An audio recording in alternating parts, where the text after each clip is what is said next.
Welcome, Flesh and Blood World, to Manchester, New Hampshire. It's just hit 9:20 a.m. here, and that means we are mere moments away from kicking off the first Battlegrounds here in the New England area, courtesy of our lovely local game store, Grave Troll Games. I'm Ka Chan. With me here is Cara Shaker, and somewhere in the venue, preparing his vocal cords, is our third co-caster, Jesse Harper. Now, this weekend is going to be a real doozy for our players here. Not only do we have the standard LSS Battlegrounds prizing on offer today, that being things like the Pro Tour invite, the gold foil, as well as the LL points for the winner. We also have a variety of playmats and promos available for our top performers. But our gracious Katie Lamar at Grave Troll has decided to up the ante even further. There is a total of $5,000 up for grabs in this event today, with players all the way up to 16th place getting some cash for their pocket once the dust settles. breaking down a little bit of that pricing for you, Ka, it looks like our first place winner, in addition to that PTI, is also going to be getting $2,000 in winnings. Second place is going to be getting $1,000. Third and fourth will be getting $500. Fifth through eighth will be getting $150, and those 16th and up will be getting $50. We are going to be entering this competition, Swiss rounds, everybody battling it out, going head to head, some good old cardboard gaming. And then we're going to have our cut to top 8. We have a lot of local names in the area, and this is going to be a very exciting game to watch. Yeah, so to start off, let's paint a little bit of a picture, shall we? The worldwide national season has just concluded, and with it, two of our heroes in the classic constructed format have just left. Both Victor Goldmane, High and Mighty, and Prism Awakener of Soul are no longer legal at this event, as they have both reached that illustrious 1,000 living legend point threshold and are not legal in this format anymore. No longer will we have to live in fear of flipped figments or Arclight Sentinel shenaniganry, and we also don't have to worry about any reclash test of iron grips or anything like, visiting the Goldmane estate way too many times. So let's take a moment of silence and honor our newly lost heroes. For now, at least. And speaking of card legality, Cara, a new ban list has taken effect as of this last week.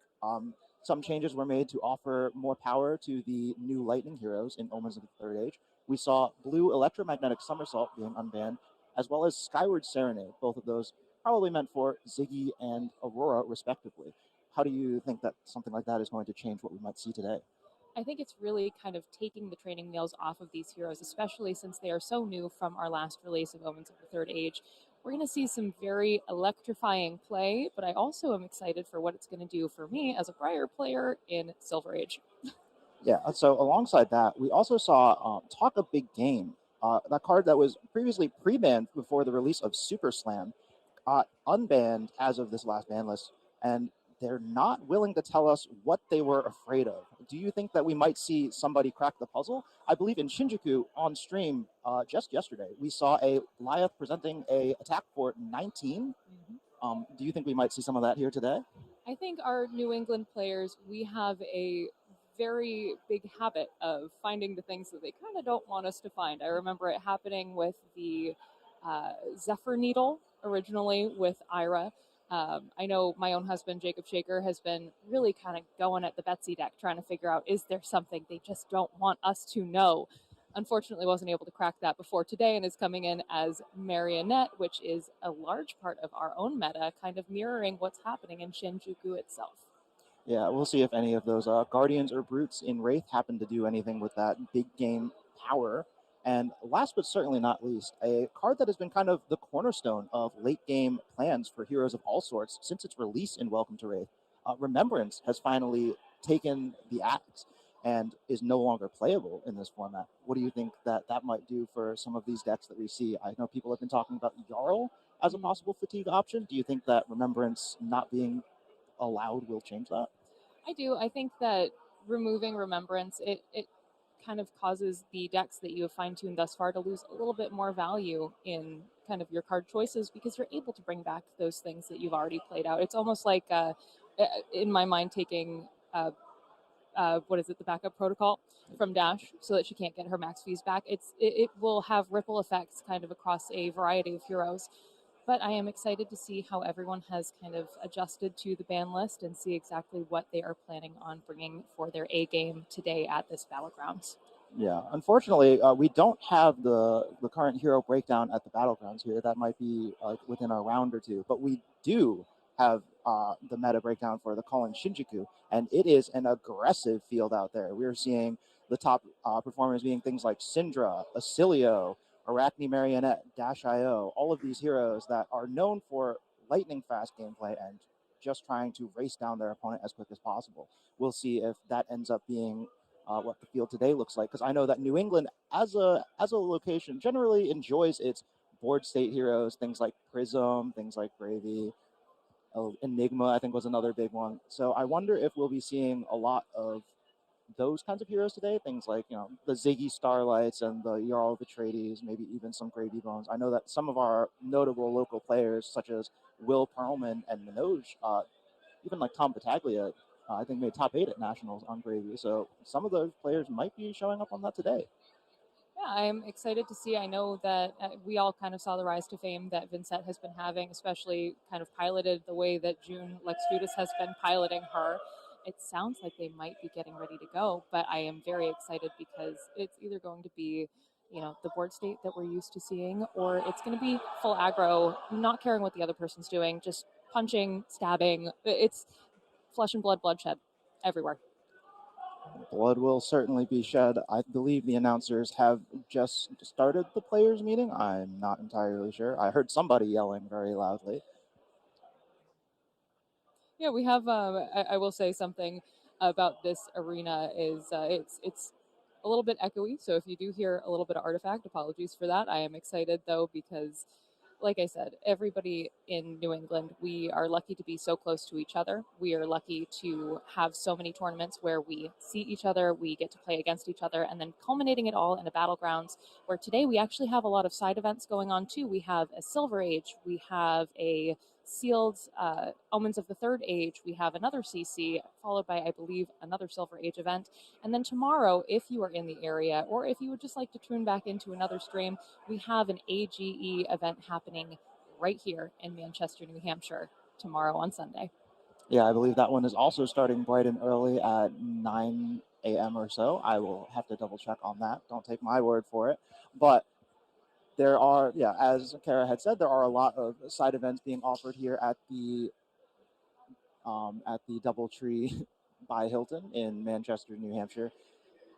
Katie has decided to go all out for this event. Wanted to do something akin to the SCG cons of old, with like the one big main event, that being of course our battlegrounds, but also a variety of side events for people who either don't happen to perform as well as they might have hoped, or just for people looking to do a little bit more of a casual competition. I know that Katie has things like a uncut hero Marvel sheet available for some players to grab, hopefully. And yeah, people just keep filtering in. Room is getting crowded now. It is indeed, and something that I find interesting is you're going to see a couple heroes that don't usually get a ton of play, or not even don't get a ton of play, but some people in New England have their kind of pet decks that they really enjoy. I know one of my team members, unfortunately, has lost access to Prism with the LL, but I'm seeing some interesting heroes. We have a lot of Hala, we have a lot of Phi, we have, I believe, a couple Bolton. We're excited to see what the meta is going to shake up to be, especially comparing it currently to what's going on in Shinjuku. But we are thrilled to be presenting. This is actually Ka and I, and also Jesse. It will be our first time casting. So we appreciate you tuning in, and we appreciate everybody in this kind of area that makes Flesh and Blood what it is in New England. Wait, who plays Bolton here? I saw the name come across. I'm not actually sure who does play Bolton. I haven't seen his shining swords at other events, but I do know that we have quite a few Guardian maybe apologists that are kind of reeling after the loss of Victor. So they seem to have maybe gone on to different paths, and I'm excited to see what they are going to bring to the table.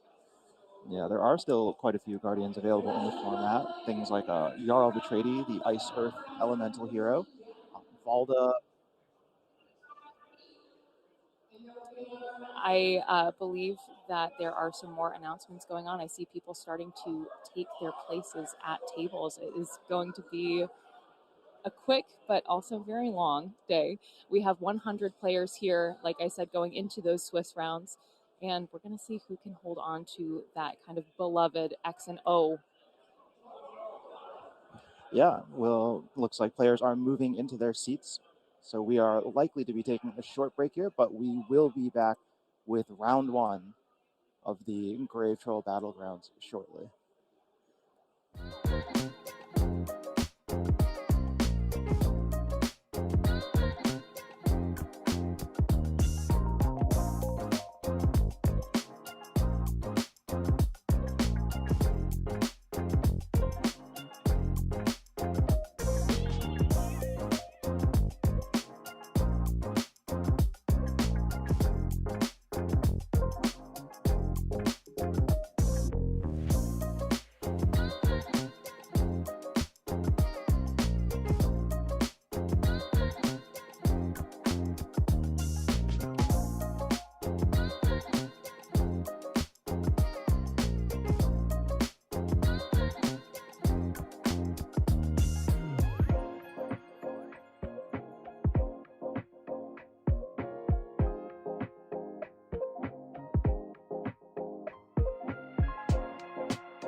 And we're back, as promised, with round one of the Grave Troll Battlegrounds here in Manchester, New Hampshire. I'm Ka-Chan, bringing with Cara Shaker here in the booth. We're going to be bringing you all the electrifying action that we've got planned here. We've got our most recent AGE Open champion, Justin Gottlieb, on the feature match today, squaring off against his opponent, Christian Melson. Justin will be once again representing Acilio in Stella Intelligence, and Christian will be on Levia, Shadowborn Abomination, a hero that we've not seen too much of recently. Kara, what do you think that this matchup might look like? I think that this matchup is going to be a combination of Acilio, either on the arcane variant or just the full send physical damage variant. But the Levia at the same time is a full aggro deck. And so being able to kind of have these two ships in the night try to do their own game plans while maintaining their life totals high enough, especially in the case of Levia, so that you don't lose due to blood debt. It's going to be a very exciting game. If I know these two players at all, they will not disappoint. Yeah, we saw Justin. So I believe actually that our players, they might be ready. Are you ready to go down to the feature match area? Ready as you are, Kara. Let's get down there. And so we've got Christian Melson going first here. Equipment has yet to be presented, but we know that based on the Acilio's leg piece, we can usually tell what they're playing. Justin was on Gone in a Flash last month at the June AGE Open. We'll see if we see that Lightning Greaves in that ever-precious leg spot for him once again. And sometimes I feel like when you're playing against an Acilio, you never know if they're actually going to be doing the Gone in a Flash sort of combo. But the second you see it hit the board, you're like, oh, now I have to change my own game plan to try to keep up with this amount of damage coming through. Now, I am excited to see what the weapon is going to be for Christian, because since KO was kind of cycled out with the Living Legend points, Levia is not able to use the Mandible Claw anymore. So I'm interested to see what's going to be in this equipment slot. A player is giving a handshake, and equipment is revealed, and perhaps unexpectedly, we have that Lightning Greaves for Justin Gottlieb in the leg piece. And for Christian Melson, we have a Shroud of Darkness as well as a Grasp of Darkness. Both of these two shadow equipments that came out in Dusk to Dawn, and they can instant speed banish themselves to prevent 2 damage. So what that means is that perhaps Christian was prepared for this possibility, wanted to hedge against both spell and physical Acilio, because this can prevent either arcane damage or physical damage. And having 2 of those pieces is very potent, can block out an 0 for 4 by itself, or perhaps just cover up bits of arcane damage where needed. I'm excited about this Hooves of Shadow Beast, because it gives you the opportunity to get a action point back to yourself, which is something I feel like as a brute, sometimes you have a couple cards left in hand and nothing to do with them. So if a card has been banished with 6 or more, you're able to play. Yeah, and it looks like we're starting off here with a Soul Harvest in the pitch, going to be fueling a Deadwood Rumbler coming in for 6. Going to be discarding a card here. This is kind of the typical thing that you see with the brutes is that you're going to draw a card, you're going to discard a random card, you're going to hope that you're not going to lose the card that you really want, and then kind of keep on playing. But with Levia, that is something same as Vincent. You're going to want to be careful about your blood debt as the game continues on. And we actually do see one of those gone in a flash from the hand of Justin Gottlieb, blocking that card and going directly into the graveyard. Yeah, Christian Nelson choosing to banish that card that was discarded due to the effect of the Deadwood Rumbler. So we'll have 1 blood debt in the banish so far, but as a 6 power was put into the banish as well, will not be taking any blood debt damage this turn. Dodging his taxes for now. We'll see how that goes as the game goes on. Justin, as you pointed out there, it did block with one of those Gone in a Flashes, that incredibly important combo piece for the Cecilio deck. So perhaps has found multiple in the opening hand, or is just kind of hoping to draw more as the game goes on. Yeah, and it seems like there is a judge call that is happening over at the feature match booth already. No damage has been taken yet, but it makes me wonder, was there something that was either drawn up, not meant to be drawn up? What do you think could be happening over here? It's a little hard to tell. Looks like Justin is getting up from the table to talk with the judge at the moment. So we will be cutting back to the booth for now. I guess my question, have you ever played Acilio? This is something that I have actually not had the opportunity to play as Acilio before. Has that been something that's been in your wheelhouse, Go? I've tried the Gone in a Flash Acilio a few times, and it's not honestly too different from like the Volzar combo. It's just that now instead of presenting a big arcane blast at the end, you are just chipping in with a lot of 0 for 4s. You've got things like Astral Bridge now to potentially play an instant, bounce the Gone in a Flash, and then immediately find another instant. So those Gone in a Flash turns can potentially be even more potent now if you can, like, I think what Justin did to me in the top 4, where he played an Astral Bridge on the Gone in a Flash turn and then found another Astral Bridge off of it and just kind of kept going. I will say, I think that is what Majin Bey had kind of built his entire Acilio deck around. I believe he went to Nats with Constella Intelligence himself as well, just kind of a repeat of last year. And he was saying that he kind of had built a, what's the word? I don't want to say a cracked deck around the Astral Bridge itself, but he was hoping to be able to do some silly Acilio things with that deck. I mean, from how it presented in round 1, it did seem a little cracked, not in the best way, but he did still get there in the end, made it to top 8. We'll see if Justin can do something similar with a very similar deck today. And Levia is one of those heroes that, and you'll kind of hear me harp on this a little bit, the blood debt. There's something about Levia that I really love, and that's being able to either turn into Levia Redeemed or kind of Blasphemet if you go down to 13 from your own blood debt. So some of the game plan might even be, if you're getting that low, kind of holding on to 14 and just waiting to see if you can get there. Yeah, Levia, a hero that we've not seen too much showing of lately. So the game plan is a little, I'm going to be honest, is a little obfuscated for me. So I'm excited to see what Christian will be doing. And if it's just going to be like just brute, just swing big number.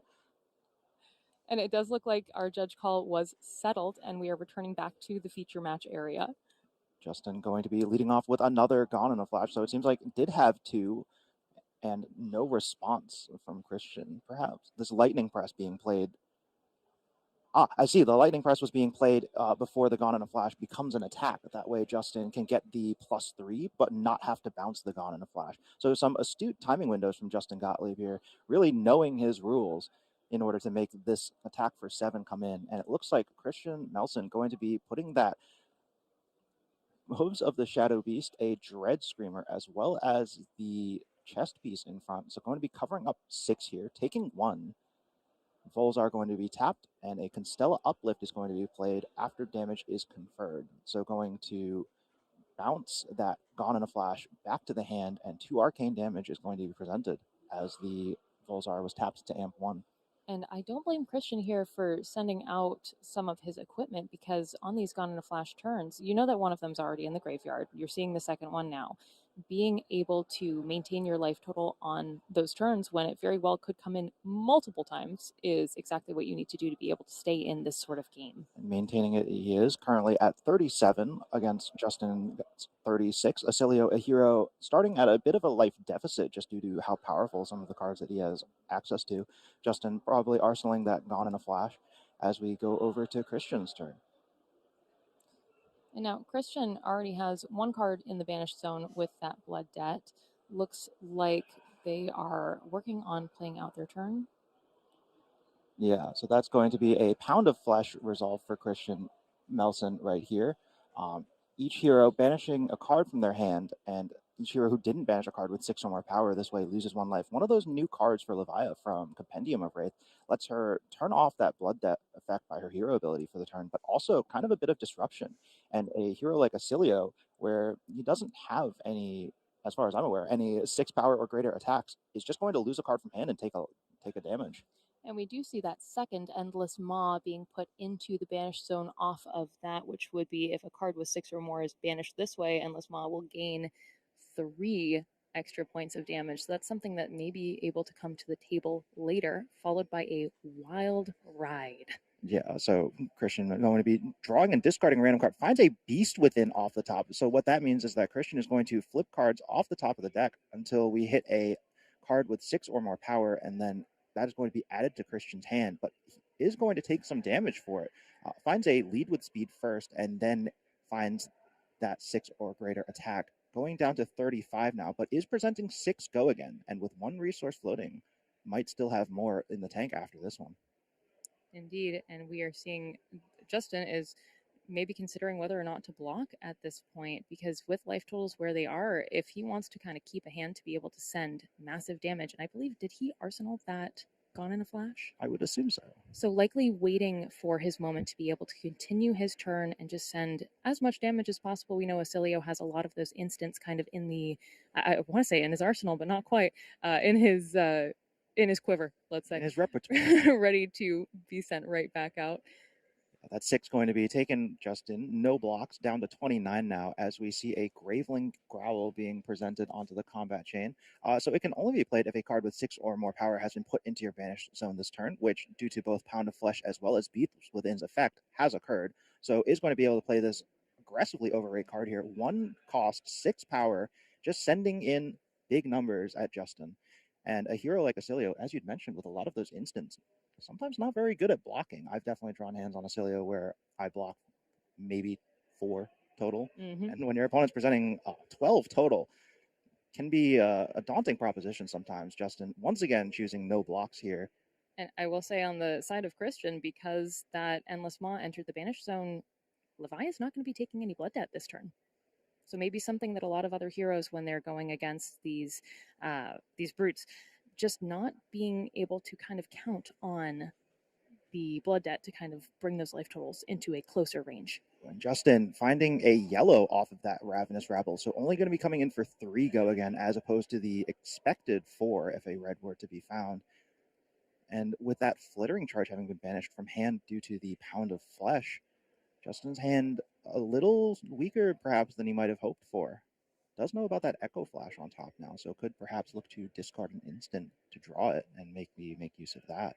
And we see Christian is blocking with just 1 card here, and I'm hoping that may be able to start sending the weapon as well. That is one of those weapons that if you are able to let's see, it's whenever you attack with the Hexagore, it deals damage to you equal to 6 minus the number of cards with blood debt in your banished zone. So maybe trying to hold on to that as we see another Gone in a Flash hit the board. Yeah, looks like Christian not as interested in blocking out this Gone in a Flash. Probably just looking to cover up that pretty efficient attack there, covering 3 on 3 for that Rabble, and then just willing to take the 4 with that Gone in a Flash. Justin perhaps considering, there, an Astral Bridge out of the arsenal. So going to bounce this Gone in a Flash as an instant has been played, and we'll see what finds off the top. Right, the Echo Flash. We knew that was there. So going to be putting that Echo Flash into the graveyard. Can play it this turn. Does cost 1 though, but Echo Flash, when it is put into the graveyard for any reason, will allow Acilio the hero itself to deal 1 arcane damage, and it looks like Volzar being tapped here, so it's going to be more than just 1.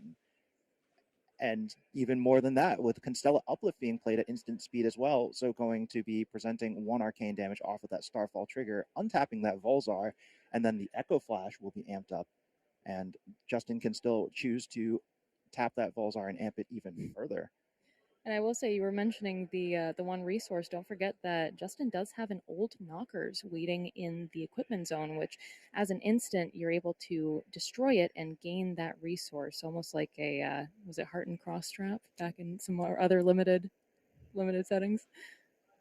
So it looks like those Volzar amps are going to resolve. Christian Melson down to 29 now, playing against Justin Gottlieb's 23. Has 3 cards in hand, though, so I assume that these life totals will not be staying still for very long. And a swing big coming out of the hand, going to be presenting 8 physical.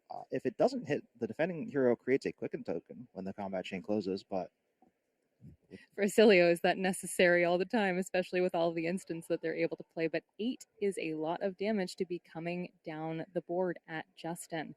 Now, this is, again, as I had mentioned in the very beginning, having access to the hooves of the Shadow Beast, if he is able to banish a card, could give this go again if possible.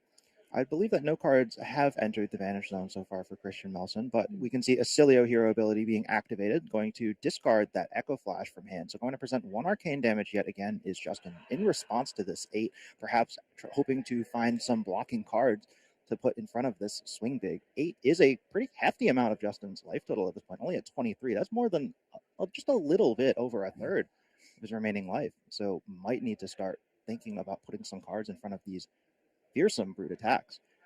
Now, that's something that, as I had mentioned, I haven't had the chance to play Acilio completely. How well would you say the cards block compared to, say, Syndra? There's a lot of non-blocks and a lot of 2 blocks. A lot of pearls down at the bottom of the card. Yeah, looks like Justin perhaps looking to get that Lightning Greaves involved here. That kind of, to me, signals that we might see this Lightning Greaves being used next turn. We do know that Gone in a Flash is still available to Justin somewhere in the hand or the arsenal. And yeah, just blocking 1 with that Lightning Greaves, taking 7 down to 16. But Christian, importantly, did not banish a card with 6 or greater power this turn, so takes 3 damage off of that Blood Debt, down to 25 now. Perhaps Justin hoping to outlast Christian in this matchup, get a little bit of free damage here, like we can see, having already just gotten 3 out of the Blood Debt. Now, is this the first time that Christian has taken the Blood Debt this turn? Yes. But we might just see a little bit more than just 3 damage being dealt, as Entwine Lightning, fused with a Consigned to Cosmos shock, is going to be put onto the combat chain for go again. And knowing the Consigned to Cosmos and shock is in hand means that Justin has perhaps multiple instants, maybe choosing to block with that Lightning Greaves because he's decided it is go time for this combo turn. Indeed, and again, that Lightning Greaves does give, if you pay 1 resource as an instant, you can destroy it, and instant cards you play this turn will get go again, if that is what he is choosing to do. This could become a very wide turn. Yeah, the classic thing for Acilio is to play that Old Knocker that you'd mentioned earlier, Cara, because you can destroy it at instant speed, so you can Old Knocker and Lightning Greaves whenever you feel necessary. But looks like Christian going to be putting a 3 block in front of this Entwined Lightning, down to 23 now, as Gone in a Flash is put out onto the combat chain for the 3rd time this game so far. Coming in for 4 here. And you have to wonder what's going through Christian's mind, because at this point, I feel like going down to 16 for the Acilio, you're doing a good job, seems to be taking all of that damage. Now 16 plays 19 on the side of Christian. But you know it's likely going to be coming back. Oh, yeah, and coming back it is. It looks like Old Knocker is being cracked. Lightning Greaves is going to be activated, so instance this turn will have go again, and that means that this Gone in a Flash can come out multiple times with those action points. Sigil of Solace going to be played by Justin Gottlieb. Back up to 19 now, playing against the 19 of Christian as well, so has evened up the life totals and will perhaps crater Christian a little bit more here as Gone in a Flash is presented yet again. One more time. One more time for old time's sake. Just one more time, surely. Christian, no blocks declared very hastily yet again, down to 15 now. Another Sigil of Solace for Justin, so now up to 22. This life lead is just growing larger for our Acilio player, as Gone in a Flash is put back in the hand and put back on board yet again. now down to 11 is Christian after no blocks have been declared. And you have those moments where you hold on to your cards hoping to send back something brilliant, but it seems Acilio's doing the brilliance all on his own here. Constella Intelligence is shining bright today as the shock comes across for 2 with that Volzar amp, and the Gone in a Flash is put down yet again. Christian now put down to 5 life here.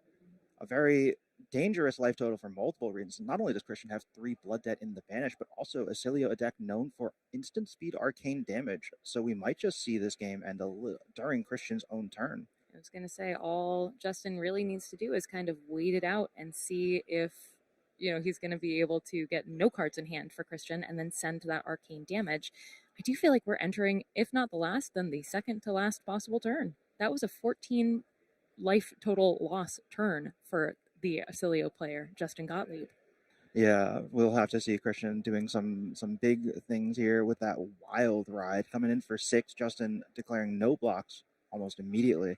That looks like that's just going to be the end of the turn for Christian, though. Once again, taking 3 blood debt, could not find a 6 power or greater to banish for that Leviah hero ability, and just might pay the ultimate price for it here. Going back to Justin's turn, we've got 2 electrostatic discharges into a Ravenous Rabble, this time presenting a red on the top, so going to be 10 go again here. I will say, at least for Christian, he does still have the Grasp of Darkness, which gives 2 prevention. But especially where the life total is 2, it just might not be enough. Yeah, Christian perhaps hoping to hold onto that Grasp of Darkness for a little bit of arcane damage is currently putting... No, we'll be using that Grasp of Darkness to cover up just 2 more. So it's going down to 1 after that Ravenous Rabble for 10. But Justin, with a card in hand still, is going to find that Comet Collision, and with that Volzar is going to present it for 4 arcane. And Christian loses to Justin Gottlieb in the first round of our Grave Troll Battleground. That was an incredibly quick game. Yeah, I was going to say, for the first round being done in roughly, 30 minutes? Not even, I think like 20-ish at best. And that is sort of Acilio for you, going out with that almost flash of brilliance, if you would.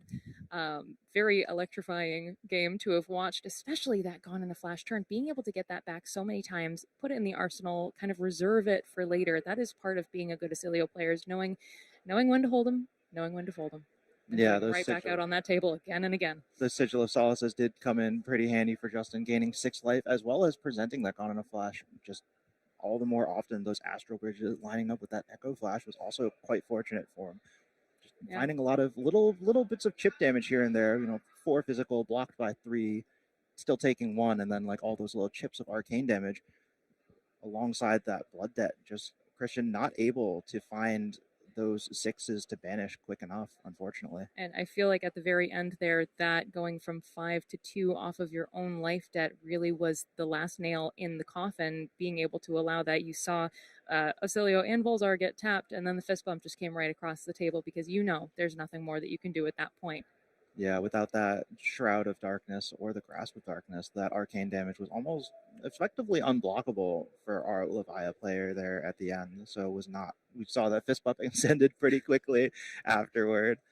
Yeah, and I see right now we have so many more players that are finishing up their games or really continuing to muddle through. Justin Gottlieb, luckily starting his day 1-0. Yeah, Christian Melson, unfortunately losing that first game, but we have seen Submarines run happen before.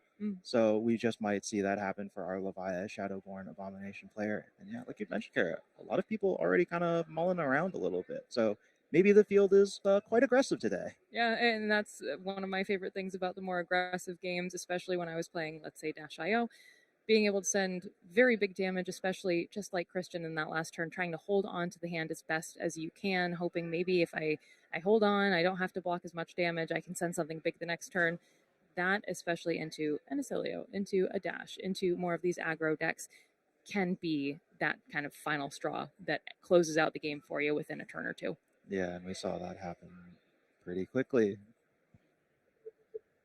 All right, we'll see if we can get an interview with with our winner, Justin, and we'll be back. Yeah, so we're going to go to break, and we will be back with Justin Gottlieb, the winner of our first round at the New England Battlegrounds. Thank you so much for tuning in, and we will see you soon.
And we're back here in the booth with our winner from round one, Justin Gottlieb. Congratulations, Justin, on your victory over Christian Melson on Levia in round one. Thank you. I feel like he was a little bit on the unlucky end of the variance with his hero, and that is not the best place to be when facing down an Acilio. You know, the Gone in a Flash came early, the combo turn came early, and I did his Acilio things, I guess. You did do some silly things to his life total, indeed. And yeah, we did see those two turns with the Blood Debt not being turned off, just taking effectively 6 damage for free off of his own hero ability. But that is kind of the price you pay sometimes for some of these powerful brute attacks. He was presenting quite a bit of pressure for a while in the early game. Like, it was like wild ride for 6 into like another attack for 6. Were you feeling a bit of fear about that?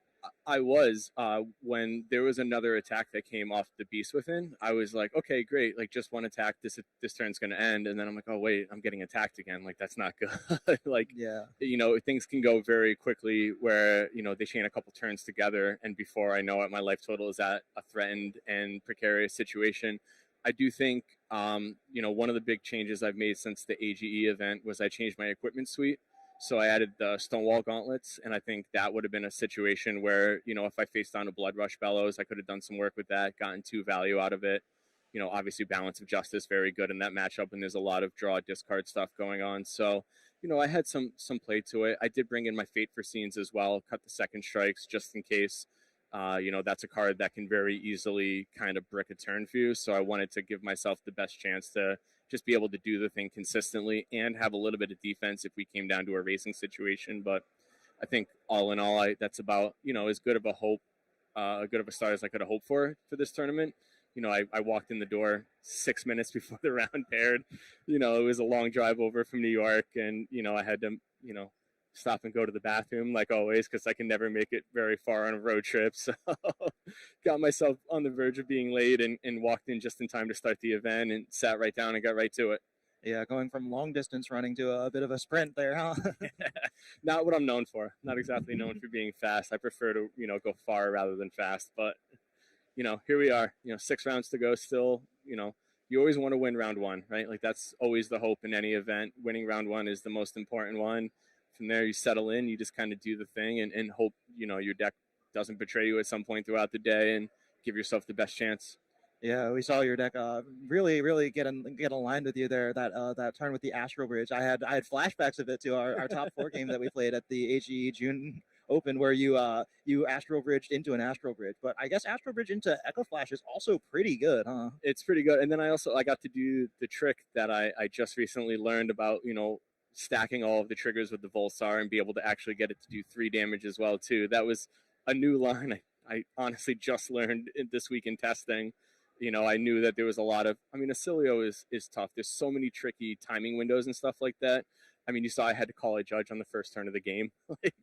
If there's one thing I'm known for, it's having to constantly ask judges on how to actually play cards and how they work. But, I had to double check to make sure that the interaction with lightning pressing with the attack on the stack did not count as the proxy for bouncing the Gone in a Flash back to hand. So, once I got that, it was, it really wasn't the strongest start, obviously with a hero like Acilio. If you can have your first turn be more of a setup, that's kind of nice.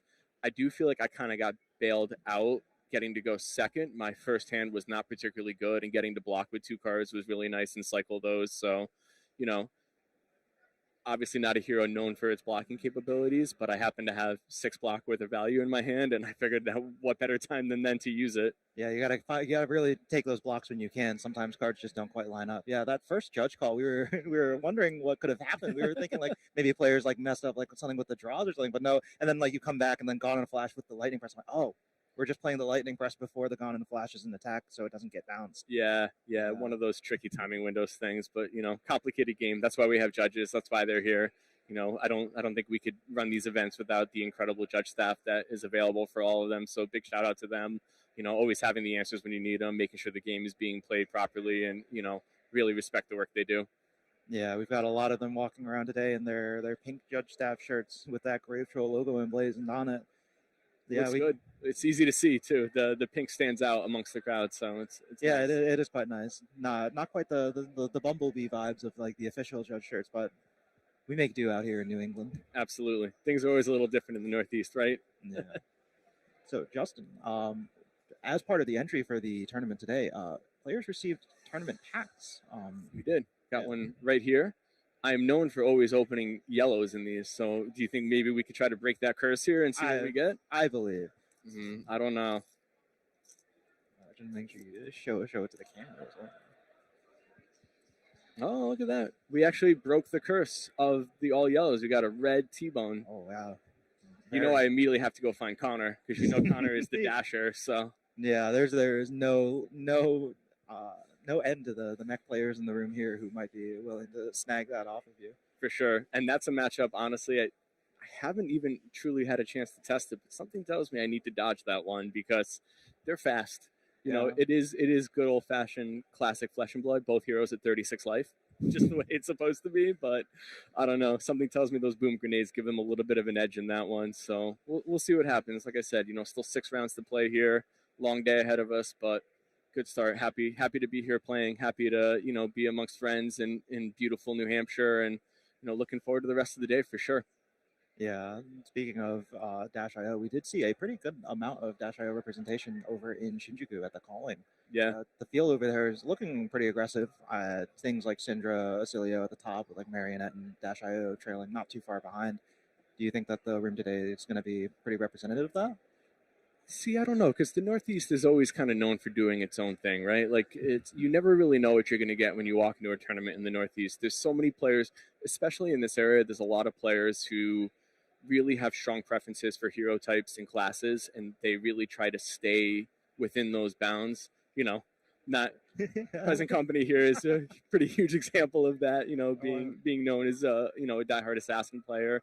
But, I do think it is a fresh metagame. We just had Victor finally hit LL. I think a lot of people are pretty happy about that. It was a hero I really enjoyed playing. I thought it really presented some fun gameplay. I'm not always playing Acilio. I like to be a little bit more boring and just do some blocking and swing a hammer. But that kind of opened things up a little bit. In Shinjuku, Kasai is having an incredible tournament so far. 4 copies in the top 12 of the standings, 2 out of the 3 undefeated players on the hero. So I think there's definitely something there. I think that hero is really capable of being kind of built in a way where it can have game into everything. And I think that's really important right now, especially going into an open field. You can kind of try to tweak your deck as much as possible to give yourself the best chance into an open field. But a hero like Kasai truly does have all those tools. So it'll be interesting to see how day 2 plays out. It'll be interesting to see what the Acilios in day 2 can do with that, because I do think that tends to be a favorable matchup for the Acilios. There was a Betsy at 6-1. Wait, huh?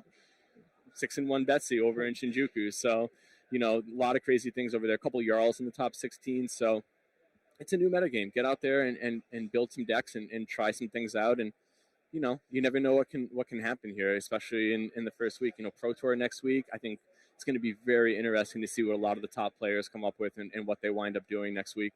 Yeah, I feel like a lot of the players that we have in the room here are going to be at the Pro. Are you going to be there? I'm not, no. I'm going to do some family stuff next week. My wife and I are going to a wedding, so unfortunately we'll not be in Vegas. I mentioned it on the episode I did with Jesse that I kind of missed a lot of my qualifications for this year, and because of that, I'm kind of dialing it back a little bit. Obviously events like this I would never miss, but I'm deep in marathon training, so I've got some long runs planned. I actually have a race tomorrow, like 5.5 hours away from here, so we've got a packed schedule this weekend. So keeping busy, and obviously I'll be tuned in and watching as much as I can and following along and rooting for my friends that are there, and just really excited to see what happens in both draft and CC. Yeah, keeping busy here indeed. Looks like. Yeah. All right. Yeah, looks like we're going to be cutting to break shortly. But Justin, once again, thank you for your time. Congratulations on the round 1 win, and hope to see more of you as the day goes on. We'll see. I'll try my best. Right. Best of luck. And we'll be right back with more Flesh and Blood after this break.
During our last round, Justin Gottlieb electrified the battlefield on Acilio and banished Levia, a fan favorite of ours, into the Shadow Realm.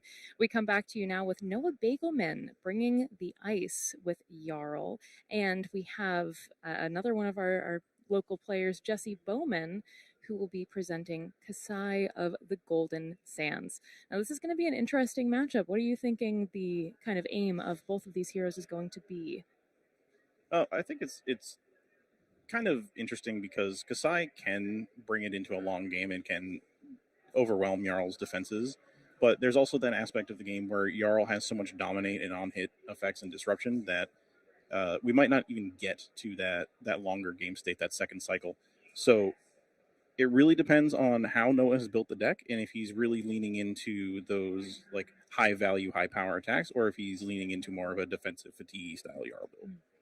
Well, thank you all for tuning in. We're about ready to head into the feature match area, but just as a reminder, my name is Cara Shaker. I'm here with Jesse Harper, and this is our metagame breakdown that we have for our New England Battleground. Looking at the top to be Arachne Marionette at 8%. No surprise there based off of Shinjuku, but with little changes from the Shinjuku meta.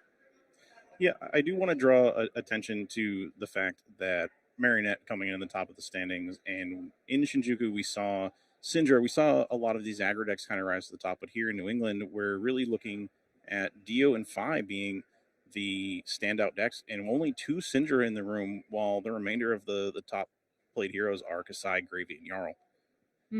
And speaking of Kasai, we're excited to show this feature match, both including Jarl and Kasai, 2 heroes that may have very different game plans, but looking into, how each deck is individually built.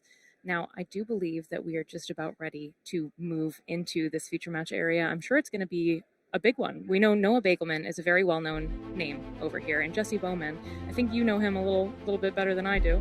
Yes, so Jesse Bowman and I have a little bit of a history where he typically plays Warrior into me, and I'm a Riptide main, so he's just always very upset at this pairing, but it looks like players are just about getting ready here. Yeah, we're seeing the equipment suite being turned over. I am seeing a Boots of Omnis Ward for Jarl Vitreedy. We're seeing our usual kind of setup for Kasai with the Valiant Dynamos, looking at a Crown of Dominion, apologies. And we're not sure exactly who is going first to start, but it looks like it may be Jesse Bowman as he is arsenaling and passing over towards Noah Bagelman. Yeah, we do see a Sprout Strength come out of the hand of Noah Bagelman here, and this is something unique about Noah's list, is he likes these big chunky attacks, and he's playing Sprout Strength. This Embodiment of Earth is going to be coming in for 10 on hit and make an Embodiment of Earth, really pump the defensive capabilities of the deck on the following turn cycle. And this Earth form, again, is coming in for 10 with a resource remaining on the end. Now, Jesse looks like he may be pulling 2 cards. No, he's using that Valiant Dynamos and almost full blocking with 3 cards from hand, keeping 1 in the hand and 1 in the arsenal as we move on to the next turn.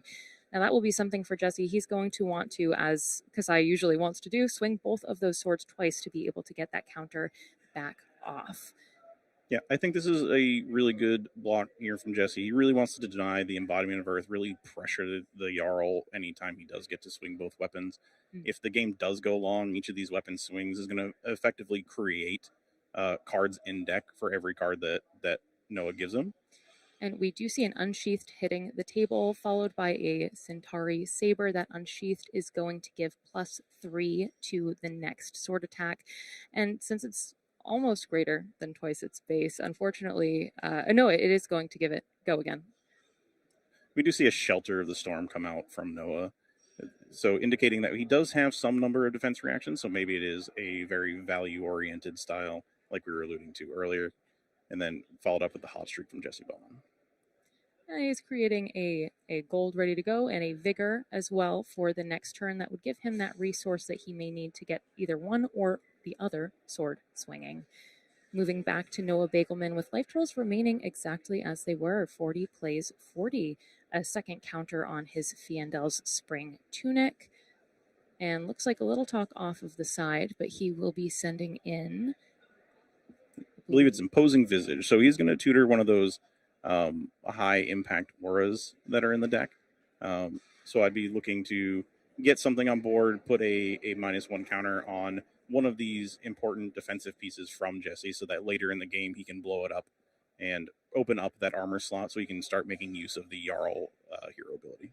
And that aura that he did put onto the board is a Crumble to Eternity. That is the Jarl specialization that gives him the opportunity to put a -1 counter on an equipment. And he appears to have put that on the chest of Jesse Bowman as Kasai. Yeah, I think this is probably the most reasonable target that Noah could have picked, because the Valiant Dynamos will refresh itself if Jesse's allowed to swing with multiple swords a turn. So the only way he gets the Dynamo is if he's able to get 2 counters on it. So I like putting the -1 on the Grains of Bloodspill here. And that Vigor popping at the start of the turn, giving him a resource. He sends in a Sharpened Senses, followed by Outland Skirmish into the Centauri Saber. Thank you, Jesse. As you can tell, I'm not one that has played Kasai before. I used to play Dory quite some time ago, but now this attack coming in for 5 with Go Again, same as last turn. And I feel like for Kasai, this is generally the picture perfect start of the turn. Yeah, this is the bread and butter. This is what Kasai wants to do basically every turn. We will eventually get to a point where you will see that Kasai hero power activated, so those reds and yellows getting banished to make on hit gold. And then anytime you can end the turn with a powerful piece, like I think I can see one in Jesse Bowman's hand where it is the Raisin Army. So anytime you can end a turn with that card or set that card up for later, and you're going to make a bunch of those Centauri Sellswords, that can really swing this matchup in your favor. I was going to say, Jarl has a hard time dealing with, I believe it's 2+ sellswords. Noah Bakelman blocking with a Channel Lake Frigid, only blocking 3, going down to 35, plays Jesse's 40. And Jesse moving some counters around, creates another Vigor for the next turn, and then comes in with that Hot Streak for 2 damage. Yep. So far, Jesse Bowman's doing exactly what he wants to be doing. Double sword swing both turns. Hasn't really been disrupted super heavily. And just really putting Noah in the blender at this stage of the game. And that Hot Streak is actually coming in for 3 damage, which would require, as always, an entire card to block. Noah says, that is fine by me, I will take it. He goes down to 32, plays 40 at the end of the turn. Jesse Bowman arsenaling a card and then getting everything set up for the next round. I think starting with, or having in your side, a copper, a gold, and a vigor already ready to go is quite nice for the Kasai. Coming in with another Sprout Strength for Noah Bagelman into a Command and Conquer. That is going to be coming in for 9. It appears with Dominate, and this is an interesting one to. Right, because the Crumble to Eternity popped. So 9 is very powerful here, especially with Dominate, and we did see Jesse pitch one of those marquee cards, like I said, that Raisin Army. So he pitched it last turn, so Noah has the indication that his arsenal target is better than the card that he pitched. So really wants to pressure that arsenal. And it looks like Jesse only blocking with the Valiant Dynamos, going down to 32, all between the 2 heroes. Noah happily arsenaling a card now that his deed was done, and moving back to Jesse Bowman, who is going to have that Vigor pop at the beginning of turn, give him a resource to play with as he chooses. You see him looking through his graveyard, kind of picking out maybe what he's hoping to maybe send again later. He is banishing the cards for Kasai. Yeah, we do see a Glint the Quicksilver in the hand, immediately going into the pitch zone. I think that is a blood on her hands left over, so it might be looking to really force some generation of these tokens, so that later in the game, those Raisin Armies, those blood on her hands, those things, if you can get the copper and gold requirements to do it and really close out the game. And coming in with a Draw Swords first, giving +2 to the next warrior attack. And he drew a card with Go Again. Now that Hot Streak will be coming in for 4 damage right at Jarl. I think the Glint the Quicksilver, like you had said, that was one of my favorite cards to play when I was on Dory. Just being able to, 1, get Go Again, and then 2, just being able to draw cards in any sort of hero matchup is important. One, for maybe blocking ability later, but two, being able to keep your turn going for as long as you can, especially when you have those cards that can buff your attacks just like Kasai does. This is a run through that is coming in. This target sword attack will get go again, and your next sword attack this turn gets +2. So continuing to buff the attacks. The Centauri Saber coming in for 4 damage. Noah Bagelman had blocked out that hot streak with a Shelter from the Storm, now blocking with, I believe, an Everbloom Life. And I did not see the other card that was underneath that. I believe it was Winter's Bite, but we do see kind of the stress points on the Jarl deck, where if you are playing these ice cards, much like Oldhim in the past, your ice cards don't always block for 3. A lot of them do block for 2. And a Felling of the Crown hitting the table from Noah Bagelman, who looks like he is going through his graveyard and decomposing. Since he will be starting to decompose, this is only coming in, I believe, for 4, unless he was able to get more Earth cards. Nope, just coming in for 4. Yep, this is a pretty standard Felling of the Crown for the first decompose of the game. As long as he is light on those Rootbound Carapace, those other defense reactions. So this is typically what you're going to see out of this style of Jarl deck. And a Sink Below coming from Jesse Bowman, blocking out that damage as he indeed does sink below, sinks a card to draw another. We'll see Noah drawing up as it moves back to Jesse Bowman, who has 2 cards in hand, 1 card in arsenal. Thinking maybe sending the Centauri. All right, we have yet another, I believe that was a Outland Skirmish that is coming in, giving the next weapon attack +2.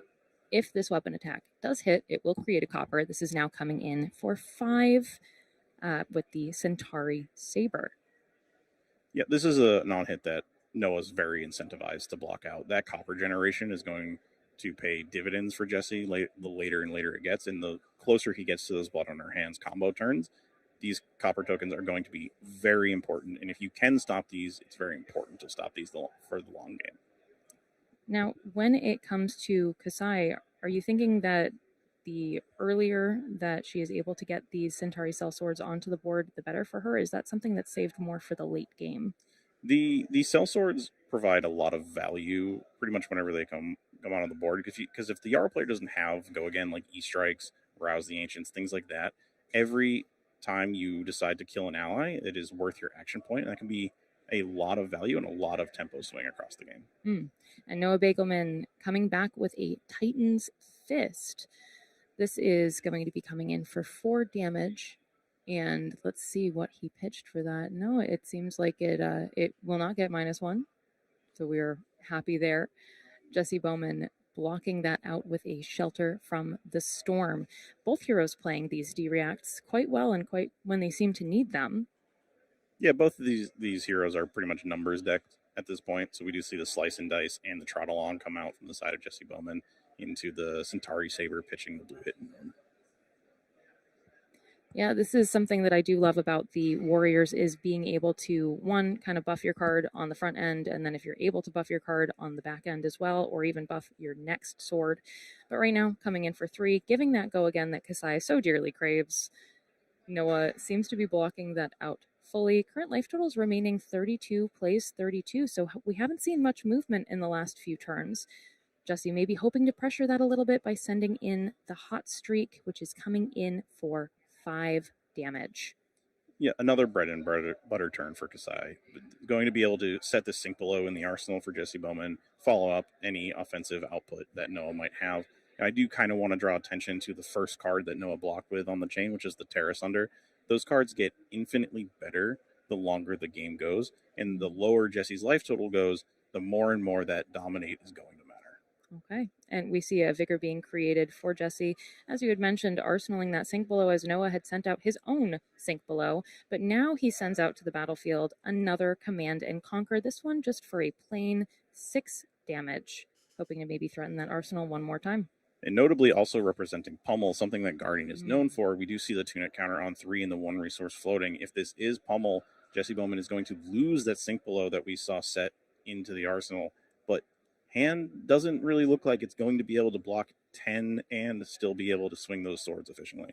And that is something that with Sink Below not being able to use those defense reactions to kind of get out of it, that's something that when you place one of those defense reactions in the arsenal, you kind of hope that you can use it before you lose it. And it looks like Jesse got his, fist to his mouth, just hoping to maybe come up with something. He's going to be blocking with those Valiant Dynamos.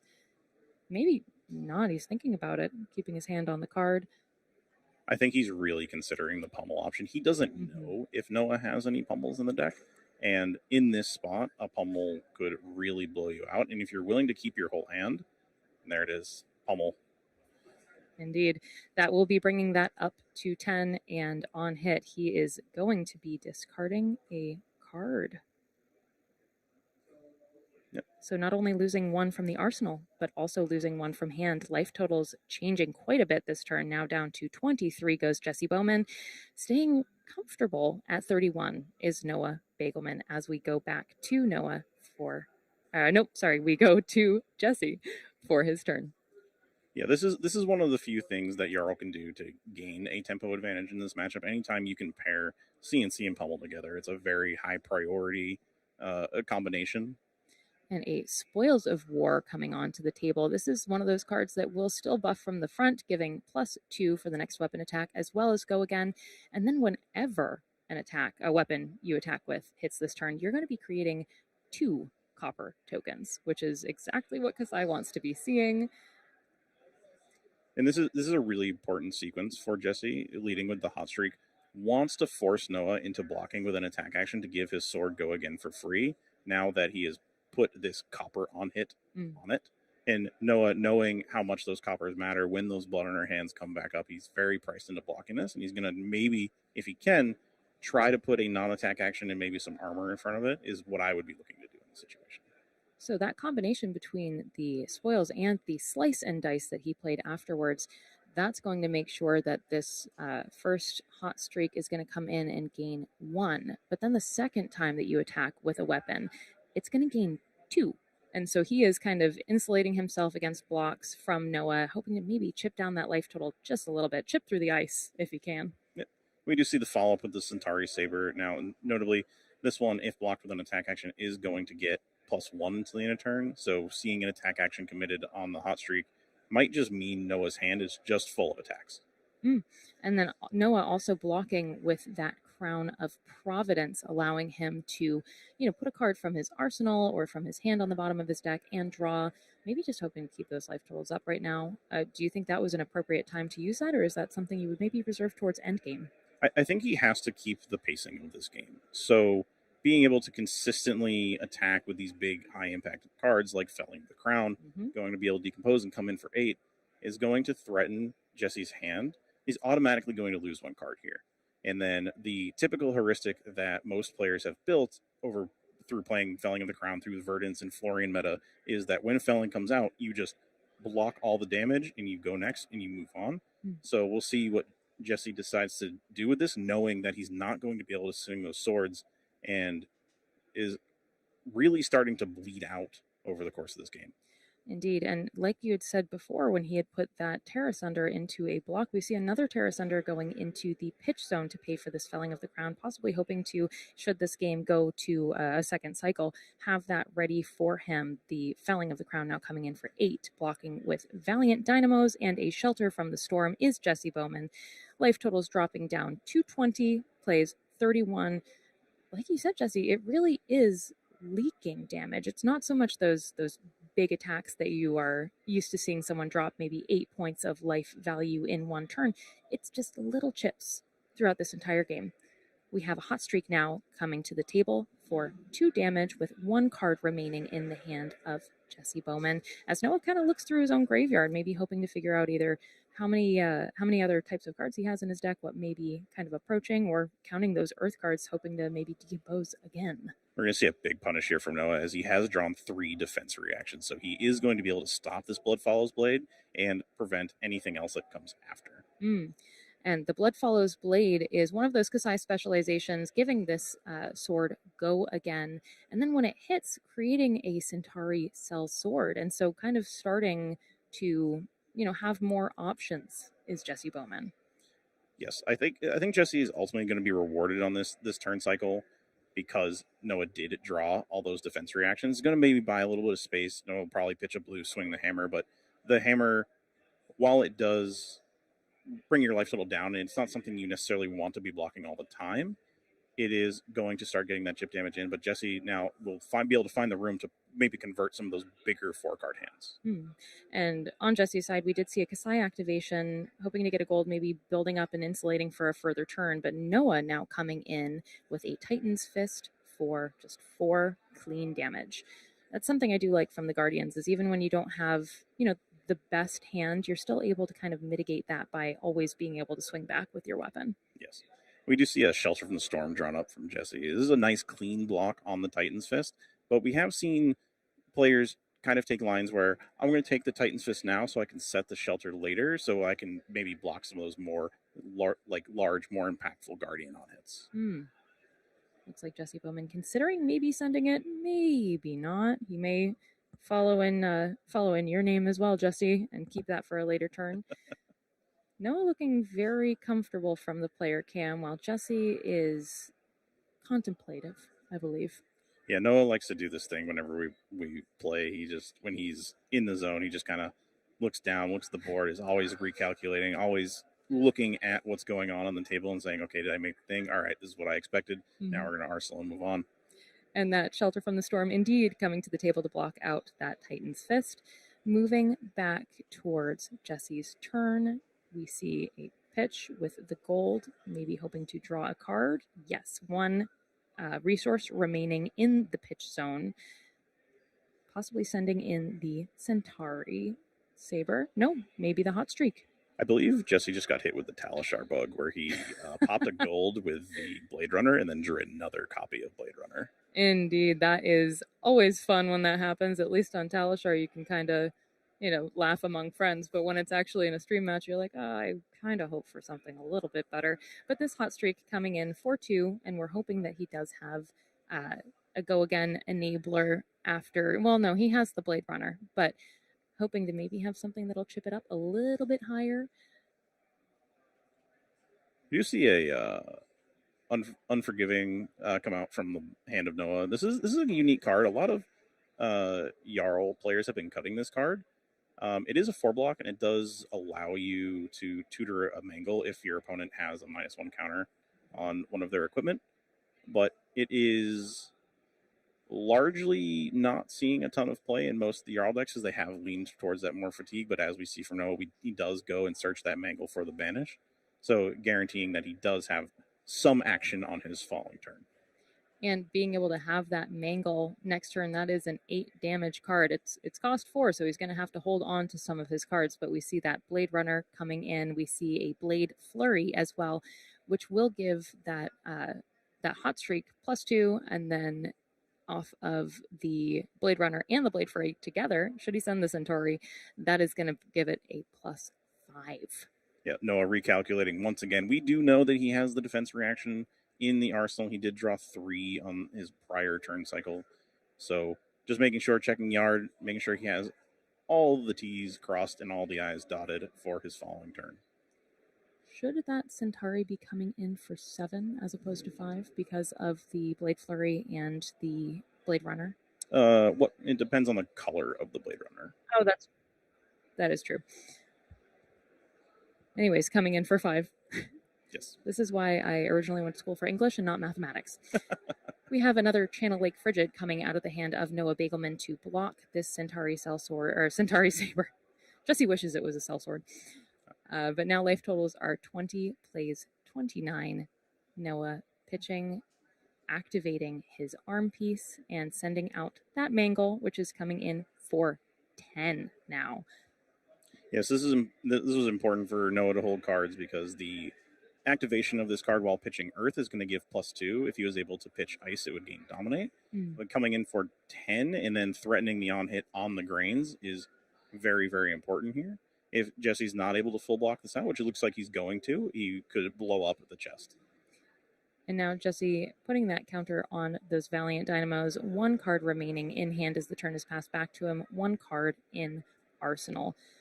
this is one of those situations where having the Valiant Dynamos as the piece of equipment that gains you so much life over the course of a game. We see an activation of Kasai as he is banishing 2 reds and 2 yellows to make a gold. Jesse just having a moment to think, which sword do I swing? Oh, he does hatch a Riches of Triple Donnies. That's going to buy back the gold that he popped earlier when he was trying to filter out that blue Blade Runner.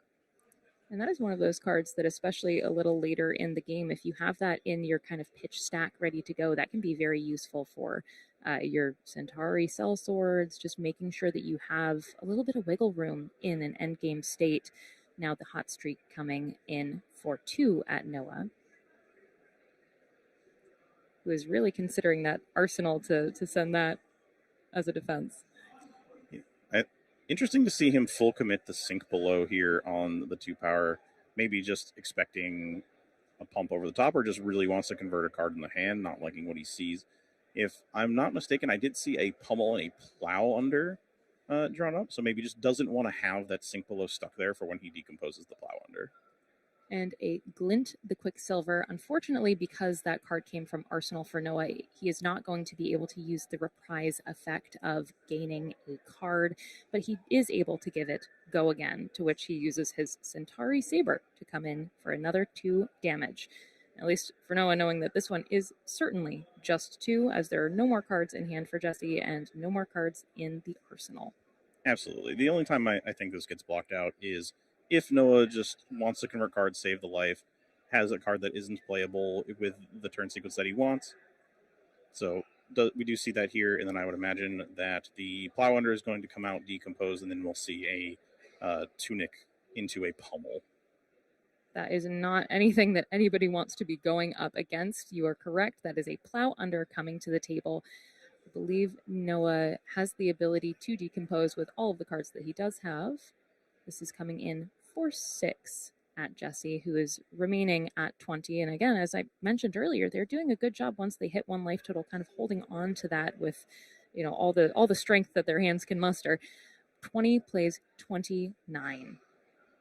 Oh, that was very funny. Jesse looking like he wanted to use the Sink Below in his hand, and then Noah says, no, I have priority first. Here comes the Pummel. Oof. And then Jesse immediately takes the Sink Below back and goes, oh, now I don't know if I want to do this.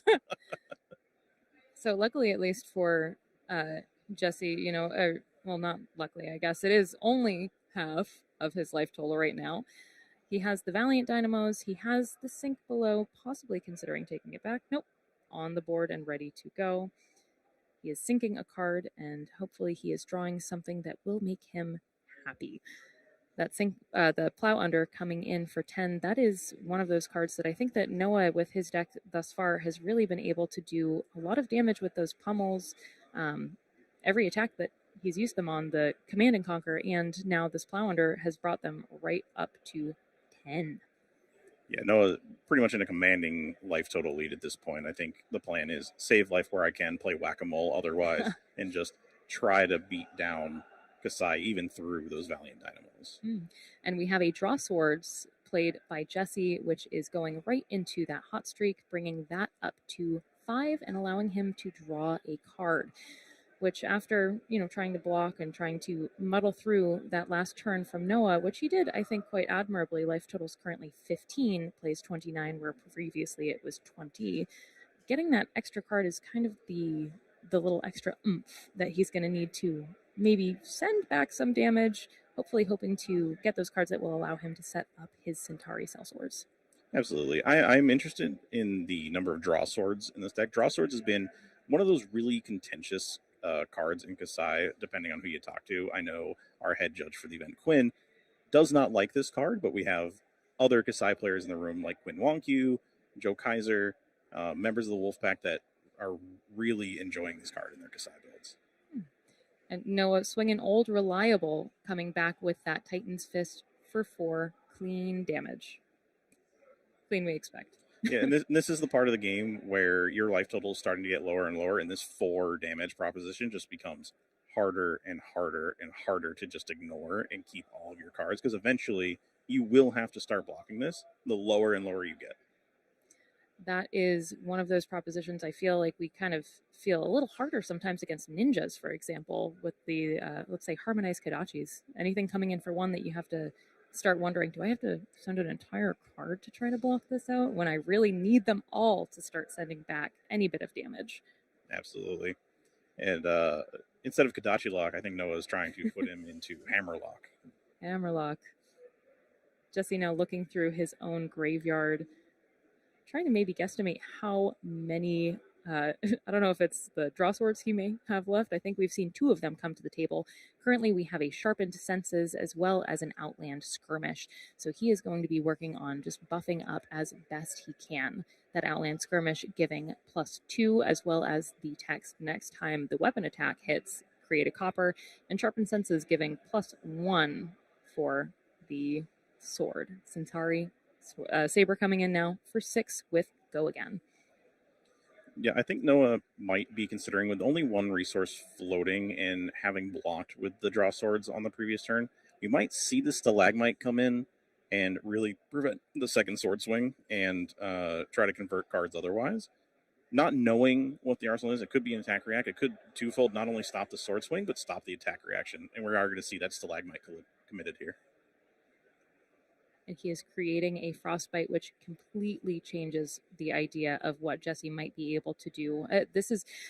Was there ever a turn that you've had against a Jarl where the frostbite is just so inopportune that it makes you want to throw your hands?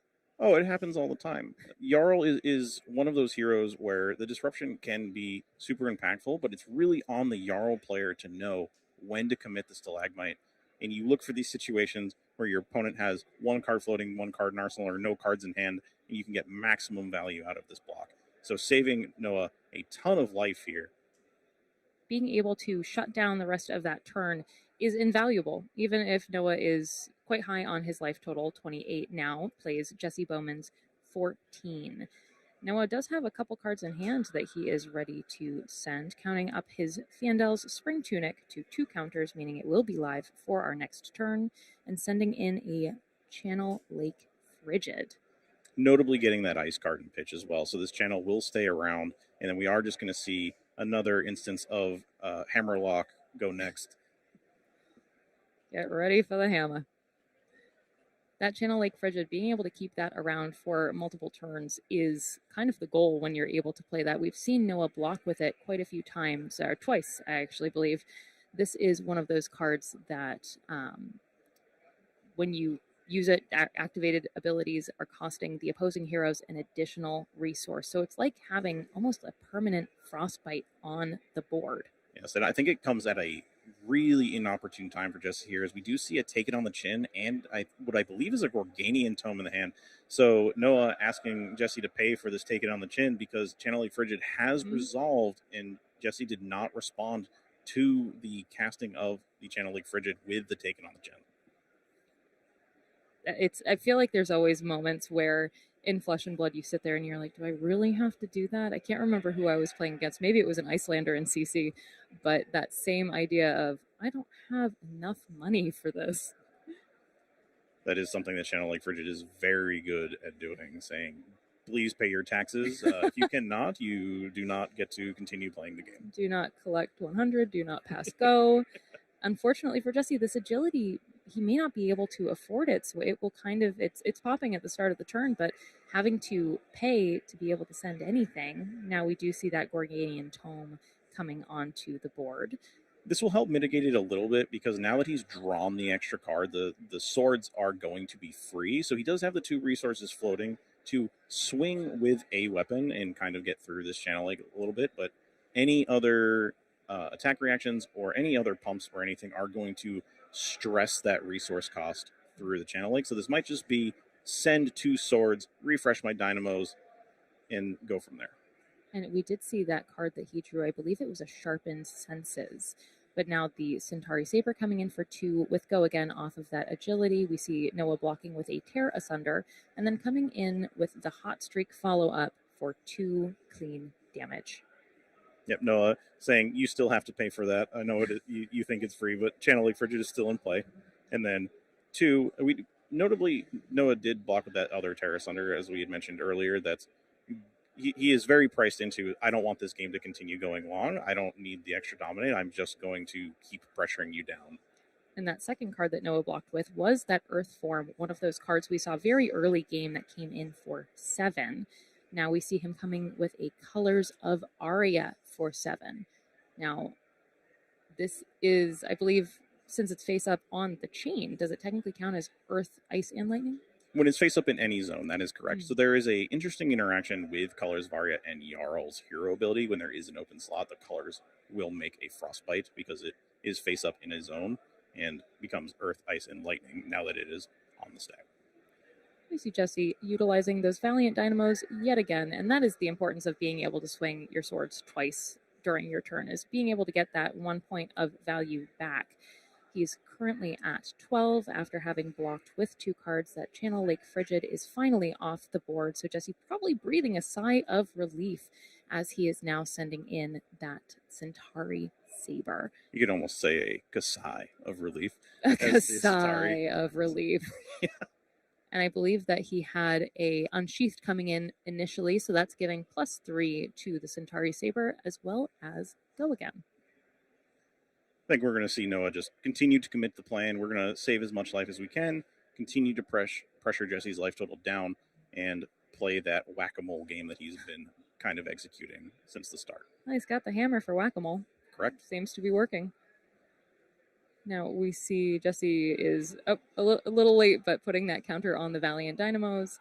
Noah Bagelman coming in again with that Stalagmite and another card giving. You see Jesse kind of take a fist and put it down on the table saying, I kind of forgot about that, or at least I hoped you wouldn't do it to me. Yeah, this is one of the things that makes Jarl very powerful in this format. The ability to deny the extension of your turn and really pressure those resources, both with Channel Lake Frigids on your turn and with the Stalagmite on defense on your opponent's turn.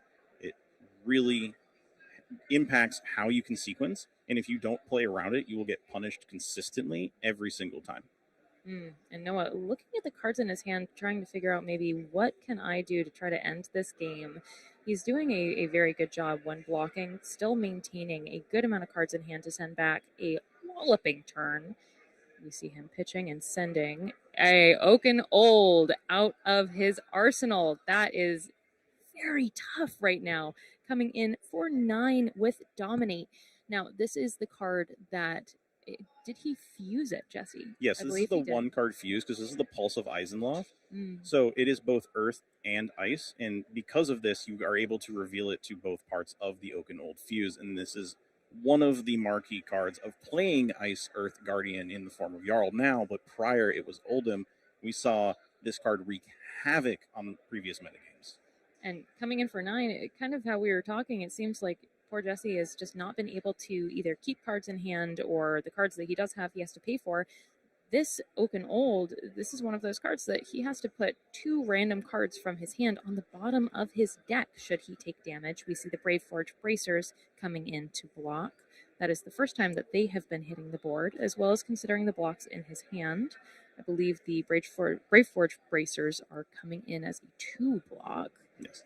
And importantly, the 2 cards that Jesse does have to put to the bottom of the deck are randomly selected. He doesn't actually get to choose. So he could just be left with a card that doesn't convert, or having to take like a really anemic turn into just pitch 1 card into a sword just to get it out and then draw it. And it looks like there was also a Spoils of War that he was blocking with, now laying out those cards and hoping maybe that something good can remain.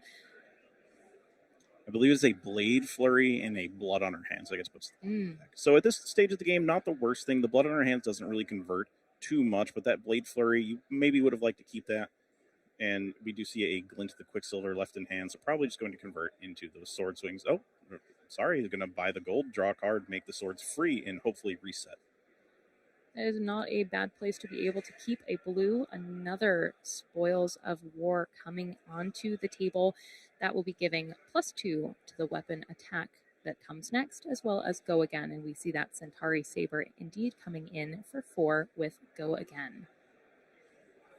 Yep, again, applying this copper on hit, but Noah does have the defense reaction to cleanly block it. Not really sure what Jesse's hold on to for that last card, but is just going to convert this into another hot streak and potentially look to Arsenal.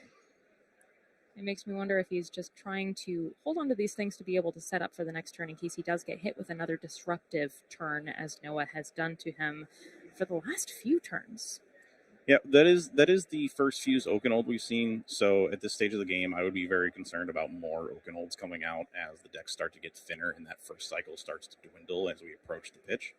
But I don't know if Jesse has enough defense reactions left in the deck because we have seen a lot of those come out. We saw one block a Titan's Fist, and we do see a big disruptive attack in the form of felling the Colonel. And currently, life totals are playing 8, plays 27. And so it looks like Noah right now planning on going ahead and decomposing to bring this felling of the crown up to 8 damage, which is lethal should Jesse decide, and he's not going to, but should he decide not to block, it's going to take him out. So now he has to decide which cards in his hand are most valuable to him. Yeah, anytime you can present what I like to call diet lethal is a very good spot to be in the game. It's just, if you do nothing, you die. So please give me as many cards as you can to stay alive. And it's too bad because for Jesse right now, it seems he's just not being given sort of the wiggle room to be able to enact his game plan. We've seen plenty of Kasai activations. We've seen him utilize that gold well enough to be able to kind of wiggle himself out of a tough situation by being able to draw a card. But we're not seeing the, full big turns, the cell swords that really threaten the Jarl. And now we see Noah starting up his turn with, I believe that is a So Tomorrow. Yeah, notably getting back the Oakenold and putting the Oakenold back into the deck is really important. It's also going to allow him to draw a card since it was played from Arsenal and then continue this pressure. And an E-Strike coming to the table. Most likely going to be converted for the go again mode here. We'll see if players catch it. There we go. Get the dice.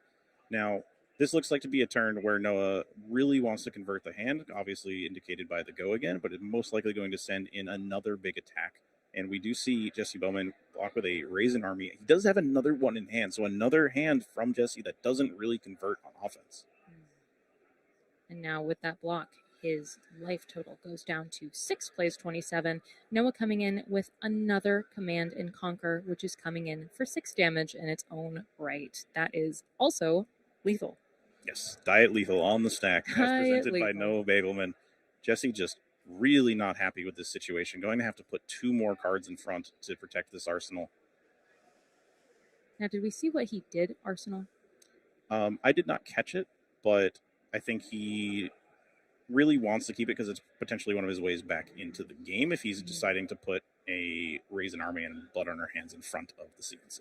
All right, and coming back to Jesse Bowman, we do see he has 1 card in Arsenal. He has 1 card in hand. He is pitching the Glint, the Quicksilver, and he is coming in with a Draw Swords to give his next weapon attack +3, also allowing him to draw a card. We do see the Kasai activation. He is banishing the 2 reds and the 2 yellows to make a gold. Jesse looking a little dejected, just understanding that this is most likely going to get blocked out, and maybe the only way that he can win this game is through fatigue. Noah's deck is looking a little thin, notably why he played that So Tomorrow to get the Oakenold back. You see Noah blocking with his cards and Jesse kind of shrugging, saying, all right, I guess, this is one of those turns where he's really hoping to maybe pitch back a little bit more damage. Currently 6 plays 27, but Noah full blocking that out as Jesse gets ready for this E-Strike that is being sent right back at him for the 2nd turn in a row. Now coming in for 5, go again. Yeah, I was going to say, I was having a little bit of deja vu here. I thought we just saw this sequence from Noah, but he wants to do it again. We do see a Provoke drawn up in the hand of Jesse Bowman. Most likely not going to be impactful this game, so he's just going to commit it to saving the 3 life. And Jesse Bowman taking 2 damage after that block, now at 4. Plays 27. I'm wondering if Noah is going to be able to just completely not take him out just this turn. We do see that Titan's Fist coming in, blocked by the Valiant Dynamos and by another card from hand. Yeah, so this is going to be the point of the game where Jesse really has to buy more cards from Noah, because when you're at 4, you're in that Hammerlock range that we kind of described earlier, and should a fused Oakenold come out, that is potentially all she wrote, right? You have maybe the ability to refresh these dynamos to get that extra block. You have 3 block on your armor, but we've seen a lot of those prevention effects and a lot of those defense reactions just kind of get pushed to the bottom of the deck or used earlier in the game. Yeah, and another draw swords coming onto the table. Not sure how many it's been this time, but at least Jesse's been lucky about having that almost every turn for the last few cycles that we've seen. This one now coming in as the hot streak for 5. Noah checking his banish, his decompose, checking his graveyard, trying to figure out what exactly is left in his deck so that he can play around the 5 damage. Pretty comfortable life lead. There could be a point in the game that we see Noah just try to accept the bill, and I just want to push my damage turn over turn and buy as many cards for you as I can because you have to block. And Jesse looking at his arsenal, looking at his hand, maybe just, oh, here we go, a Blade Runner coming in. Now this is going to be giving +3 to the next attack, but it is giving this hot streak go again. Yes, notably we did see Noah not block at all, so I think he is on that plan of I just want to convert my cards into as much damage on my turn as possible since Jesse is at 4. Don't really care about the 1 gold made on this turn sequence. It's not a bad position for Noah to be in. I know I've had this situation where if I have a very strong life lead, I will just start taking damage to hopefully send back something big. But Noah is one of those experienced players who knows that that might not be necessarily the best option. We've seen him do it before, holding on to his life total now at 22 plays Jesse's 4. And we now see this Centauri Saber coming in for 6 damage. Noah thinking about his blocks and sending another Colors of Aria to the board, this time as a blocking card. 3 damage going to get conveyed over the top of this. This is overall not a bad turn cycle for Jesse. We got a card out of Noah's hand, so maybe we won't see one of those E-Strike Go Again extenders. But depending on what Noah has for the attacks in his hand, I would be a little worried. I would say importantly for Jesse with his life total at 4, being able to, oh my goodness, another Oaken Old coming to the board. I was going to say he refreshed his Valiant Dynamos, but no, it might not matter because it is coming in for 9 Dominate. Jesse, is this all she wrote? I think this might be the game. We do see a Riches of Tripledani drawn up in the hand of Jesse Bowman, and he's looking at his hand. He does not seem happy. I don't think there's a defense reaction or any damage prevention in the hand to save him here. Sending out those Valiant Dynamos with a hope and a prayer. He does have a full suite of equipment. It may be enough to just survive. No, maybe enough. Well, if he can put a 3 block in front, he'll go to 1, but then he'll lose 2 cards. He might not be dead, but he's certainly not taking any sort of offensive tempo on the following play. And the card from hand is an Outland Skirmish that he is putting in front of this Oaken Old that is doing the dirty work of Noah Bagelman. Jesse Bowman, with the 3 cards remaining, losing 2 of them. Oh, and he gets stuck with the Blade Flurry. That's like potentially the worst card he could have got. There was a Riches of Tripledani in the hand and another hit and run that he really would have liked to hold on to, maybe to pop gold and make those swords free and continue to put pressure. Now, these are the moments that kind of make Flesh and Blood great, is wondering, what is Noah going to do next? I do believe that we are entering possibly the final turn of the game, unless Jesse just continues to full block. And we do see that Vigor token, popped for Jesse Bowman, giving a resource, activating Kasai. Looks like he is going to try to get a sword swing in. Unsure if he's going to try to use the Blade Flurry for damage or just move into one of those pop gold sequences. Looks like that will be a hot streak that will be coming in. And even Jesse seeming to turn that card around in his hand. 2 damage coming across for Noah Bagelman. Current life totals are 1, plays 18. I do see Fruits of the Forest in Noah's hand, so maybe not the best offensive conversion that he has, but we are going to see the Channel Mount Eisen come out from Noah, one of the other unique cards out of the Jarl Armory deck,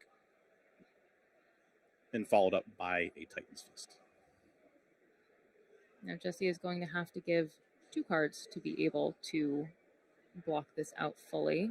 Anything at this point is unfortunately lethal. Now, remind me with the Frost bite in the equipment slot. Is he still going to have to pay 1 even to block? So you lose life at the start of your turn equal to the frostbite. So if Jesse does not have a way to blow this frostbite up, he's dead. So he needs some sort of damage prevention, defense reaction, something to blow this up before the channel Mount Eisen triggers. And if he doesn't have that, this is all she wrote. But if he's blocking and not just going immediately to fist bump, then he might have something. Maybe looking, we'll see. You see Jesse smiling as he's flipping he doesn't have his it. cards. I don't believe so. And I do believe, as you said, you see Jesse And there's just the smiling, and the fist bump is offered. Noah Bagelman moving on to our next round as a 2-0 player at the New England Battlegrounds. That was a wild game. Going into it, I definitely thought we were going to see sort of that more grindy value style trade from both players, but they just got out of hand really fast through all those dominant attacks, all that disruption, all the value that Noah was able to accrue through the stalagmite, through the gloves and the mangles. It just really kept Jesse on the back foot that entire game. And Noah did a very good job of knowing exactly when to send in that stalagmite. You could see it in Jesse's own face as it hit the board, and Jesse kind of went, dang. Again, shutting down that entire turn very effectively multiple times this game, followed by those Oaken ults that just came in swinging, essentially. Congratulations, Noah Bagelman, really showing the power of Jarl to a world full of doubters. And as you mentioned, I mean, I feel like we have quite a few Jarls that are here today. It's hot in the room, but they're bringing the ice. But I think in some time we are going to be interviewing Noah Bagelman. So stay tuned. Oh, no interview. I lied. Sometimes I like to talk, but it does seem like the round is paired for our next round. I'm going to be taking off on this one. We will have Ka-chan returning, and we will see you again soon.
Welcome back for round 3 of the Grave Troll Battlegrounds. Last round we saw the Hammerlock take full effect as Noah Bagelman on Jarl managed to beat down Jesse Bowman on Kasai.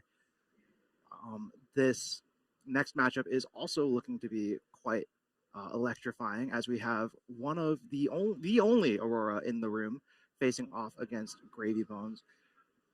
As we can see here on this metagame breakdown, Gravy, a pretty well represented deck in the room. One of those 5 of heroes trailing behind the large quantity of heroes up at 6. We've got, those 6 marionettes, the 6 Dios. I think those are probably expected, but 6 Phis and 6 Kasais as well is quite an interesting number. I think the number of Guardians here as well is particularly surprising compared to what we're seeing over at Shinjuku. I think that is probably some New England favoritism for those blocking decks. But the Aurora that we've got on feature match, the one of in the room currently 2-0. Maybe that Skyward Serenade unban really did do something for that deck. Yeah, Skyward Serenade is an interesting one for sure. It definitely does bump the power level of that deck up a bit. And I do want to kind of draw some attention away from Aurora for a second and look at the 2 Hollas that have been represented here. I believe one of those Hollas is currently 3-0 in the room. Well, they can't. Or 2-0, I'm sorry. Right? Okay. All right. 2-0. Sounds like we've got a lot of underdogs in the room today, perhaps. Maybe being in the top of the metagame isn't exactly where you want to be after all.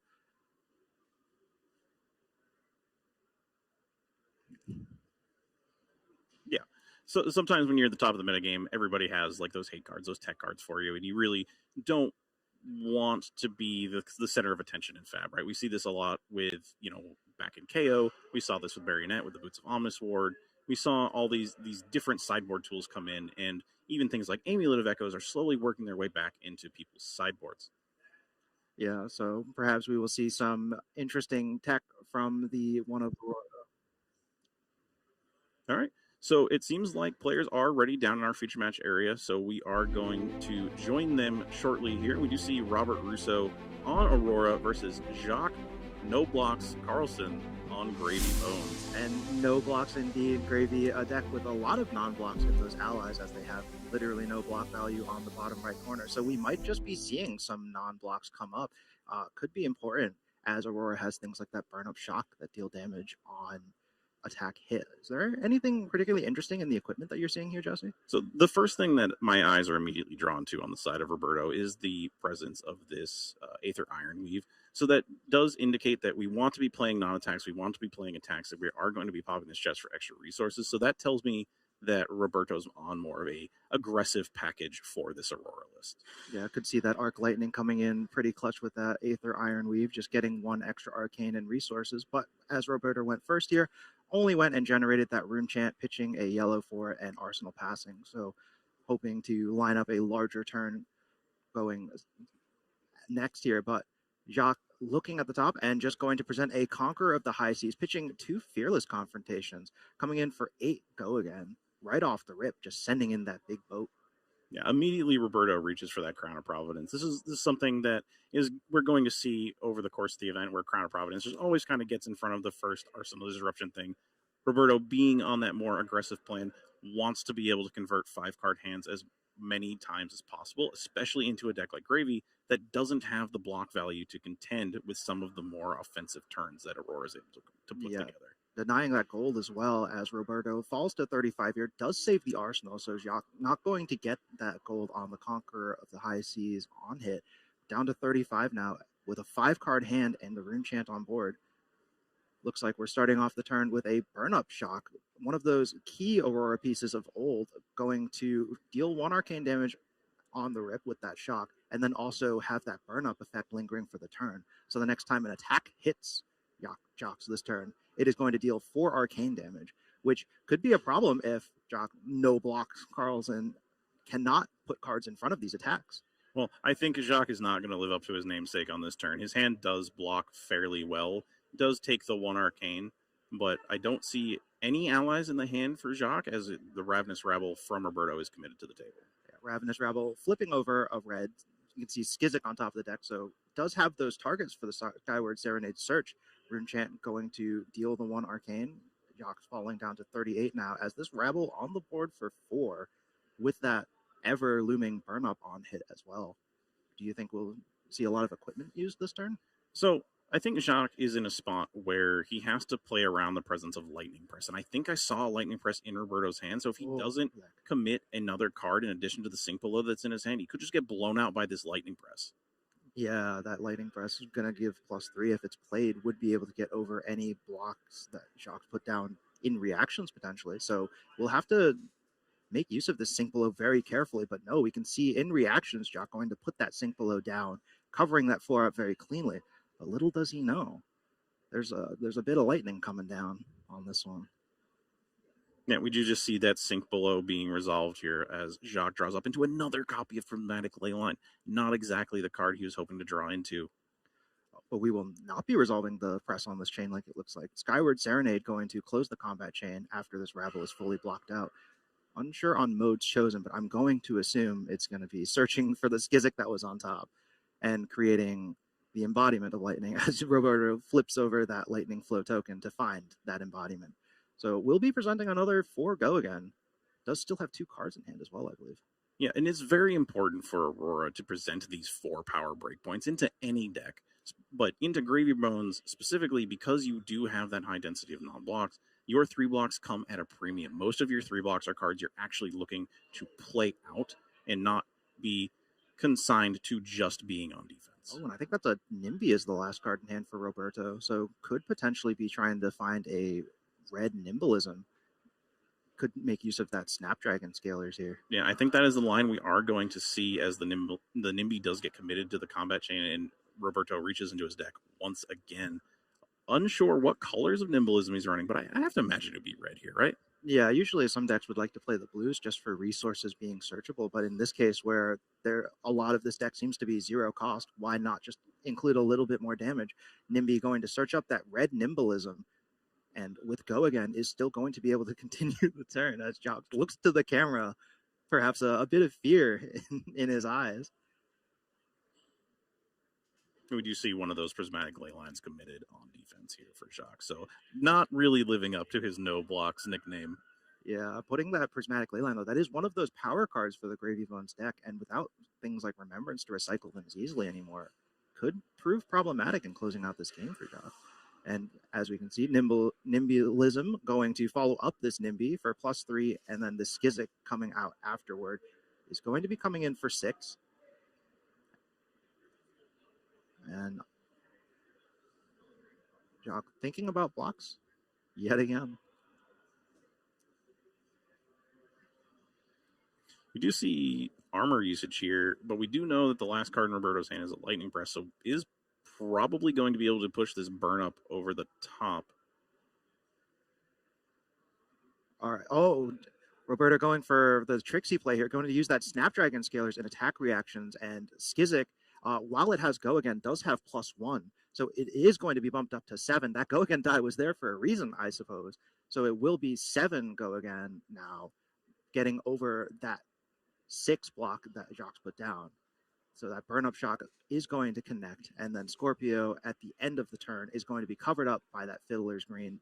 So Jacques maybe getting out of that turn definitely battered, but yeah, having to block down to 1 card is not typically great, and because Jacques did commit that Crown of Providence, it's no longer there for any other burn up shock turns following. Not having any gold to start means you can't take that extra card that you were left with and convert it to a gold and maybe try to make a turn out of it. So just going to Arsenal pass. Yeah, Roberto still does have that Lightning Press in the arsenal.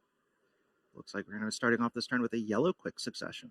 So we'll be granting Go Again to the next Runeblade or Lightning attack, and the next 2 attacks this turn get +1 while they have Go Again. So this Path of Same Ends usually would kind of require that 1 arcane damage to come through or paying 1 for that Go Again. But in this case, quick succession just going to grant it. So Jacques currently presented with 1 arcane. And we do see the presence of Arc Lightning and a Jack B Nimble. Is that the correct one? The one that steals items in the presence of Roberto's hand. So he is on that small Nimblism package in addition to those Nimbies. So I really think that Roberto's just trying to convert these large combat chains or multiple attacks throughout the turn and really pressure with on hits and those breakpoints. Yeah, Roberto perhaps trying to do like Aurora of old and just present a hand full of 0 for 4s, and looks like Jock going to be no blocking on that Path of Same Ends, and here it comes, that Jack be nimble coming out. So going to banish a nimbleism from the graveyard to get +1 and go again, and on hit steal an item. So Roberto seems to have a lot of tech perhaps planned for this Gravy matchup. Yeah, notably, no gold on the board to steal, but this is a very crucial interaction in this matchup. And we do see a Rigor Mortis and a Call to the Grave in the hand of Jacques, so maybe just can't commit more cards to blocking anything that Roberto's doing on this turn. And the Lightning Press is going to be put onto this Jack be nimble. Jacques quickly descending in life total, down to 24 now against Roberto's 35. That last turn, being able to keep all 5 cards in hand has really let Roberto push the tempo on this game. Yeah, and we did see that Scorpio come in, and Jacques had the floating resources from the Chum that he had used to stop the Arcane earlier to stop the Arcane ping from the Scorpio. Yeah, that free for 1 weapon getting a little blunted with that floating resource as Roberto draws back up, and it is once again Jacques' turn. Currently sitting at 23, facing down 35 life on the Aurora side still. A lot of health to work through. And where Jacques has yet to do the Gravy Bones thing of like generating gold or summoning allies out of the graveyard, I feel like might be a little behind in this position right now. He does currently seem to be behind, but he does flip that blue off the Saltwater Swell, so maybe the resources will propel him into a turn that can maybe buy back some of that tempo. But I think what's really awkward here is that the one ally that he did find in the form of Rigor Mortis really gets cleaned up in the form of Scorpio, but we do see that Conqueror of the High Seas come out and pressure that Arsenal once again. Yeah, so 8 go again, once again from Jacques here, finding that blue off the top with the Saltwater Swell really helped make this turn come together. This time, Roberto does not have that Crown of Providence to sink the Arsenal, so will have to consider potentially giving it up. Does have a large life total lead at least, so perhaps not too threatened on that end, but at the same time, giving up a whole card and giving your opponent a gold can be kind of scary. And the Arc Lightning in Arsenal, so going to lose that powerful specialization, and the gold is going to be cashed in immediately for Jacques for that hero power, going to draw and discard. You said it was a Rigor Mortis in the hand? Yes, he's really trying to get the ally into the yard this turn because he wants to be able to resolve it and play it, but he did pick up a Sawbones off the Gravy activation, so the Sawbones is going to be coming in and seeing play and then getting in for a swing, maybe even a gold activation off this gold baited hook. We do see it 6 presented. Roberto does have a Lightning Press, so his hand does not block well. Yeah, but if you weren't blocking out that Conqueror, probably not too interested in blocking out this Sawbones either. Coming across the table for 6 on-hit gold due to the activation of that gold-baited hook. Roberto going to look through the graveyard, see what potential options might be here. So Jacques, though, has been finding a lot of those power cards relatively early. We've seen 2 Prismatics so far, I believe, and 2 Conqueror of the High Seas result as well. That Saltwater Swell hitting the blue off the top of the deck, I think, was exactly what Jacques needed to find a foothold in this game. Being able to present those high damage numbers and those relevant on-hits is exactly what you need to do in these aggro matches, where you try to walk both of your life totals down together and eventually come through once the aggro deck across from you has to start blocking, and that's when you can really get those allies across for more value. Yeah, I may have spoken a little too soon when I was talking about Jacques perhaps falling a little behind in this game. As we can see, suddenly taking the life lead is Jacques Carlson after that turn of Conqueror of the High Seas into Sawbones swing. Roberto down to 20 now. Going to have to find a way to perhaps clear this ally as well as start threatening that life total again. And Arc Lightning is a pretty good way to do it. So going to present 1 arcane damage every time Go Again resolves this turn, and also granting the next action played Go Again. And notably, the Scorpio does not cleanly kill Sawbones. You can't actually wait until your weapon swing to kill it. You have to commit a real attack if you want to get this ally off the board. Yeah. We do see an Oyston and 2 Golden Tipples in the hand of Jacques. So I think this is another turn where if he can save some of this life on this Arc Lightning, we're going to see some more offense out of Jacques. Yeah, going to make a lot more goal and have a lot more options to work with. That Gravy Bones deck does really rely on that currency. And it looks like Vault-Bound Duality out of the hand, going to clean up that Sawbones. 2 Go Again off of that Arc Lightning.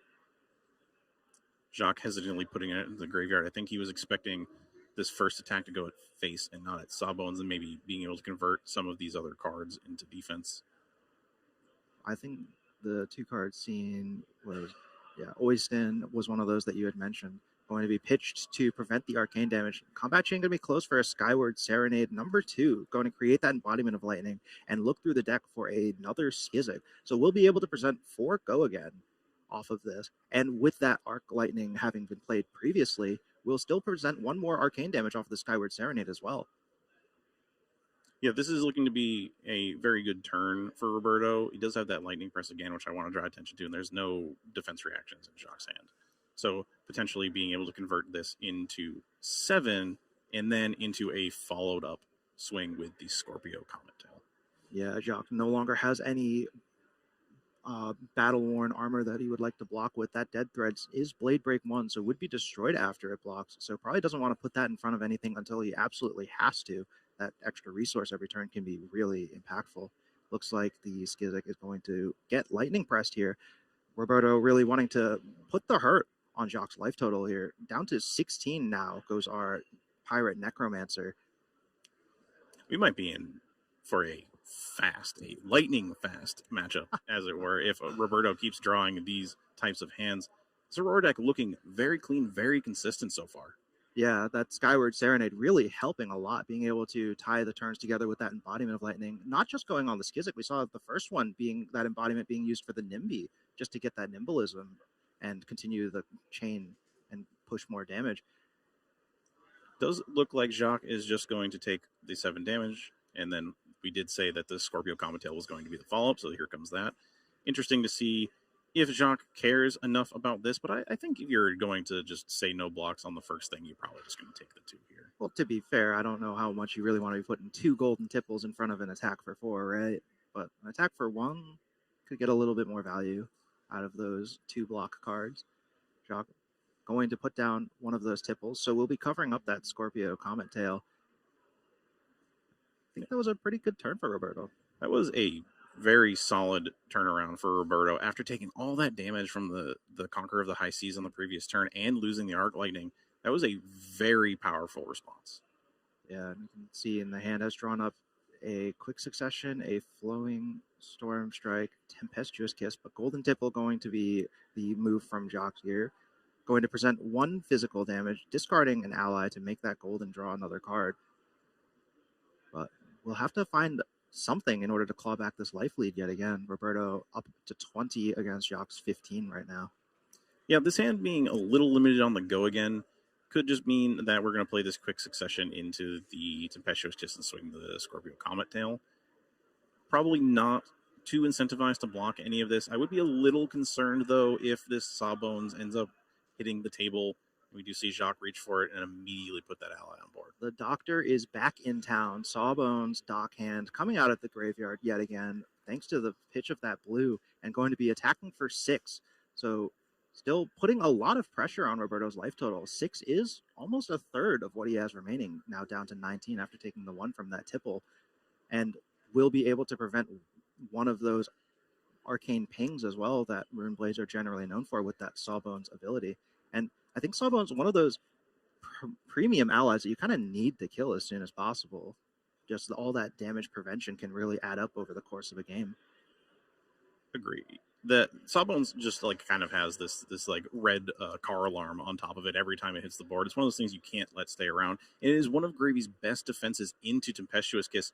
You do see the Arcane Barrier on the side of Jacques, but you also see the ability to just use the Sawbones to prevent that ping and keep extra cards in your hand if you want to block the Tempestuous Kiss and not trigger the effect. It looks like Quick Succession going to start off Roberto's turn, going to provide go again to the next Lightning or Rune Blade attack. Looks like Flowing Storm Strike is going to be the consideration here. Just going to get that Sawbones out of the way. Do you think we might see Roberto use that Aether Ironweave here? Potentially. I could see that as a line. I do think it's very powerful. He just doesn't have necessarily the way to give it go again, so it's only going to come in for its base effect. So no arcane ping on that quick strike.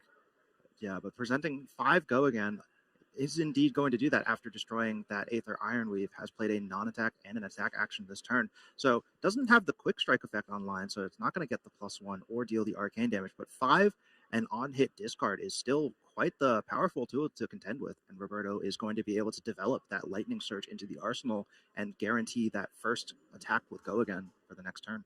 Yeah, for a hand that didn't have a ton of go again, I think this is fine. You were able to clear the sawbones, which is absolutely something you have to do in this scenario, and you were able to set up a go again extender to pressure Jacques' future hands. The thing I would be concerned about if I were Roberto is seeing another one of those Conqueror of the High Seas. We've seen two already, so it's not exactly likely that we're going to see it, but there are other Arsenal Disruption effects in the deck, like we see Loot the Hold typically in gravy decks. So if that comes out to play here, I would be really worried from the side of Roberto. Yeah, it looks like 6 block going to be devoted. Would rather keep the life and the cards in hand as opposed to losing it to that Tempestuous Kiss. So despite a bit of a clunky hand from Roberto, was still able to make it work. But without that Aether Iron Weave on board to save any future hands, might get a little clunky. We'll see Jacques going to activate the Gravy, putting a Rigor Mortis into the graveyard from the hand, and going to immediately rip that Call to the Grave, finding a Chum, friendly first mate from the deck, and putting him into the yard as well. Chum, a pretty annoying ally for Aurora to handle. 6 health is not a very nice number when you're just trying to present 4 over and over again. And if Jacques activates that Chum ability, can just force Roberto to have to throw a bunch of cards into that first mate before being able to attack Jacques' life total again. Notably, we haven't seen a ton of allies out of Jacques here, so it's pretty likely that when he draws up again, he will have that ally to activate the ability, as you said, and that could really stymie the offensive development of Roberto. And since Roberto is currently behind in life total, that might be the one turn that Jacques needs to really start to close this game out. Yeah, Chum just going to get dragged out of the graveyard here and put Roberto down to 9 after no blocks are declared. So Roberto very happy to keep this hand, it seems like. Perhaps thinks that he might have a line on lethal this turn with full 5 cards to work with. Oh, Jacques immediately thumbs the Chum, kind of baiting Roberto a little bit, looking to see if there's an ally. Does not activate the Chum. All this damage is going to be able to go to face. Yeah, all that damage could just be threatened here. I don't know if I saw Jacques draw an ally, to be quite frank. The one card I did see, he drew the other Conqueror of the High Seas that's in the deck. So if Jacques is able to get through this turn relatively healthy, he's going to be able to present a lot of damage on the swing back. But he's going to have to get through the turn first, as we can see 5 go again presented from this rush of power, going to get that +1 due to that quick strike effect, and still 2 cards left in the hand and that lightning surge in arsenal. I think one of the cards has an E-strike. It does appear that way. The rush of power does have another effect where it's on hit, deal an arcane. So if this doesn't get covered up, you could see a lot more damage taken from the side of Jacques. So he's really incentivized to block this, but I don't think he wants to. It does put that Conqueror of High Seas onto the table. The Glattback from Jacques not going to be all that powerful. Maybe just looking to swing Chum. Yeah, perhaps. That rush of power going to be covered up by that third Conqueror as lightning surge out of arsenal, going to be 5 go again off of that quick succession, and still has that enlightened strike in hand, so could just press down another 7 onto the board here. Well, something that's interesting is you can present 7 in a variety of ways, right? So if you choose the go again on this, it keeps the chain open, and then you can swing the Scorpio, or you can just send 7 physical damage as he's doing here. Yeah, killing that Chum. Get rid of the allies. Don't want to give Gravy too much on-board advantage is Roberto. So Jacques making it out of the turn, still relatively healthy, has currently 10 life, facing off against Roberto's 9. Kind of still keeping up despite all of this pressure that the Aurora deck seems to be able to put down. Yeah, this isn't the worst spot. Jacques coming out really, really healthy and having that blue to commit the Rare Morris to the board to continue to send 6, and another ally, 6. Really pressure Roberto's life total. And Roberto is one of those decks that doesn't want to block. We do see that when he draws up this Fry, just an E-Strike is going to have to find a way to get this Rigor Mortis off the table and still threaten cards out of Jacques' hand. Yeah, Roberto blocking that Murderous Rebel with a Tempestuous Kiss, doesn't have that Aether Iron Weave anymore, so will not have that easy access to 2 free resources. Might just be looking to line up some blocks on this Rigor Mortis as well. Looks like an Enlightened Strike going to cover up 3 of that 6 damage. Down to 6 now goes Roberto.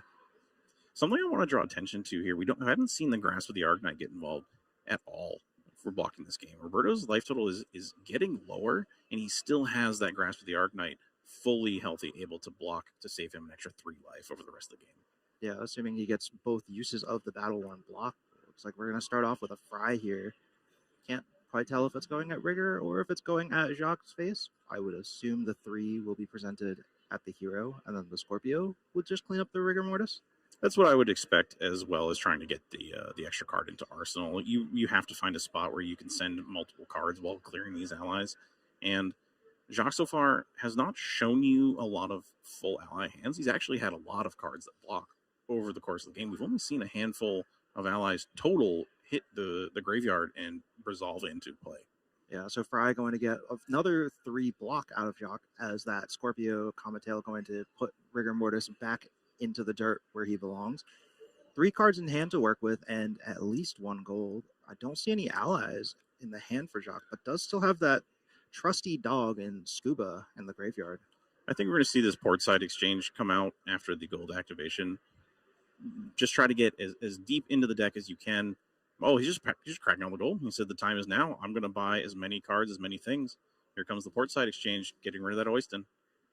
Finds a riches off the top with that portside exchange, so does still have a lot of gold available and has now put a blue into the graveyard this turn. So those allies are playable out of the grave. That floating resource just going to be cashed in to just draw another card off of that gold. Swabby in hand and a riches could drag this Scuba out. And it looks like we're going to be doing just that. That salty sea dog being retrieved and a loot the hold being played here. So going to threaten a discard from Roberto's hand the next time if this ally hits.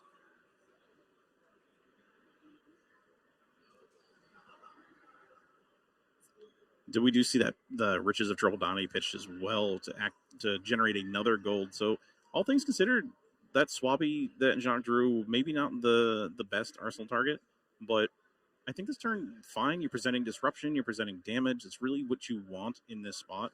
So asking Roberto to commit at least 1 card no matter what happens, we do see him reaching for the Grasp of the Arknight that we outlined on the previous turn, and does put another Rush of Power in front. Yeah, so this Scuba going to be blocked out thanks to that equipment. And before Jacques goes to pass the turn, he's going to activate that Gravy, draw and discard by destroying a gold. Finds a Chum off the top. So neither of these cards, something that Gravy really wants to put in Arsenal. I think he usually wants his friends in the graveyard, not tucked away safely underneath his hero. But looks like Swabby Jacques thinking about whether or not to put this card in Arsenal. I think as much as it pains him to do so, I think he might have to put this card in the Arsenal because we don't see the presence of something like Mage Master Boots, because that is currently his Arcane Barrier.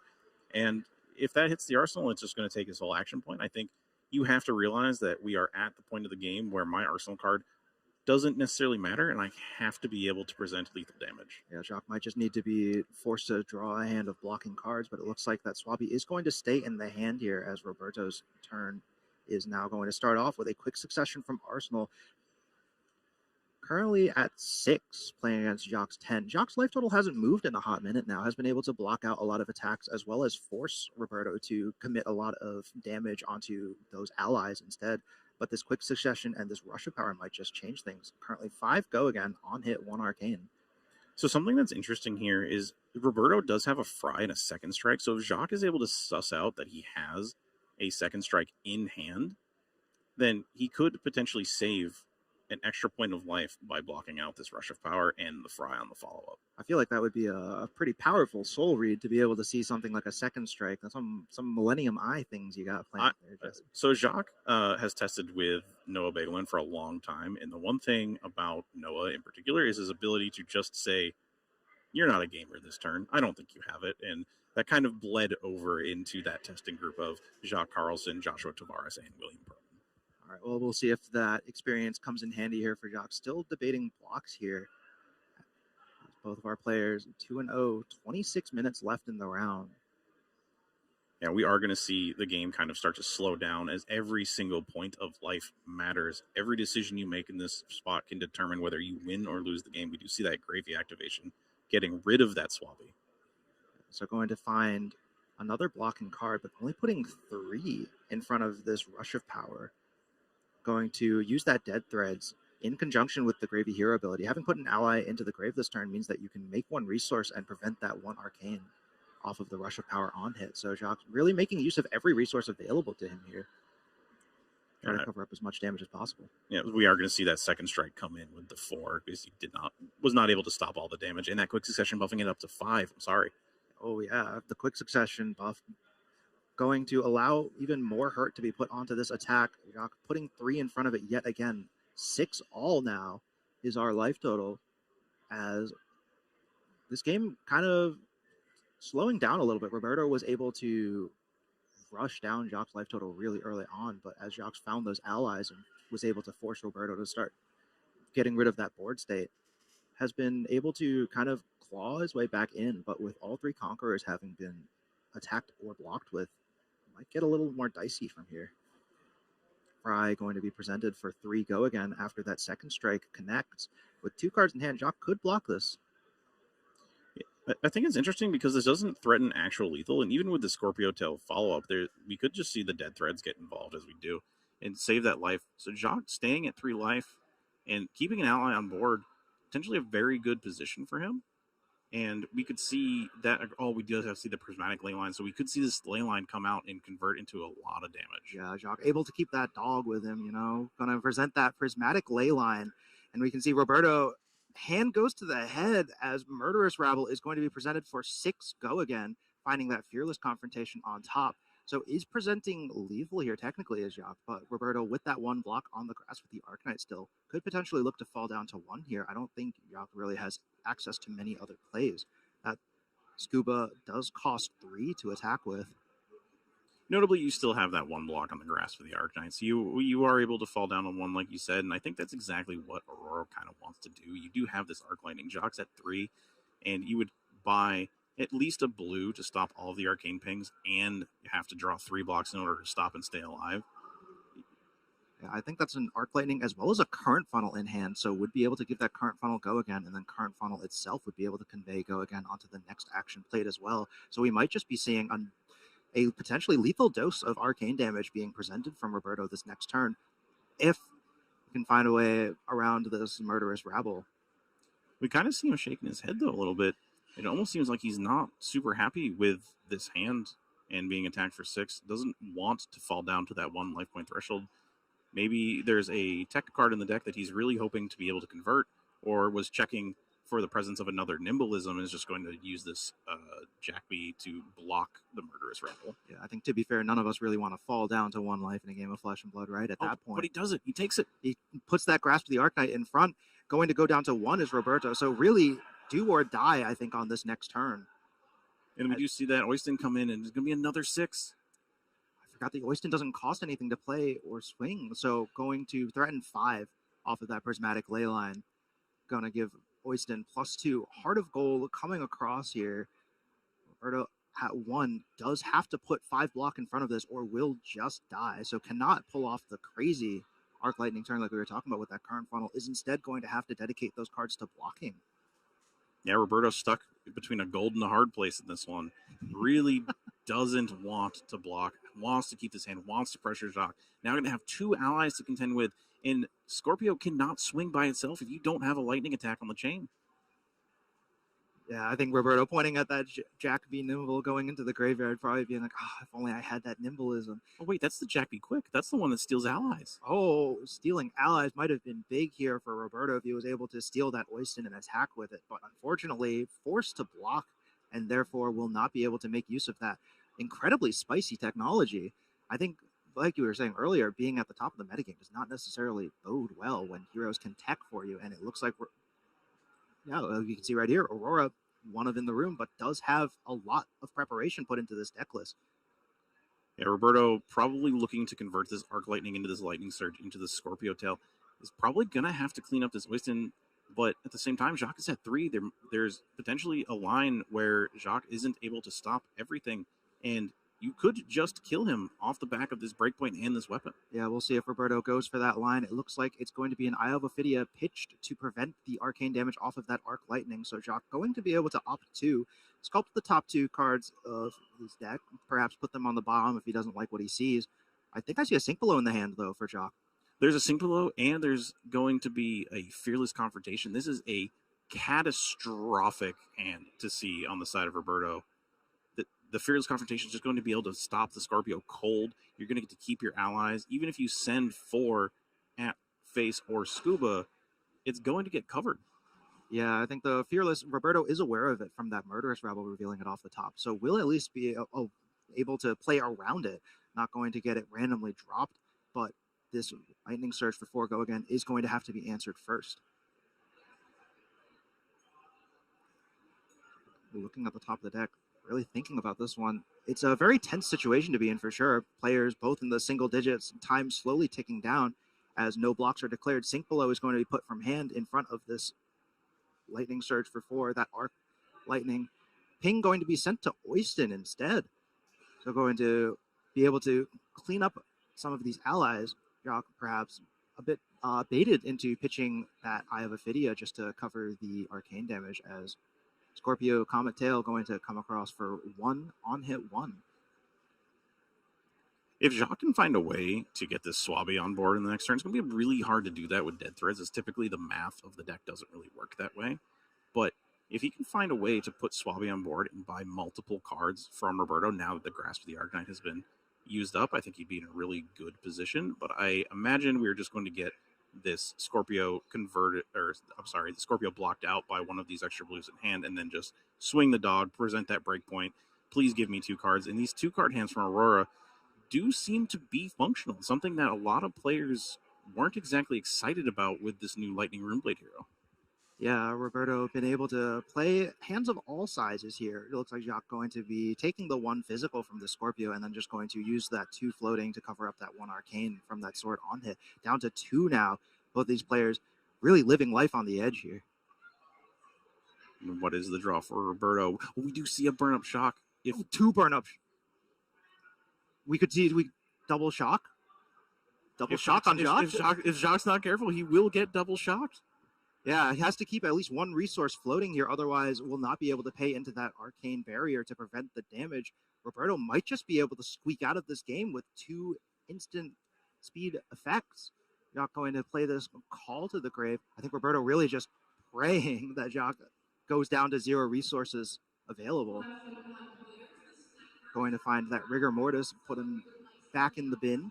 So Rigor Mortis is potentially one of those safe lines where he could cast the Rigor Mortis with the 1 floating and keep the card in hand so that he has resources to prevent the arcane. So if he does resolve this Rigor Mortis on this turn, I really like this line from Jacques, playing around the potential of double shock. Yeah, Jacques has only seen 1 burn-up so far from Roberto's side of things, and does also know that he had at least 1 Vault-Bound duality. So keeping this resources floating is a very astute observation by our Gravy Bones player, as Rigor Mortis comes across for 6, going to be met with a shock at instant speed. So rather than having to block any damage, Roberto just going to trade 1 arcane damage for the rest of Rigor Mortis's health total and take that ally down before any damage is conferred.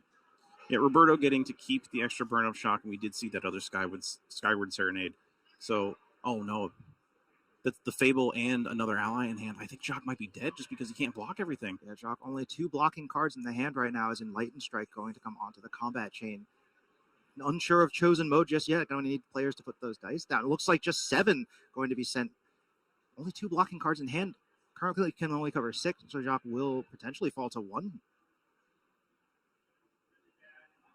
Yeah, those 2 cards put in front pretty quickly, Jacques. Just considering every possibility before confirming. 6 put in front of that 7 here from this Enlightened Strike. Roberto going to be able to keep that burn-up shock in arsenal, as Jacques going to fall down to 1 as well. So that second burn-up shock being in arsenal means that we might just see that instant speed threat coming through yet again. I have Ophidia going to be pitched to attack with this Scuba. Going to come across for 4. As Jacques opts to finds a Prismatic Leyline and a Loan Shark, but I think at this point in the game, like, top cards of the deck might not matter too much. I feel like it's do or die here for both of these players, down to 1 right now. I think this is going to be a very important turn cycle for Jacques. Roberto has to give 2 cards because of this 4-power breakpoint. We do know that the burn-up shock's in the arsenal, so being able to hold that extra ally as to save himself into the installation of shock, really good. Jacques keeping track. I haven't seen him. I need to hold cards. I need to be able to AB. And we do see a Fry in the hand of Roberto, so one of those cards just doesn't block.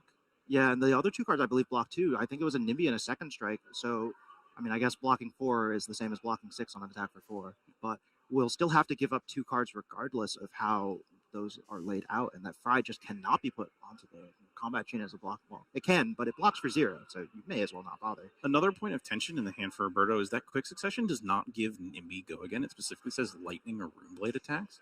So I wouldn't be surprised to see that NIMBY get involved blocking. Oh, looks like we're going to have a judge call here.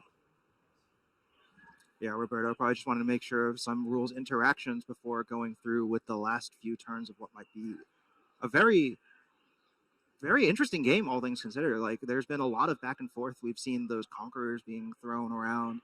We've seen, like, allies being killed. Aurora really started with, like, foot on the pedal against Jacques' life total, but kind of had to force to attack those allies as the game went on.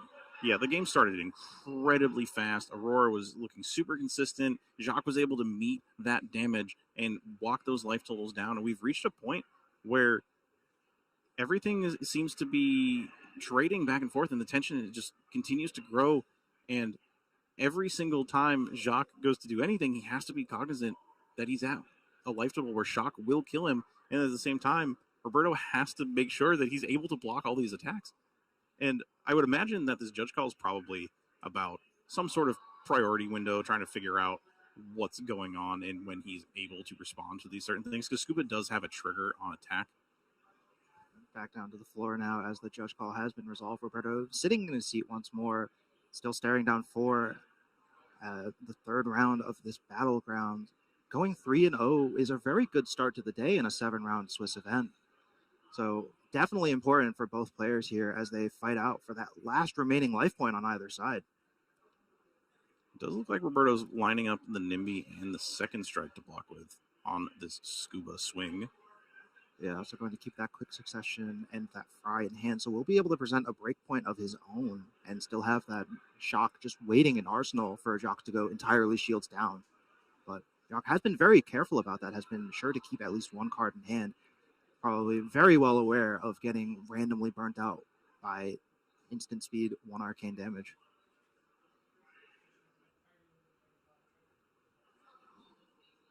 Yeah, we have an update from our table judge. It was just a question about the priority window on the Scuba activation for block. Oh, the quick succession was put down in front of it was the quick succession, not the NIMBY being used for blocks. That is an interesting decision from Roberto. Maybe he's just valuing the guaranteed 3/3 and then being able to maybe find a +3 for the following turn. Yeah, I could cash in that Shock at instant speed just to get it out of the arsenal, but I'm seeing a Blood in the Water in the hand for Jacques, so does at least have enough cards to block everything face up here that Roberto will be able to present. Very grindy late game that we found ourselves in, despite how fast the early game was going. NIMBY going to search out a Nimbalism.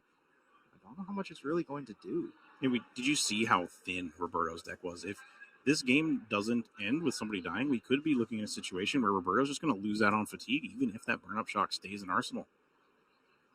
Yeah, that's a very real possibility. I've heard people talk about fatigue and Gravy Bones just because he only has so much damage available in deck. Yeah, we can see Jacques counting out the cards in deck remaining, perhaps wondering if he can pivot to a more fatigue angle. That still does seem kind of scary as well, where we're a deck known for having 0-for-4s kind of needs you to draw your hands up in certain ways to block everything out. Looks like a Blood on the Water going to flip a Scuba into the graveyard, blocking 6.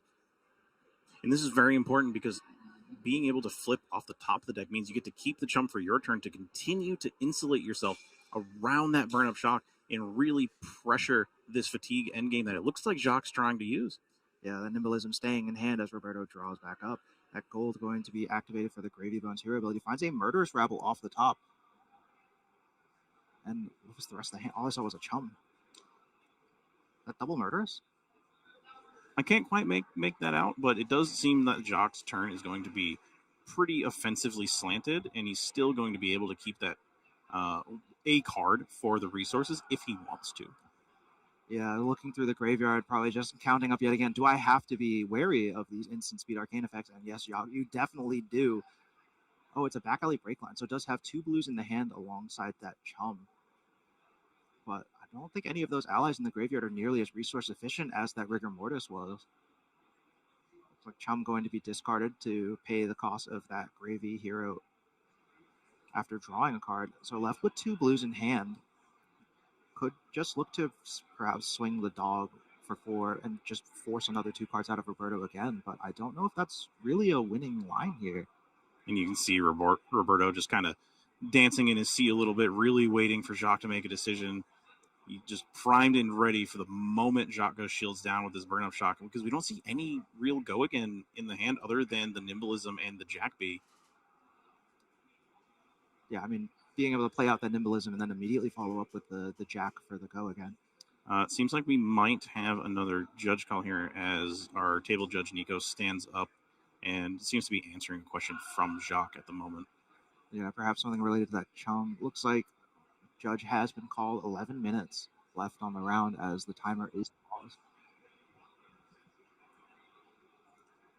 So yeah, this game still kind of grinding on. Both players able to block out everything that's coming at them, and like where they keep just trading cards on offense and defense kind of means that these Aurora hands are looking much more anemic now.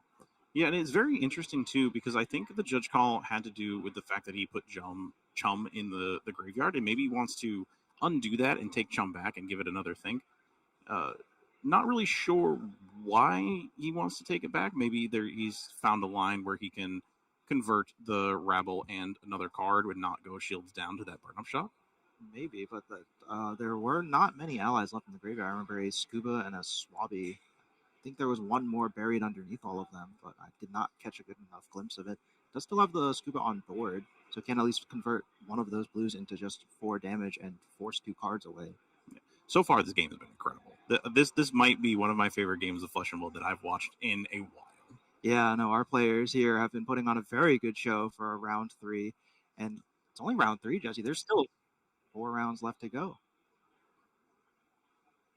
Yeah, it does seem like our judges are still getting things resolved. Card will stay. All right, yeah, so Jacques going to just be pitching that blue, sending in the Scuba for 4 yet again, putting all of the yellows back on the bottom of the deck. So we'll have perhaps just trying to put more 3 blocks back in. That's 4 presented yet again. Roberto does have to put 2 cards in front of this. I don't think we've seen a defense reaction out of this Aurora deck so far. No, and traditionally they're running things like Sigil of Suffering, so not seeing that in so far into the game means that they're most likely not there, and that's not the game plan for Roberto. He's just trying to kill Gravy as fast as humanly possible to avoid this exact situation where every ally swing demands at least 1 card to block with. Yeah, unfortunately, Roberto perhaps just not quite able to ride the lightning fast enough, is found in a very grindy situation where both players are just blocking out every single turn and returning whatever else they have available to them. But Jacques here with that dog on the board is going to essentially just have a free weapon to swing every turn. So only has to keep really 1 card to threaten Roberto's hand, whereas Roberto with that Scorpio cannot just attack with it for free. Does need a lightning attack on the combat chain. So doesn't have that weapon to just keep presenting as a Nimblism. And a Snatch kept in hand for Roberto. So just keeping the breakpoint here. Going to present 7. Yeah, and this is typically very hard for a deck like Gravy Bones to block. You're going to have to put 3 cards in front of this. And then with the Riches of Trouble-Donny drawn up, you can't even swing Scuba. Oh yeah, Jacques' hand lining up a really bad time here. Going to be threatened with 7. Does not find a defense reaction. So all of these cards in hand. 3 blocks and a Pearl in that Riches of Trouble-Donny. So if he does not want to just die straight up, going to have to put 3 cards in front, but that Riches doesn't really do much in the hand by itself. Does have a gold on board at least, but going entirely shields down, pitching a yellow into that gold does mean that Roberto would have a window to fire off that shock. Just might see the end of this game come up real soon. This decision is going to mean everything for Jacques Carlson. And heads and hands for Roberto. He's not happy to see 3 blocks come out from Jacques. Yeah, Roberto perhaps just hoping that Jacques drew another handful of friends. But in this case, is that a Murderous Rabble? Murderous Rabble from the Arsenal going to reveal a blue. So 3 go again. So Jacques does at least still have some actions to take, despite having a yellow in the hand that does not block. Going to force 2 cards from Roberto yet again as this Grindfest just continues. I think that's a Voltbound Duality in hand from Roberto. So now being able to potentially get over the the extra cards that Jacques is keeping now very specifically has to keep a yellow or a blue in hand at all times. Luckily, Gravy is pretty good at that. A lot of the deck is blue and yellow. Not many reds. I think it's just the Conquerors? And we've already seen all of those. Jacques taking a look in the graveyard here, trying to figure out what exactly is left in the deck for Roberto. What kills me at 1 life here? How many cards are left in the deck? Can I still fatigue you? What is going on? Yeah, I think I counted alongside Jacques there. I hope I counted correctly. It seemed like 10 cards left in the deck for Roberto, so can only really afford to do this so many more times before he just straight up runs out of cards. Jacques' deck plenty healthy still. That Scuba been able to fetch many yellows out of the graveyard and put them back on the bottom of the deck. Roberto thumbing those 2 cards on the field, going to put them back in the grave. This could be potentially very dangerous. What's up? Just dragging the Scuba? Doesn't cost anything, right? He might be looking to convert. But is still plenty aware that, like, he's looked through the graveyard so many times. There's only 10 cards left in the deck. Must be thinking about the possibility of Vault-bound dualities and that third burn-up shock. And Roberto has been sitting on this arsenal for a very long time now, so Jacques could perhaps suss out that this arsenal card is not something that he wants to convert just as another 0 for 4.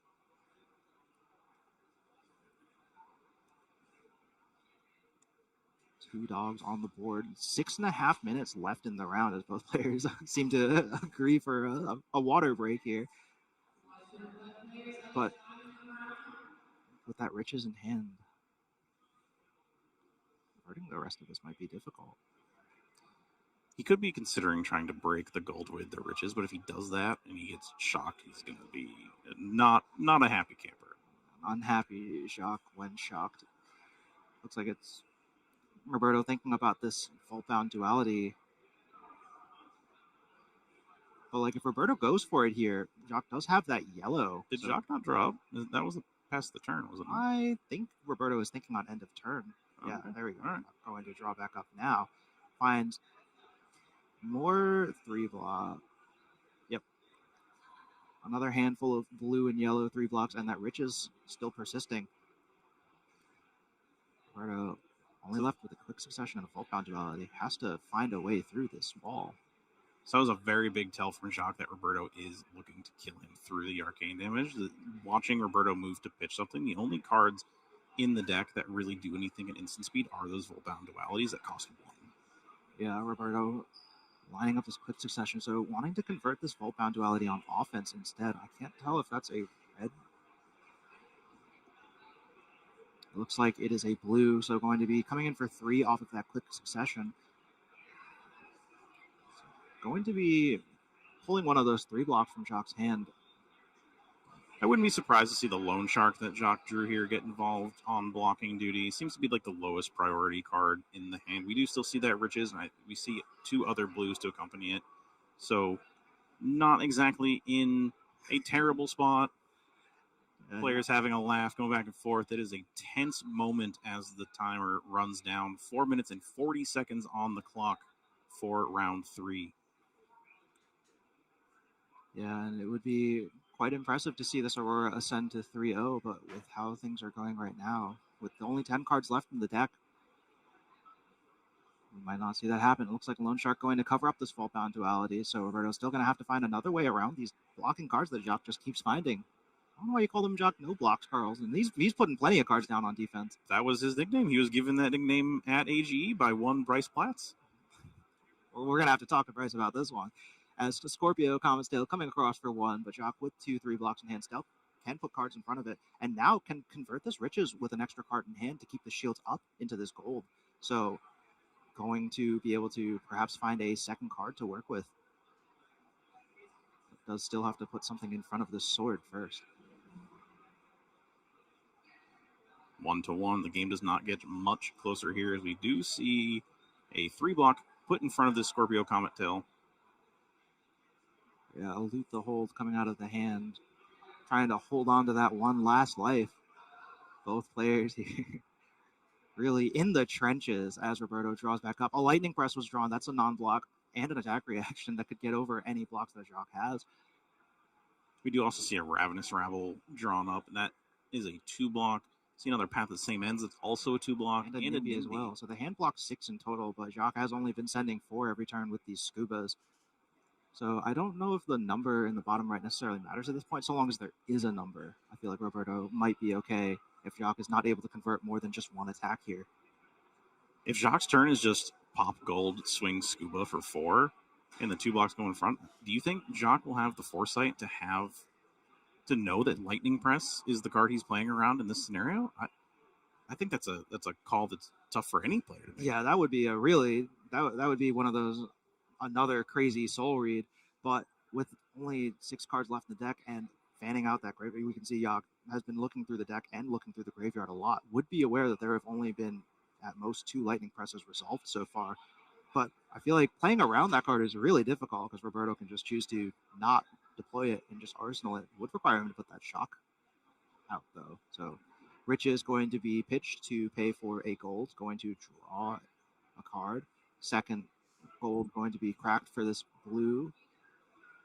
Find one more, waiting to see if Roberto has any responses first. Finds another Lethal Hold. So just more blues abound. If Jacques can put the Swabby in board somehow? I don't know if he can without going entirely shields down. That ally does cost 3 to play and 2 to swing, yeah. And with only 1 resource floating and 2 blues in hand, hasn't played a blue yet this turn either. So I don't know if that would be an option, but does still have his very loyal dogs.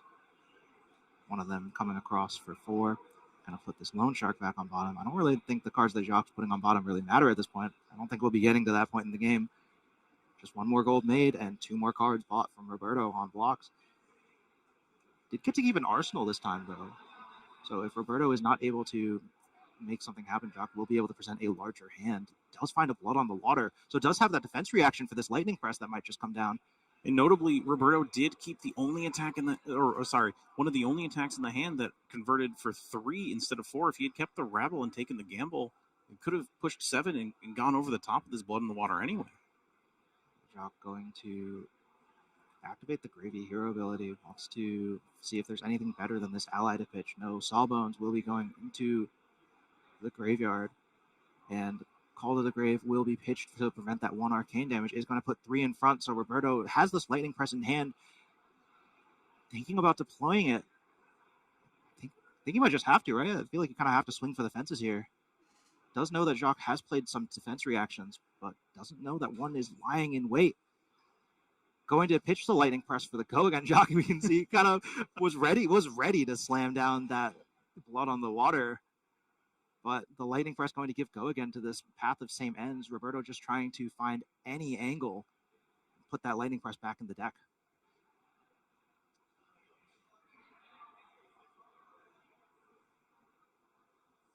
Tensions are high as time in the round is going to get called.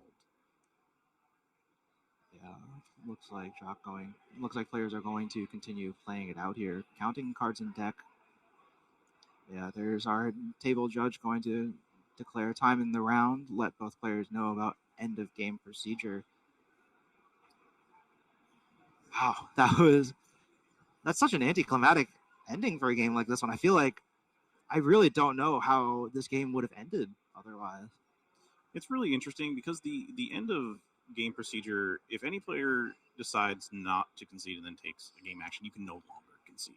And one of the things is you're not allowed to talk about the game or anywhere the game is going prior, so decisions have to be made up front with all the information that is currently on the table. And on the table comes this Blood on the Water. Jacques going to put that Rigor Mortis into the graveyard. So going to cover up that Scorpio. Lightning Press going back on bottom of the deck. At least Jacques does. It's a very, very easy pitch deck to memorize at this point in the game, right? Does know exactly where that Lightning Press is. Another handful of 2 blocks and a Tempestuous Kiss. Portside Exchange going to... Oh, Roberto here trying to see if there's a window where cards are not in Jacques' hand. Portside Exchange going to discard and then draw. Just discarding a blue, wanting to get that out of the hand. Find another blue, going to pitch into the Rigor Mortis, attacking for 6. And still has 1 resource floating, so cannot get shocked out of the game. And 6 is a much harder number to cover up. Roberto forced to put 3 cards in front. Only one card left in the hand, and that burn-up Shock still waiting in Arsenal, but Shock's just been able to play around it so masterfully. Looks like Roberto going to just throw it out. Players are going to shake hands. The game is going to end in a draw as neither player could get over the finish line. Yeah, wow, that was crazy intense. I was not ready for that game to go the full distance. From the start of it, Roberto really had everything lining up and was able to just force damage at Jacques, but eventually those allies came around. Yeah, we saw the game start so fast that you and I both looked at each other. No one could see us, but we were looking at each other and we went, oh my God, this game is going incredibly fast. I don't know how much more we're going to have to talk about. Yeah, and then things really turned around on us, huh? We had to watch this game go down to the dregs. Both players at 1 life apiece, just not able to confer that last point of damage. Roberto was sitting there with that Shock in Arsenal for what felt like forever, and was just not able to, like, Jacques was just able to keep that one resource floating and just did not let Roberto kill him with that. Yes, exactly. And one of the things I do kind of want to talk about is that most people wrote Aurora off. Like, even with the inclusion of Skyward Serenade, we've been talking about this. Most people, don't want to play Aurora. They don't think the hero's powerful enough. But keeping up with one of the kind of known meta contenders in the form of Gravy Bones, a 1-1 game going down to fatigue, ending in a draw. Yeah, and we also saw, like, that Aurora deck is capable of some technology. Like, the Nimbleism package was super interesting. The inclusion of those things like the Jack be nimble and the Jack be quick to, like, steal gold and steal allies, potentially. Didn't quite line up in this game, but if it did, we might have seen a very different result. And notably, I think we only saw one current funnel across the entirety of that game, and we saw every card in Roberto's deck for that configuration at the time. I believe so, yeah. There was... But I mean, like, current funnel is not a particularly exciting card to convert, right? It's only 2. Sure, but in an old Aurora is traditionally one of those cards that you played as a 3 of because you just wanted to extend the combat chain as often as possible, right? Yeah, finding more go again perhaps may have been enough of a window for Roberto to get the match there, but... So Roberto and Jacques falling down to 2-1. 2-0-1, right? Oh, sorry, 2-0-1, thank you. And then... going still alive for their top 8 contention. Not exactly the result both players wanted, but a great game from both players nonetheless. Yeah, unfortunately was not able to end in a decisive victory for either of them. Okay, so we're going to get ready for the next round here. We're going to take a short break, and we will see you next time.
And amidst the storm and seawater, neither player in our last round was able to find that last point of damage to win the game in the end.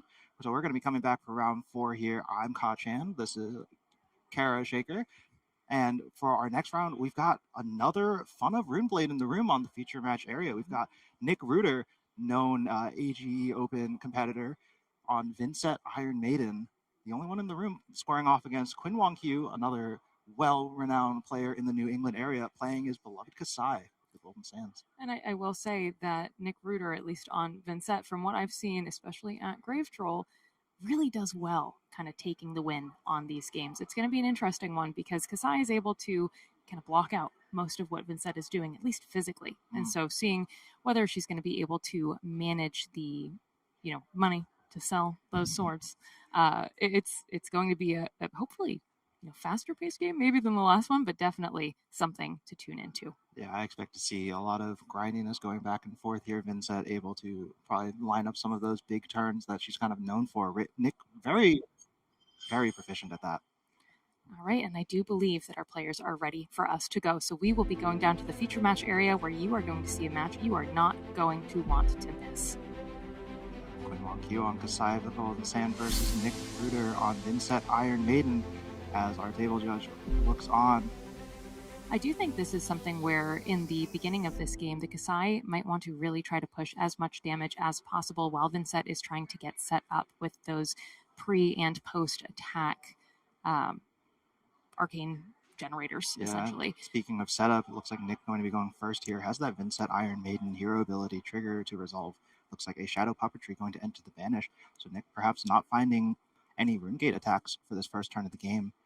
Well, and at least we know that for Nick, that means that he will likely be ending this turn without taking any damage off of Blood Debt. We do see a Malefic Incantation hitting the board early, which is a delight for Nick, I think, on turn 1. A Malefic, as well as this Grasp of the Arcanite activation, going to find a blue to pitch. So going to establish 2 ring chants on the first turn of the game and not take any Blood Debt damage. So very well set up for any of these future turns.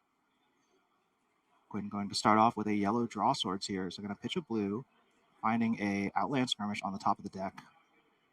going to line up that sharpen senses as well. So lining up a lot of non-attack buffs here. Outland Skirmish coming down, and that Centauri Saber is going to be coming in for a very large number with an on-hit as well. Does have go again due to that sharpened senses. Is going to be 8 go again here. And on hit 1 copper, and if Nick puts any attack actions in front of this will get +1. So it might be potentially 9 depending on how Nick blocks. If Nick blocks. You see Quinn putting down, like you said, big number, and then kind of shaking his fist in excitement, big old smile on his face.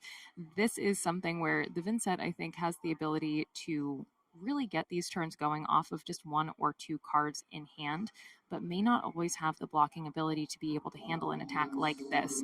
And Quinn, very astutely, already setting up exactly what Kasai wants by kind of raking in the money and trying to get that sort of base going for her for future turns. Yeah, also importantly, getting 2 yellows and a red into the graveyard. Those are important for that Kasai hero ability activation.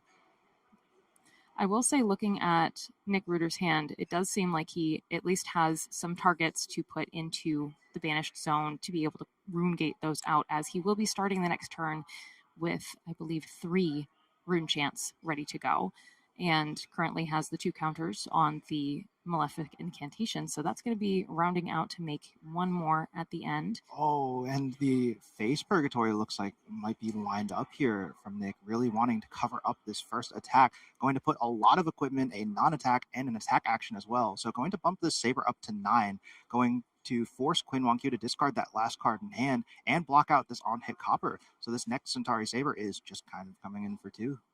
It's too bland, but still sharp. Now 3 coming in from the side of Quinn Wong Q. Nick seems to have the mindset of, at least this early in the game, keeping those life totals up, something that Vincent has always had issues with, and we've seen it on the national level, we've seen it in our own, kind of TCGs, or local LGSs, is that if you kind of keep going long enough, that blood debt might eventually take you out on its own. Yeah, but Nick, still with no blood debts in Banish right now, does have another Malefic Incantation in hand. Going to find a Deathly Wail to put into the Banish for that Vincent hero ability. And off that rune chant generated from that Grasp of the Arknight on the first turn of the game is going to have the 3 rune chants required to gate out this Deathly Wail. Going to establish that second yellow Malefic Incantation. So if this Deathly Wail is sent across, it is going to present it's going to Fasting Carcass is going to be played from Nick. Forget that Deathly Wail. We got more non-attacks to resolve first. Going to activate that Vincent hero ability as well, paying 1 life to make one of these rune chants unpreventable. So he's going to get 2 rune chants off of that Deathly Wail, as well as 2 more off of that Malefic Incantation. This is exactly what you want as Vincent, is with the Fasting Carcass, with the Deathly Wail, you are creating another rune chant kind of coming off of the back, stand alone from those Malefic Incantations, and you have Go Again. So if he did happen to have another card with, Rune Gate in the Banished Zone, which unfortunately he doesn't, but that is something we want to see later in the game as well, when he is going to be able to kind of chain those together. But as Vincent, it's also not always a bad thing to just start paying to send out some more attacks as well. Yeah, it looks like blue going to be put into the pitch to cover up as many of those rune chains as possible. Quinn taking a bit of a defensive stance on this turn. I think the hand has a defense reaction. And is that a Seduce Secrets in hand? I believe it is, yes. So right now, this Deathly Wail coming in for 6 with the Go Again. Again, the rune chant generation coming off the back. We have seen Quinn already take some damage. It makes me wonder what would be going through Nick's head if he has something. What can he play directly out of his hand that doesn't really cost anything, that can still continue on this turn? Yeah, it looks like the chain going to be closed. 2 rune chants going to be generated by that Deathly Wail, as both players have lost life this turn. Sitting with 4 rune chants just kind of ready to go for your next turn as Nick is arsenaling the last card in hand is a very good place to be for Vincent. It gives you many doors that you can walk through. Yeah, Nick has, rather than been setting up those big combo turns with Vincent, has been looking a little bit more mid-rangey. Quinn going to pitch a Riches of Turopodani here to attack with that Centauri Saber, currently just presenting 2, but does still have a card in hand, and Warrior, one of those classes known for their tricky attack reactions, so Nick might need to think about that, but nothing further from Quinn, just going to arsenal that Seduce Secret and pass the turn back. So Nick able to make it out of that turn relatively unscathed, has a lot of the tempo. And being able to enter your turns as Kasai having that Riches of Trobaldani, you also know that that is waiting around for later is important. I did see another Deathly Whale going into the banished zone. Another Deathly Whale and another Shadow non-attack action that gives go again in Nick's hand. So can play that Shadow Puppetry out of hand and then just send in this Deathly Whale yet again. Kind of just a repeat of last turn. It looks like Envelop in Darkness going to come in first, going to create another rune chant and give the next attack that is rune gated +3, I believe, since that is red. Indeed. And I do think that being able to kind of get this started for Nick, yep, we also see the Shadow Puppetry hitting the board. Yeah, Vincent trigger going to be activated, going to pay one more life, down to 34 now, as Deathly Whale is presented with 5 rune chants, one of them unpreventable, and 10 on hit. Going to be able to look at the top card of the deck and choose to banish if Nick desires, and go again.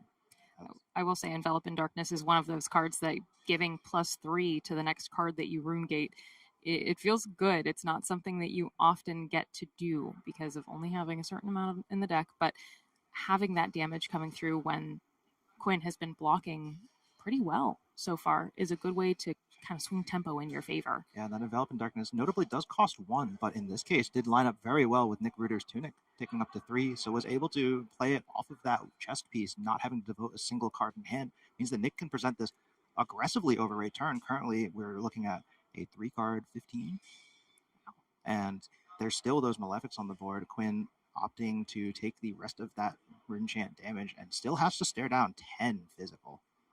And 2 more rune chants off of those Malefic incantations in the back. They are gone now, at least, so Nick does have a little less resources to work with, but did buy a very hefty advantage with all of those. Now we see a good block coming through, followed by a Flail of Agony from Nick Ruder. That is, you pay a life to be able to send 1 more damage, and if it hits, you create a rune chant. So even though those Malefic incantations are no longer on the board, Nick is still setting himself up for at least a decent turn, something he can rune gate out almost immediately if he has a 2-cost rune gate card. Yeah, Quinn having put 3 cards and that Valiant Dynamo in front means that there's a lot less to cover up this Flail of Agony, and the chain link closes, going to have 1 rune chant off of that Flail. And I think from the position of Quinn, where you really seem to be focusing on holding at least 1 card back, because you need to be able to pitch to pay for those Centauri Sabers. Just Nick being able to say, you know what, you seem to value your hand a lot. I'm going to try to poke 1 more through. Yeah, that Seduce Secrets coming out of Quinn Wonkyu's arsenal, going to allow Quinn to look at the hand and top of deck of Nick Ruder. So we'll know what is coming up on this next turn. Nick having a bit of fun there, presenting the hand before just folding it straight up onto the table. You can see a Revel in Runeblood, a Shadow Puppetry, and 2 Sonata Galaxias. So a lot. No attack actions there. So Nick might be forced to just kind of take an off turn due to the composition of the hand. Quinn, knowing this, is going to look to put a bit of pressure down, activate that Kasai hero ability. Is currently at 29 life against Nick Ruder's 34, but we might see that change soon. Nick didn't draw an attack in that hand. Sharpened Senses, Outland Skirmish, Centauri Saber, 5 go again. 6 go again, rather. On hit gold from that Kasai hero ability. So Quinn really trying to build up that bank. Now, something I do love about the kind of New England area is everybody here, many of them know each other, and you can just see Nick and Quinn looking back and forth at one another, both just laughing at the state of Nick's hand. And I think you're right, maybe trying to block and then taking maybe an off turn just to hopefully get some different cards in hand may be the effective way to get through these turns. Yeah, it seems like Nick might be agreeing with you there. Just going to fold the entire hand, puts 6 in front of that first Centauri Saber, and then puts 2 + 1 from that Grasp of the Arcanite in front of the second one. So going to completely cover up that turn, but has nothing to fire back with. So Quinn now suddenly finding himself with full tempo, as Nick is just taking up that Tunic, passing the turn. Does at least have no blood debt, so will not be taking any damage for not doing anything, but we might just see some damage being returned on Quinn's side. 29 currently against 34. Now, I believe that's still a Shadow Puppetry in Nick's arsenal, so at least he knows that he would be able to get 1 point, or a point of unpreventable Arcane through should he activate the Vincent ability, and a Draw Swords now coming to the table, buffing the next Centauri Saber. Yeah, Draw Swords, but pitching 2 yellows for it. I think Quinn would have much rather preferred to pitch a blue, 1 blue to pay that 3 cost, but is forced to find 2 yellows, 1 resource floating, and nothing to spend it on. I think the hand is a defense reaction and other Seduce Secrets. So not even having any go again. Well, I think something that Quinn could be working towards is maybe activating those Brave Forge bracers should this first Centauri Saber hit. That one, well, There's actually, no go again no, on the sword, there's so no go this again. might just be the end of the turn. Nick might still be considering something like a Blade Runner or another reaction that gives go again out of the hand for Quinn, but with our omniscient view, we are aware this might just be the end of the turn. Looks like a Call and a Deathly Wail are going to be put in front of this Centauri Saber. Up to 6 meets 6 here. And just like that, combat chain is going to be cleaned up. Card into Arsenal. And despite having 4 cards to work with and nothing on Nick's side, Quinn kind of just taking 2 cards. Does still have some of the tempo at least, but life totals have not moved in a hot minute now. As we move to Nick's turn, currently at 34, going to banish a Deep Recesses of Existence. Thank you, Cara. Going up to 4 rune chance, so could gate that out. I will say, I think Nick Reuter is taking a safe standpoint by keeping up his life total. That one card that he had blocked with the Cull, that's something that I would really like to see more in the banished zone. But also being able to put the Deep Recesses of Existence, one of those 4 cost cards when you're at higher rune gate ability, being able to set that out and now even going higher. Yeah, Deadwood Dirge going to come out of the arsenal, tick down from 4 to 3, and then back up to 6. So 6 rune chance as Nick Reuter just passes the turn, taking 1 damage down to 33 now from that Deep Recesses of Existence that's in Arsenal, or in Banish rather. So Nick perhaps looking to establish a really big turn. Looking at the camera as Seduce Secrets is played yet again, giving us a bit of a wry smile there. Showing the hand, Deadwood Dirge, Beseech the Demigod, a Deathly Wail, and a Malefic Incantation. So this is a very potent hand for Nick. Could be lining up a very strong turn. But if it just so happens to line up with a strong offensive turn from Quinn, may be forced to put some of those cards on blocks. And I'm wondering if Nick is going to want to, because he has so many rune chants already ready to go. With that Malefic Incantation, he can make them off the back. And then with the Deadwood Dirge, he can amp that up to many rune chants in the beginning. Big number, but first we got to contend with big number from Sword as Nick makes a bit of a face. Quinn putting a bunch of non-attacks onto the board, Outland Skirmish, Spoils of War, so looking to line up a lot of those copper, really wants these pennies for that blood on her hands specialization that Kasai is famed for. Going to be presenting 7 go again on hit on hit many monies. Raking in the dough. Nick now looking at his hand and saying, I think I'm going to take it all. He seems to have put his cards down. Yeah, Quinn also does know the composition of the hand, so is maybe perhaps just trying to present the most threatening swords possible to try to bait out some blocks from Nick, because he knows that if Nick is able to keep all 5 of those cards, it's going to be a very large amount of damage being dealt. Players suddenly descending in life total as Nick from 33 for the past few turns, suddenly down to 26 to Quinn's 29, as plenty of copper are made, gold as well. And we can see Quinn has that blood on her hands in hand. So perhaps just trying to set up that one this turn with the Spoils of War and then send another big kind of almost combo turn. As you've said multiple times, and I think I'm going to steal this from you, is, big number. Being able to send 7 on that first sword attack is very nice, and it's making me wonder if he is either going to just arsenal this card or maybe try to send the other saber. I don't think there's any reason why not to. Yeah, we can see blue being pitched for that Grains of Blood spill, so Quinn going to carry at least 1 resource over. That blood on our hands played immediately. Nick reeling in his chair as it's put down onto the combat chain. Every single copper has been cashed in here, and Quinn is going to have a lot of options to choose from. Looks like 1 sword's going to get go again.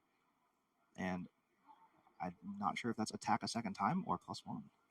Quinn just deciding on modes here. Only destroyed, I believe, 4 copper? But still, with the 4 copper, I think it's blood on her hands. So that's the one you can choose any one of these twice. Yeah, so going to choose the modes that make the most sense. Oh, because Spoils of War was played this turn, so each one of these swords is going to provide more copper on hit. Quinn really trying to put the hurt on Nick, knowing that that hand is so powerful and that Nick is going to be desperate to keep it. Says if you want to keep all 4 of those cards, you're going to pay in blood. And what a good time for Quinn to have a hand like this, where you're able to seduce secrets, you're able to see exactly what you're up against, and then you're able to make everything work exactly how you want to as Kasai. Yeah, it kind of makes me wonder, honestly, if Quinn would have gone for this line if he'd not known Nick's hand. One of those situations where hidden information is just so important. Nick's hand's going to his head for a moment as he just continues to be swung at here. 3 go again, 3 go again. And he's kind of just forced to keep these cards at this point, I think. I think so. It's one of those moments where sometimes you're like, well, I've already taken some of the damage. I think I just have to keep holding on and go even further. Yeah, in for a copper, in for a gold, right? 2 going to be presented at the end of this turn. Sword doesn't have go again, so we'll signal the end of this bloodletting for Nick, but a lot of life lost on this turn. Both heroes were high 20s, low 30s at the start of this turn, and now all of a sudden Nick Ruder here at 19 life. This blood on her hands, spoils of war turn was pretty strong out of Quinn. A very powerful turn of tempo and life totals. And again, the perfect time for it, because with Nick, that hand that he has is a doozy. And so at least this kind of gives a little bit of a life buffer. Maybe if Quinn wants to try to block some, he can. I think I mentioned earlier that Kasai is usually pretty good at blocking the physical damage and then still being able to save 1 or 2 cards, pitch to swing swords, and then be able to use her hero ability later to keep that money flowing. Another Deathly Wail going to be put into the banish at the start of Nick's turn for that Vincent hero ability, going to play out this Malefic Incantation, finding another die to represent the 7th rune chant being generated now. Yeah, this turn from Nick is promising to be quite large with that Deep Recess of Existence and the Deathly Wail in banish. It does also have a Deadwood Dirge, so could make use of that Tunic ticking to 3 and the Spellbound Creepers.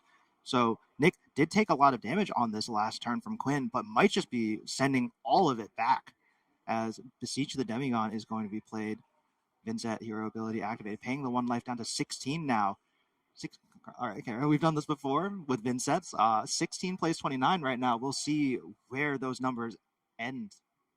And I think starting the turn with the Beseech the Demigod is a good idea. I do see that those Spellbound Creepers are ready to be used if he's able to give the go again on the back of whichever one he decides to send in first, which does seem like it's going to be the Deep Recesses of Existence. Being able to send that and the Deathly Wail and kind of create even more rune chants than Quinn would ever hope for. Yeah, because we know that there was a cull that's in the graveyard, so this Deep Recesses of Existence could find that cull, put it into banish yet again, and force even more cards out of Quinn, as 7 rune chants are presented with that Deep Recesses of Existence, so going to be 16 damage because of that +3 from the Beseech the Demigod. We are seeing some crazy numbers flying across the table right now here in our feature match area in round 4. And that first rune chant was not preventable, so we just moved the die right on over to the new rune chant that's created off of the back of the Malefic Incantation. Quinn now looking at his own cards and wondering what he is going to do in the face of such a big number. Yeah, Quinn does at least have a lot of blocking armor still, has not put any of those, either that Grains of Bloodspill or that Braveforge Bracers in front of any attacks, so does still have a bit of a life buffer there that we should be aware of when counting up life totals. And that Valiant Dynamo. You see Quinn immediately recognizing that there is a cull in the graveyard, specifically lifting that one up for himself. This is what I love about Vincent, is being able to play these disruptive turns. If 9 damage goes through, actually, it doesn't even matter because Vincent took the damage to make one of those rune chants unpreventable. So yeah, both players. Quinn is kind of playing knowing that that cull is very likely to be coming in for him. In a situation like that one, would it perhaps be worth considering just dumping the hand here, preventing all the arcane and the physical, and just making that call not as valuable? I feel like giving up your whole hand, though, is... I think it's a tough decision because you know that Nick may just be able to save the call for a later turn anyways, even though it would, take another point of life debt for later. Unfortunately, you would be just delaying the inevitable.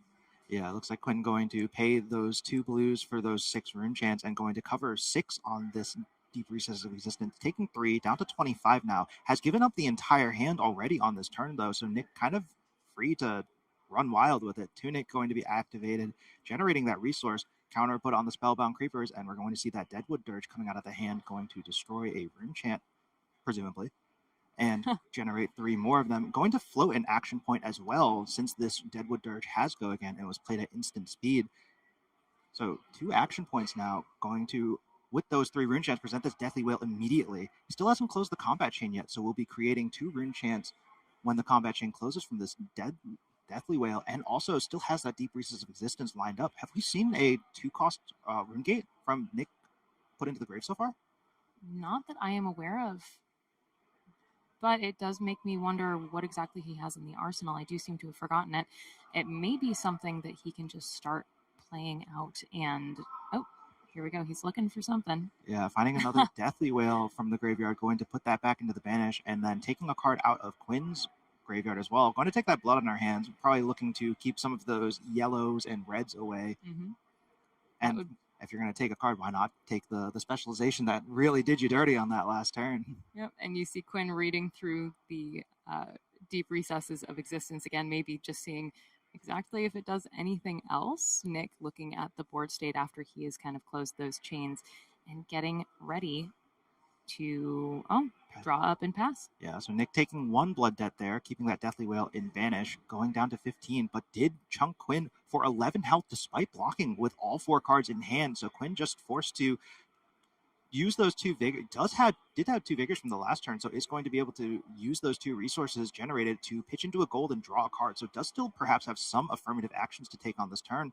Looks like we're going to be Gorganian Tome drawing another card. Quinn digging for something here, finds a Fate Foreseen, so it's going to be able to convert that next hand a little bit more defensively, and does still have enough reds and yellows to activate that Kasai hero ability. Ketchup and Mustard going into the banish as Centauri Saber comes across for 2 for free as a card has been drawn this turn.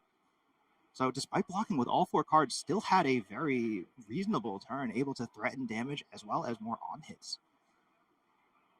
And we do see a block coming in from Nick Reuter that will be blocking out as we move back into his turn with 3 cards in his hand, 1 card in the arsenal, and about to choose which one he is going to be banishing and possibly using. I think these life totals, they are very close. I think Nick has gotten himself out of trickier situations. You do see him kind of face palming a little bit as he puts his counter on the Fiendel's Spring Tunic. But I also know that Quinn is very, very quick thinking. And so it really is anybody's game here. Yeah, that Vincent hero ability going to be triggered at start of turn. I think it was a Beseech the Demigod in Nick's arsenal, so let's keep an eye on that, see what happens there, as a Eloquent Eulogy going to be put into the banish zone for this Vincent, going to take up to 3 rune chance. So can gate out that Deathly Wail, but I don't really think that Nick has any sources of go again. Is he not able to utilize his shoes one more time? He could Creepers here, perhaps. Then perhaps that's what he's lining up for. All these rune chants in hand, all these rune gate attacks in hand don't really convert to anything, so might just be looking to pitch into the Spellbound Creepers. I hadn't considered such a possibility. Especially where the Eloquent Eulogy is only 1 rune chant to be able to play that out of the banished zone, and he will be creating that off of the final counter on the Malefic Incantation. But right now, coming in with that Deathly Wail with the 3 rune chants ready to go. Yeah, it looks like Quinn going to be pitching into those rune chants to prevent the damage and then just laying the rest of the hand down. So going to cover 9 damage total. But more importantly, Nick did not deal any damage on this turn so far. But that Spellbound Creeper is going to be activated, pitching a blue, going to play that Beseech the Demigod at instant speed. So going to regain an action point off of that go again, give the next attack this turn +3, and that Eloquent Eulogy going to come out of banish, just like you'd said, Cara, with that rune chant that was generated from the Malefic. So 1 rune chant and 7 physical. Quinn cannot block all of this out. So some rune chants are going to be generated from this Deathly Wail and a Eloquence token as well off of this Eulogy. So even if eventually the Spellbound Creepers are kind of deemed obsolete, being able to get the token, the Eloquence token off of this card, essentially gives him the go again that he may need next turn. Yeah, I feel like most Vinsets, we only see Spellbound Creepers really being used once or twice a game, but Nick here able to make use of it twice on compounding turns, really just pushing the limits of those shoes and getting every drop of value out of them. Though they are destroyed at the end of this turn, as was only able to deal 1 arcane damage. Card goes into the arsenal as Nick down to 14. Quinn still a fairly healthy 17 life, but once again, just going to be drawing and passing the turn over to Nick. Doesn't have any vigors this turn to try and cash things in, hoping perhaps that Nick drew another dud hand, and it kind of looks like it. I think I just see 4 non-attack actions in hand for Nick yet again. And it may be another setup turn. If Nick is able to kind of keep those setups going, Fiendel's Spring Tunic ticked up to 2, meaning that next turn it will be live for the taking. setting up, it's something that Quinn is going to have to punish if he wants to stay kind of on the front foot in this game. Currently, where the life totals have been fairly close, but both heroes that we've seen, both players have been able to deal a lot of damage at one another on each other's respective turns. Yeah, life totals this game have been pretty interesting, where they've not been dealt in little chunks. It's been very big swings back and forth. Nick currently debating the Vincent hero ability trigger. Probably just the Revelin Rune Blood, right? Because that doesn't immediately do anything. So going to generate a rune chant from that. And yeah, I think the hand was no attack actions. So just like last time, Quinn finding a bit of tempo in his opponent's deck, just not quite drawing up right here. Deadwood Dirge going to generate some rune chants. Nick just kind of forced to take this off turn and set up. Last time this happened, though, Quinn's hand was not very powerful on the offensive side of things. I wonder if we'll see that happen again. And being able to put out another Malefic Incantation as the last Malefic Incantation is at 1 counter, that is a very good way to do that. And Nick kind of explaining how he was able to get the go again off of the Eloquence token. Final card in his hand as he's trying to decide whether or not he has the ability to play it. Yeah, an Envelop in Darkness, I believe, but I couldn't catch where that card was in Arsenal. Perhaps not able to clear it out. Just going to be forced to pass the turn here and draw back up. Quinn does have 2 Glint the Quicksilvers and I believe another Draw Sword, so will at least have some action to take on this turn. Another Draw Sword's found, but at least has the second blue to pay for it. Nick nodding along as Quinn draws some cards, buffs some swords, and Unsheath coming out. Going to find more reds and yellows in the graveyard. Activate that Kasai hero ability again. I can't tell if those draw swords are yellows or reds, but regardless, this saber is going to be, once again, big number. Looking like it looks like it might be 1 yellow and 1 red, but like you said, 10 go again. Quinn has been very good this game about setting up for the biggest initial sword swing, and this is exactly why both of these players are 3-0 right now in the New England Battlegrounds. We have quite a few players here that are striving for that perfect record, and as we go on with our day, less and less are able to kind of hold it within their hands. But these two, you can tell that they know their decks, they know exactly what they're trying to do, they're getting out of tricky situations. We do see a Funeral Moon in the hand of Nick Reuter, as well as finally some of those rune-gateable cards. But now he has to decide, is he going to block with them, unfortunately. Yeah. I mean, at only 14 life, you're going to have to start blocking at some point, right? Kasai is a much more face-up warrior in that she plays a lot more non-attacks as opposed to reactions, as we can see here with all these draw swords and unsheaths. But at the end of the day, you do still have to respect it might happen. Nick going to put that Blood Moon in front of this Centauri Saber, so going to take 7 from this 10 damage sword, as the second one is just going to be presented for 2, as all of those front pumps only go on the first one. Nick going to put another attack in front here, cover up that Centauri Saber, down to 7 now, as Quinn is sitting at a much higher life total, 17. Very happily, especially where we have seen the amount of arcane damage that Nick Reuter can send across the board as well. Quinn feeling very well insulated as another card goes into the banished zone. Yeah, Deep Recesses, just like last time, Deep Recesses of Existence into the Banish, and another Envelop in Darkness going to be played from the hand, using that Tunic to pay for it. Nick, astutely keeping that card in hand last turn, is able to pay off that Tunic. And now that Deep Recesses of Existence going to come across for 7 rune chants and 9 physical, so threatening 16 damage. Yeah, wow, math is hard to do sometimes. 16 damage. Almost lethal. Almost lethal, but Quinn currently sitting at 17 and still has a good amount of armor remaining. So definitely not lethal in any circumstance here, but is going to have to consider it, because Vincent, once those life totals get low, she can start activating that hero ability, making these rune chants unpreventable, and just kind of, if you go down to like 2 or 3 life, she can kind of just chip you out over the course of like 2 or 3 turns.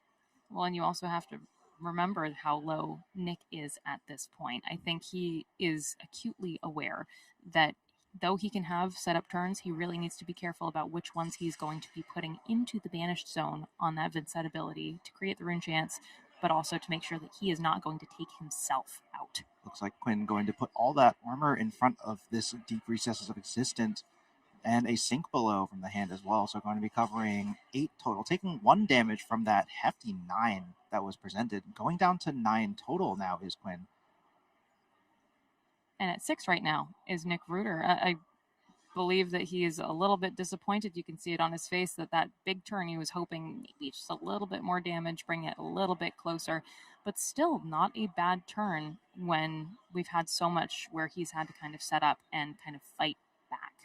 Yeah, this Deep Reaches of Resistance is at least going to banish a card from Quinn Wong-Q's graveyard, so just trying to deny some more of those reds and yellows.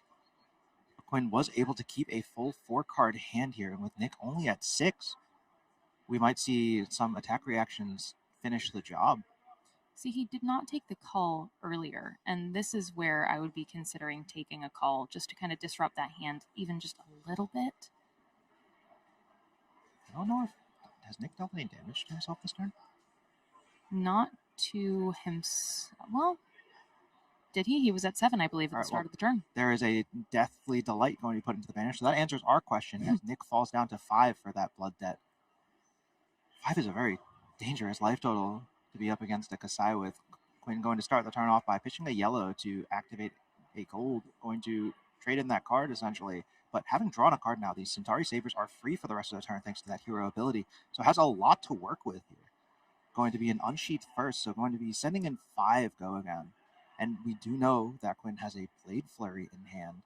That card gives +2 to a sword and then +2 to your second weapon as well. So Nick has to be very careful about blocks here. Putting 6 in front of the Centauri Saber, still going to get that Blade Flurry out of Quinn Wong-Q's hand. Up to 8 is this sword now, getting across for 2 more damage. Nick falling down to 3. And this next Centauri Saber currently on board will be presented for 4, but we'll see if Quinn has any other attack reactions to change that. I do think we may be looking at the last turn, maybe last 2 turns of the game, as Nick seems to be understanding that, as well as Quinn, who is giving a very good think about the order of operations that he will be sending across the board. That Blade Flurry couldn't have come at a better time to kind of put him down a little bit lower into that damage range. Yeah, a Sharpened Steel and a Blade Runner. So this Sharpened Steel, I believe, is red, and this going to activate this Brave Forge Bracers with that blue that's in hand. So going to buff up this sword by 4 total. So this Centauri Saber coming across for 8 now, thanks to that Blade Flurry as well. Nick, with only 2 cards in hand, has to fold the rest of them. That Fiendal Spring Tunic getting involved, going down to 1 as that Centauri Saber is buffed up to 9. And that's not a position that Vincent wants to be in. That Deathly Delight in the banish. Oh no, Nick does at least have the 2 rune chants, so will not straight up die to that blood debt. And I will say something I like about his choice of the Deathly Delight is when the combat chain closes with that, you're going to gain life equal to the number of heroes who have lost life this turn. So he's probably hoping just Quinn will lose life. He's not able to use the Vincent ability anymore to ensure that those rune chants come through, but he is still possibly able to get a little bit of a buffer and maybe just go up to 1. But we have seen Quinn be very efficient at blocking this entire game. Yeah, Warrior has always been very good at playing both the defensive and offensive. A classic mid-range deck in Flesh and Blood, and we're seeing that on full display. Quinn able to block out when necessary, but also able to really turn up the heat when required and send in those Centauri Sabers for a lot of Nick's life total. That Blood on our hands turn that we saw really kind of dictated the pace of this game. And right now, currently staring down 2 rune chants and 5 physical damage is Quinn. At 9, though, against Nick's 1. There is almost no way that Quinn could die here, even if he chooses to not block anything, right? And keeping a 4-card hand would allow him to send back a lot of pressure. Looks like those 2 rune chants are going to be accepted by Quinn, but going to put that Grains of Bloodspill and Valiant Dynamo in front of this Deathly Delight, as well as a Blood Follows Blade, so not going to take any more damage, going down to 7 in total, losing that Grains of Bloodspill, but with Nick only at 2 after gaining 1 life from the Deathly Delight, maybe Quinn just has the attack reaction to get over any potential blocks. And I think where we have about 16 and a half minutes in the round, this is going to be a fast game at the end. This is going to be a game full of blocking for Nick, hopefully full of swinging swords for Quinn, as they both fight to hold on to that 3-0 record that they have at the New England Battlegrounds. Yeah, keeping that record up would be very good for moving into the last few rounds of the day, would almost be able to guarantee seeding into the top 8 at some point, but also just trying to stay alive here is Nick, as a sword is presented after draw swords is played, going to be currently 4. No go again on this sword, but with 2 cards in hand, Quinn's probably threatening a little bit more than that. Oh, sword being pulled back. Nick laughing. So is Quinn as he is weighing his options. The good news is both swords are the same. That No matter how you swing it, it's still gonna cut. no matter how you cut it, huh? No matter how you slice it. But just gonna think about the Kasai hero ability first. Going to use that. I wonder if he has a card in hand that he just isn't really jiving with, maybe hoping to get that gold pay and then draw a card. That would be pretty good here, yeah. We can see that 2 cards are already in the pitch as Kasai is activated. It does have 1 floating resource, so would be able to play just about anything drawn off the top with a gold. 4 no-go again. At the moment. So far. I feel like when a warrior sends a number no-go again, it's very, well, maybe I'll give it go again, and you always know they will. You can't prove anything. We're going to see this run-through being played down for go again off of that 1 floating, going to give +2 to the next sword attack as well. So this Centauri Saber is coming across for 4, met by a Machinations of Dominion. Nick once again falling down to 1. Quinn going to create a gold and have a card for Arsenal, so we'll be able to keep many cards in hand as Nick only has 1 card, 1 rune chant, is going to have to banish for this Vincent hero ability. If that's a 3-cost rune gate, I think just will die to the blood debt. But no, it's a 2-cost one as Widespread Ruin enters the banish zone and immediately going to be thrown onto the combat chain with those 2 rune chants that are created. That was arcane, the perfect time. The perfect time for that card to be ready to be sent into that banish zone for him. Unfortunately, I don't know if he's going to have enough to be able to overcome quite the difference in life totals that Quinn has built for himself. But I will say that Nick's deck is starting to look a little thin. I don't know if we're going to get to the point where that necessarily matters, though, with Nick only at 1 and Quinn finding all of these affirmative action cards, going to be blocking 6 on Widespread Ruin here. So keeping that 7 life total up and healthy. Nick really fighting for his life here, down to 1 life. Quinn immediately trading in a yellow for a gold to draw, but finds a Spoils of War, and that card does cost 1. And with no floating resources nor cards in hand to work with, this turn might be pretty anemic from Quinn. He's going to be presenting a Centauri Saber for 2 so far. But I think we're at the point in the game where Nick really can't afford to play around attack reactions. Blade Runner going to be played by just pitching this red. Not exactly where you want to see Spoils of War being put when it's on the board. Just going to fire off another 3 with this Saber. And this is allowing Nick to enter the next turn with 2 cards in hand, 1 card in arsenal, but only 1 rune chant ready to go.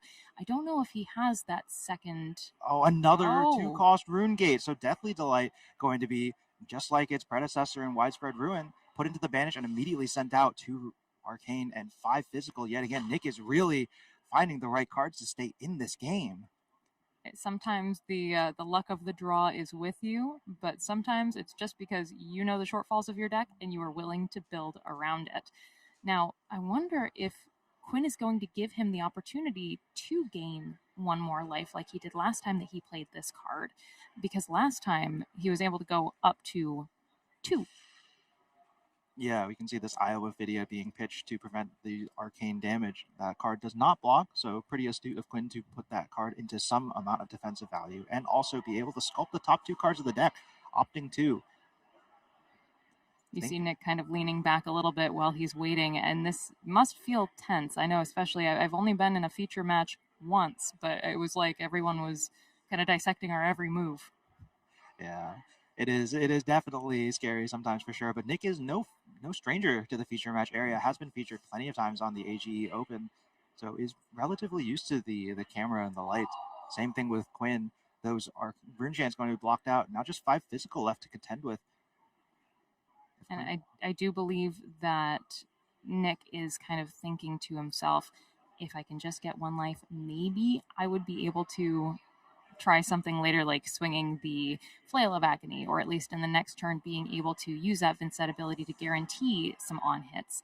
We see the Valiant Dynamos coming in, doing their beautiful job of consistently being used to gain that 1, or not gain, but stop 1 of those damage, and being able to get those back every single turn is a huge benefit to any warrior. I think beautiful. Depends on which side of the board you're sitting across from, but Quinn falling down to 3 after taking 4 from that Deathly Delight. So Nick back up to 2, Quinn down to 3. Life totals are getting ever closer as we draw toward the end of this game. I think Quinn has another unsheathed in hand, so perhaps just lining up a turn that Nick cannot hope to fully cover, willing to lose a bit more life to make that happen. A copper going to pitch into 2 blues to draw another card as Quinn assesses the graveyard. Maybe seeing what could possibly be on top of my deck, what could I have ready to go in the next few turns should this turn not be the one that takes him out. That's part of the game plan with Kasai, is being able to kind of think ahead with what you have. Yeah, so this unsheath going to be played out yet again, providing go again, and these swords are free as a card has been drawn, despite having pitched 2 cards for it. Going to be a pretty good amount of value there. 6 block put in front of this now 6 Centauri Saber, as an attack action was blocked with Nick with 2 cards left in hand, Quinn with just 1, 10 minutes left in the round. I would say in this situation, it can be kind of scary if Quinn happened to have something like a Blade Flurry in hand to kind of bump up that Centauri Saber maybe a little bit more. But Nick, knowing that he's pretty much going to have to give possibly 2 cards to each attack. And a nip at the heels from the hand. So an attack reaction of some sort, going to just give +1, though. So Nick falling back down to 1. That 1 life that he gained off that Deathly Delight really saving his behind there. And that Brave Forge Bracer is being activated since a sword has hit this turn. So the second Centauri Saber going to be coming in for 3. Nick's hand has a Cull, but also a Malefic Incantation. Has to block with the Cull in order to not just die. And with no more rune chance on the board, Nick, I think this may be it. The Malefic Incantation banished from hand for the Vincent Hero ability. 1 rune chant generated and Oblivion drawn. That card doesn't block. It does not, and I think that Nick was very astute to put the Malefic Incantation into the banished zone, because that is not going to take life away from him at the end of this turn, as Quinn now sends back what may very well be the final attacks of this game. Yeah, Blood on Her Hands going to be activated from Quinn. Nick giving a laugh. I think that I think that he has enough copper to make this happen. Nick kind of just like, yeah, let me just put it on the table first. Show me you got it. As Quinn assesses his option, does have a Brazen Army, a Fate Foreseen, and a Iaphidia. I'm not quite sure which gem that is meant to be, as Kasai want to usually play a few of those fables. So Quinn does have to choose these modes very carefully, because none of these cards in the hand help on that offensive output. I just love when people are able to get Blood on Her Hands out onto the board in the picture perfect timing, especially in a game like this where Nick has done so well at staying at that 1, maybe 2 life total. Quinn now at 3, and it really is do or die.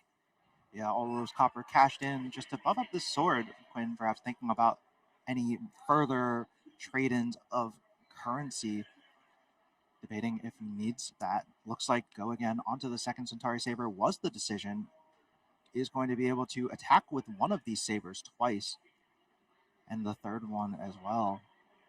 And Nick maybe trying to do the mental math of how much do I have to block? Should there be any of the attack reactions in hand? And I do believe that. Yeah, Nick leaning back, giving a bit of a grimace, even through that chuckle, as he thinks about just how he's going to block this out. I think Nick has been in a situation for a while now where he can't afford to play around the attack reactions, because otherwise he will just kind of die in the process. Looks like a copper going to be pitched into to draw a card. Quinn trying to trade in those cards for offense. Finds an Iron Song response off the top of the deck. That might be the attack reaction that does it here. Nick has to be very careful about how he blocks this. Saber going to be coming in for 4. And that Iron Song response in hand is going to be able to pump up this attack if Nick blocks with cards from hand. So Nick has to block this out perfectly here. This Saber going up to 5. Staying at 4, sorry. There was no attack actions being placed onto the combat chain in blocks. Simply sliding the Centauri Saber over for yet another attack. And Nick showing the Oblivion in hand. No further blocks can be declared. That Centauri Saber going to get that 1 last life. And Quinn Wong Q goes to 4-0 on Kasai of the Golden Sands. That was a very fun game. I like that in the beginning it really seemed like it was no one's game to win. It's both of them were doing their attacks, their kind of game plans as they went. But eventually those life totals, they just get so low that you really have to watch out exactly how you block and exactly how you are attacking to be able to bring them down into a manageable range. Yeah, that game was incredibly explosive. We saw the first few turns of the game almost like nothing happened. Life totals barely budged. Nick didn't even take any blood debt trying to set up early. But then at some point there was just a blood on our hands, and all of a sudden there was blood on the table. Some people suddenly falling down to incredibly low life totals. We saw that blood on our hands turn returned with a pretty crazy turn out of Nick himself. But at the end of the day, swords are able to carry it against that impressive arcane damage. And sometimes have that one turn that really turns the tide of battle. Now, I think that we will be coming back soon with round 5, but now we have multiple people going in at 4-0. We'll see you in the next round.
Kasai had all of the blood in her hands, and it went all over the battleground against our Vincent player, the one of in our tournament thus far. Speaking of which, let's take a look at our metagame thus far. As we said, we started our day with quite a few players. We do have some surprises, some changes from Shinjuku, and some local flavor that is approaching our event. So looking at this, we see that there is Phi, there's Huntsman, there's a couple of very odd heroes that most people weren't giving a lot of credit to, and we do actually have a Phi and a Huntsman at 4-0 at this point in the tournament. And we are fortunate enough to be able to bring them to you from our feature match area. Before we start this, one more time, my name is Cara Shaker. This is Jesse Harper, and we are going to be bringing you this match, which is going to be something for the ages. We have Eben, who is playing on our Phi, and then we have Elise, who is playing Arachne Huntsman. Now, something notable here is Elise actually wrote an article on Assassin, specifically for Slippy, but Elise is known in New England for being that Assassin specialist. She shows up to tournament after tournament, just bouncing around all of the different Arachnes and doing very well in winning more tournaments than she loses. I can't even tell you how many tournaments I've been to where Elise hasn't made a top 8. And I believe you said these two were on a team together at some point? Yes, so initially I was on a team that formed myself and a couple other New England locals. We formed a team called the Banana Testers. I have since left the team, but originally Eben was on the team, and that is the team now Elise is a part of. I'm unsure if Eben's still on the team. I think he took a small break away from the game, but kind of a funny potential team kill here in round 4. And I do believe that Elise will be going second, Eben starting out our game, putting a counter on Fiendel's Spring Tunic, and then arsenaling and passing over to Elise, who is starting her turn quite the same way with a counter on that Fiendel Spring Tunic. Yep, something interesting out of the side of Elise is those Graven Walkers. The traditional Huntsman Graven equipment slot has been the Graven gloves. So finding room for these Stoneforge gauntlets instead, and being able to still keep that recurring Graven Walker value. And Elise starting out the game by sending in a Spider's Bite for 1 with Go Again. This is one of those cards with piercing, too. So if Eben decides he wants to maybe try to use some equipment earlier on or even later in the game, this and the Nerve Scalpel, which she is sending in directly afterwards, both have that piercing, also coming in for 1 with Go Again. I would be very surprised to see Eben really block any of these daggers. Fine traditionally does not want to be putting a lot of cards on defense. We did see an unfortunate draw from Eben on his first turn cycle where he did draw that Loyalty from Beyond the Grave, which is one of the few defense reactions in his list. So rather than play into Elise's game plan of being able to save life and everything like that, he's going to arsenal that defense reaction and look to stop some of the more meaningful on-hits. But that Nerve Scalpel coming in is going to be reducing the defense value of that defense reaction. And using that ability is using Plunder the Poor, looking at the top card of the deck, and may banish the top card of the deck should Eben take any damage from this, which is coming in for 4. Yeah, this is one of those spots where Eben's going to get priced into committing 2 cards because that Spider's Bite and the Nerve Scalpel hit. But luckily, having a 3-block and that Loyalty from Beyond the Grave to cover up that Plunder the Poor and move on to his turn. Now, something of interest for Phi is starting with that Phoenix Flame in the graveyard, ready to be pulled out for the next attack he decides to use it with. Coming in right now with his first card. The Rising Resentment. So on the Rising Resentment, one of the important things to note is on Chainlink 1, it doesn't really have an on-hit, but if you were to play this at anywhere later in the chain, you'd be able to reduce the cost of anything 1 or lower, 2 or lower, etc. Depending on when this would hit. This is going to get covered up cleanly by a Sink Below from Elise. And Elise does choose to sink a card from hand, draw up a new one, and a Display Loyalty coming in on that second chain link for Eben, which will now have Go Again coming in for 3, which Elise blocks with a Persuasive Prognosis from the hand. Something interesting, I think we have 2 defense reactions still in the hand for Elise. I think there's a another sink below, and I can't quite make it out, but I think it's a shelter of from the storm. It looks like that will be the turn passed back to Elise after Eben arsenals that card and maybe leaves Elise in a bit of a sticky situation should there be those two defense reactions in the hand. Maybe a little bit of pitching fodder, but an E-strike coming through, immediately cleaning up that hand a little bit by allowing her to bottom a card, coming in for that clean 7 damage. Yeah, I wouldn't be surprised to see Eben just take this damage here. In this matchup, Huntsman's primary game plan is always to fatigue. So you really have to get ahead of the Huntsman plan, and you just have to choose your spots to say, okay, this doesn't have an on-hit.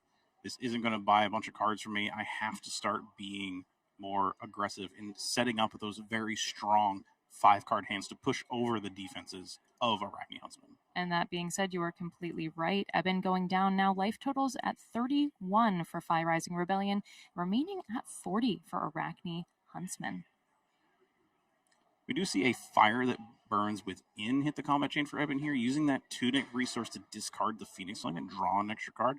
Pretty good start to the turn. Probably didn't want to be drawing into extra Phoenix Flames, so a good way to convert those extra cards. And Elise blocking with 1 card from hand, taking a peek at the card on top and bottoming it. This looks like it will have 1 damage seeping through at the end of the chain, but it does look like Eben has quite a few other cards like that have go again, as Phi is wont to do.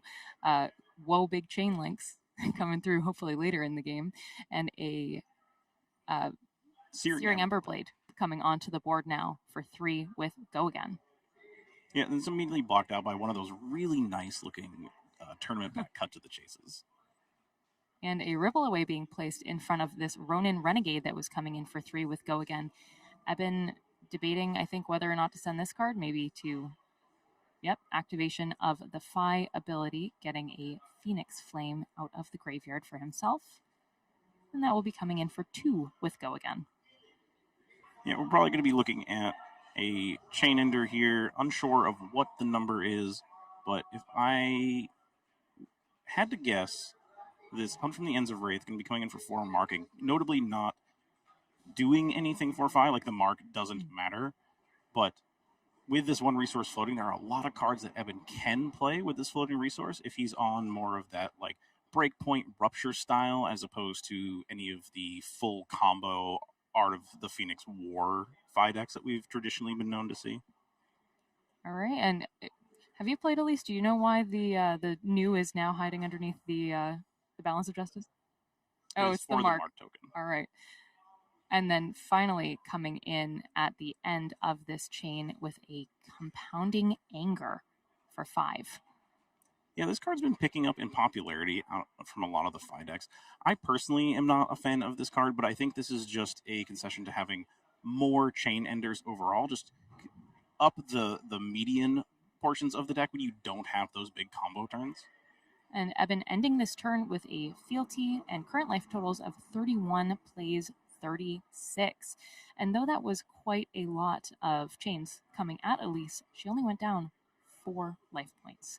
Yes. Elise is doing exactly what she wants to do here. She wants to keep her life total high, be able to present meaningful, impactful on-hits whenever she can, and as long as she can find certain ways to also walk Phi's life total down a little bit, she's going to really start to enact that fatigue game plan, because one of the best ways to fatigue your opponent is to get them to commit cards on blocking while you keep your life total high.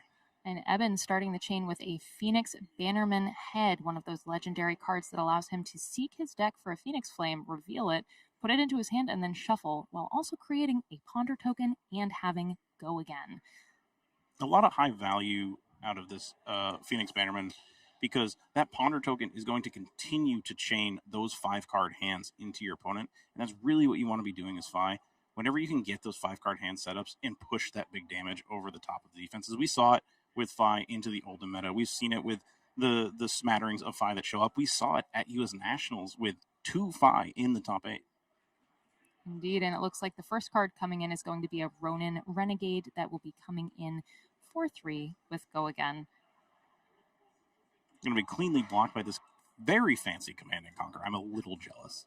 As we're looking at all of Elisa's cards, just keep an eye out for the money pieces. It's a beautiful deck that she plays. Another Searing Emberblade coming in for 3 with Go Again. And I've been seeming very pleased to start lining up, as you had mentioned, those 5-card turns, very wide hands, and then finishing with a Phoenix Flame for 1 with Go Again. Yeah, one important note on the defensive side of Elise is this coercive tendencies. So in the Syndra matchup, the coercive tendencies tends to be one of those very high impact cards because it's what lets you push multiple cards worth of damage on your turn, and it's really integral to fatiguing that specific Draconic Ninja. In Defy, it's a little less important because, again, like the average of the deck is a little lower with the presence of these like Phoenix Flames, sometimes Inflames, things like that. But with this card specifically, you can just save the life. And at the end of this turn, for now, Inflame the Firebrand has come to the tabletop for 2 with Go Again. Looks like closing the chain and possibly closing the turn as we move right on back to Elise, who I believe has maybe 1 card to play with over this turn. Yep, we're going to see this a lot from Elise. We're going to see either Tunic converted into a 5 or just a 0 for 4 with some sort of contract as the game continues. And as for contract, this is an excessive blood loss that will be coming in for 5. And when this hits, you banish the top card of the other hero's deck. If it's red, repeat this process once. High impact card out of Elise. This is going to get potentially 2 to 3 cards worth of value depending on what it hits. Fi is known to run a number of blues because you really have to be able to support that Searing Emberblade game plan as well. So not as consistent into a deck like Fi as we do see from Syndra. But still, I think that's something I really do like about the Huntsman is even if you're trying to run a more fatiguey style deck, you still need cards in deck to be able to make that happen. And at least being able to just strip those cards from the deck before Eben is even able to see, utilize, or plan around them is a very good hero ability. Blocking with an Overcrowded. Maybe seeing if there was anything to kind of bump it up. It looks like all damage blocked at the end of that turn. Eben entering his turn at 31, plays 32 with an Ignite, hitting the board for 2 with Go Again. Now, this is one of those cards that's going to make your next Draconic card cost 1 less. So a little bit more of a resource saver, especially where the Fandel Spring Tunic has not been ticked up to 3 just yet. And that Searing Emberblade coming in for 3, again blocked out by Elise. Yeah, this is a little bit of a awkward turn cycle for Eben, just because not exactly what you wanted to do with a full hand, only converting for 6 is not exactly the best, but we are going to see a Leave No Witness come out from Elise and threaten that arsenal for Eben. Like you said, those contract cards one after another, especially where Leave No Witness is a well-beloved card by all Arachne players. I would expect a little more action out of Elise's hand. She did put the Balance of Justice in front of the Ignite earlier, so using armor here makes me think that there's a little more action at the hand that she's trying to convert. Now, this is one of those opportunities or one of those situations where, as an Arachne player, you kind of want to be playing maybe Stalker's Steps, maybe one of those shoes that can give you Go Again off of your contracted cards that don't natively have the Go Again. But unfortunately, with Elise not having that in her kind of fridge off to the side, that is not available to her. Eben Merkel giving his own shoes towards this, and it is being bumped up, that Leave No Witnesses, by 3 by Cut to the Chase, hitting at Eben for 7 damage. Yeah, this is one of the few marquee attack reactions that Arachne Huntsman has access to that you don't see in Marionette or Slip Through the Cracks, because the contract keyword is only found, for the most part, in Huntsman, and those 2 decks care more about stealth, so they're playing a lot of the things like Tarantula Toxin and those types of cards. Mm-hmm. Well, especially where you're able to look at that top card, see if it's something valuable, and then put it far, far away from your opposing hero. But coming in with an Oath of Loyalty for 4 to start the chain link with Go Again for Eben Merkel. Oh, we are going to see a hunt or hunted from Arachne Huntsman, and this is going to let Elise look at the top card of the deck, name a card, hits Art of the Phoenix War, one of the strongest cards in Fi, and she's going to take every single copy out of the deck. And he hasn't even had the opportunity to draw it up into his hand, hasn't had the opportunity to try to even put it on the board yet, being able to take all of that away from him this early in the game. Fi might be the Draconic Ninja, but Elise Sims is on fire this tournament. Just couldn't ask for a better card to hit off the top. Hey, you see Evan kind of nodding his head, not quite resentfully, but saying, yeah, you got me. Current life totals are 28 plays 32 after that. That was a very, very good response into just the first chain link of this entire deck turn. Evan might be smiling, but I've had the opportunity to know Evan for a long time. He is very not happy to see that, but he's being a good sport. He's going to power through, and we're going to see a Searing Emberblade come onto the combat chain for Evan.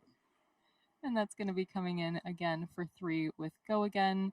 Elise having no troubles blocking that with an excessive blood loss. And then a Phoenix Flame coming on, blocked by the boots. Yeah, followed up by a Lava Burst for 6, getting value out of that Shuko's trigger. So the first real big chain ender we've seen outside of Compounding Anger. So I think Evan's going to have to pivot and try to reverse fatigue the Arachne. I don't actually know if it's doable, but you do have access to a lot of 2-card 7s in the deck with the Phi hero power.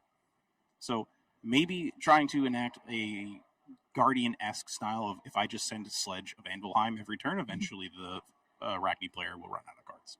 And Elise starting the turn, taking up Fandel Spring Tunic to 2 and sending out yet another Leave No Witnesses. No arsenal for Evan on this one, so really not incentivized to block it as long as he doesn't care about losing potentially more impactful cards out of the deck. It could also be something that if his hand doesn't play, he'll just put cards in front of to convert. And I believe he's looking through seeing, do I want to block this? Is there a possibility that there's another one of those attack reaction cards in the background? Elise saying, that block is good for me. Go ahead and take 1 damage, and I'm going to go ahead and take a look at your deck. Players just confirming life totals here. Might be a little bit of a discrepancy on the notepads for each player, but they're just going to get that cleaned up, and then the Leave No Witness trigger is going to happen. It's going to flip over to Ignite, one of those high-impact starters from Phi, as it does reduce the cost of your next Draconic card or ability.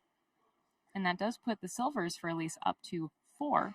And as the starting of Evan's turn, we see life totals are 27, plays 26. So maybe a little closer than either player would be comfortable with.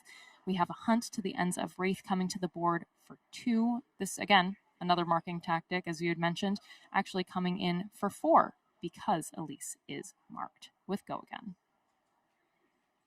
So we do see a Fiddler's Green followed up by a Frailty Trap here. This is going to buy a lot of value into that potential fatigue pivot that I had mentioned earlier, because that Searing Emberblade is going to come in for 1 less value on this turn. It's going to come in for 2 thanks to that Frailty token. And that Fiddler's Green is going to gain Elise life at the end of this combat chain. So it's really going to swing things back to Elise's side. And the more life that Elise has, the less incentivized she is to block and play into that fatigue plan. And we do see Elise blocking with the boots on the Searing Emberblade, moving on to 2 with the Phoenix Flame, which Elise gives a thumbs up across the board, takes that down to 24, goes Elise Sims. Sitting happy at 27 is Evan Merkel as he arsenals a card on his turn and seems to pass right on back to Elise, who will be gaining some life from that Fiddler's Green, as you had mentioned, at the end of the turn. 27 all heading into our next turn. Yeah, she just continues to get value out of these Graven equipment. So the Graven equipment is going to blow itself up, and then she's going to rebuy it at the start of her turn with all the extra silvers that she's made, and she can still do this 1 more time with all the silver that's currently on board. And that Tunic has been ticked up to 3, which gives her 1 more extra resource if she wants to use that this turn, coming in with the Spider's Bite for 1 to start the turn with Go Again, a fairly bread and butter start for any assassin. Yeah, I think she's just looking to convert her hand for the most part. She was left with extra cards because that turn from Evan wasn't super threatening. He was able to get the Graven Walker's value in there. So just looking to perhaps make blocking a little awkward and then convert some more cards. If there's another blue in the hand or a Codex, I could see that being very impactful, but it's just going to be another one of those excessive bloodsheds. Indeed. Or blood loss, I'm sorry. Yep, excessive blood loss coming across. This is, again, the one that if you hit the hero, you banish the top card of their deck. If it's red, you can repeat the process again. And with the Spider's Bite, that means any cards that Evan wants to put in front of this are going to be reduced in defense by 1, unless he found another copy of Loyalty from the Grave, which we saw earlier in the game, but doesn't seem like he's found a second copy yet.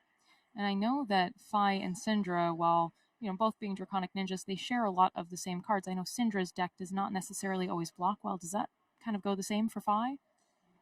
So Syndra's deck, I think, actually blocks better than Fi's deck, because a lot of the Syndra decks have been converting to like 10 defense reactions in the sideboard and really bringing those in against Assassin, against things like Betsy that have these wager and these on hits, and playing the game from there. Whereas Fi, because of the nature of Art of the Phoenix War, you can't bring in as many defense reactions because it's just going to make those combo turns much clunkier.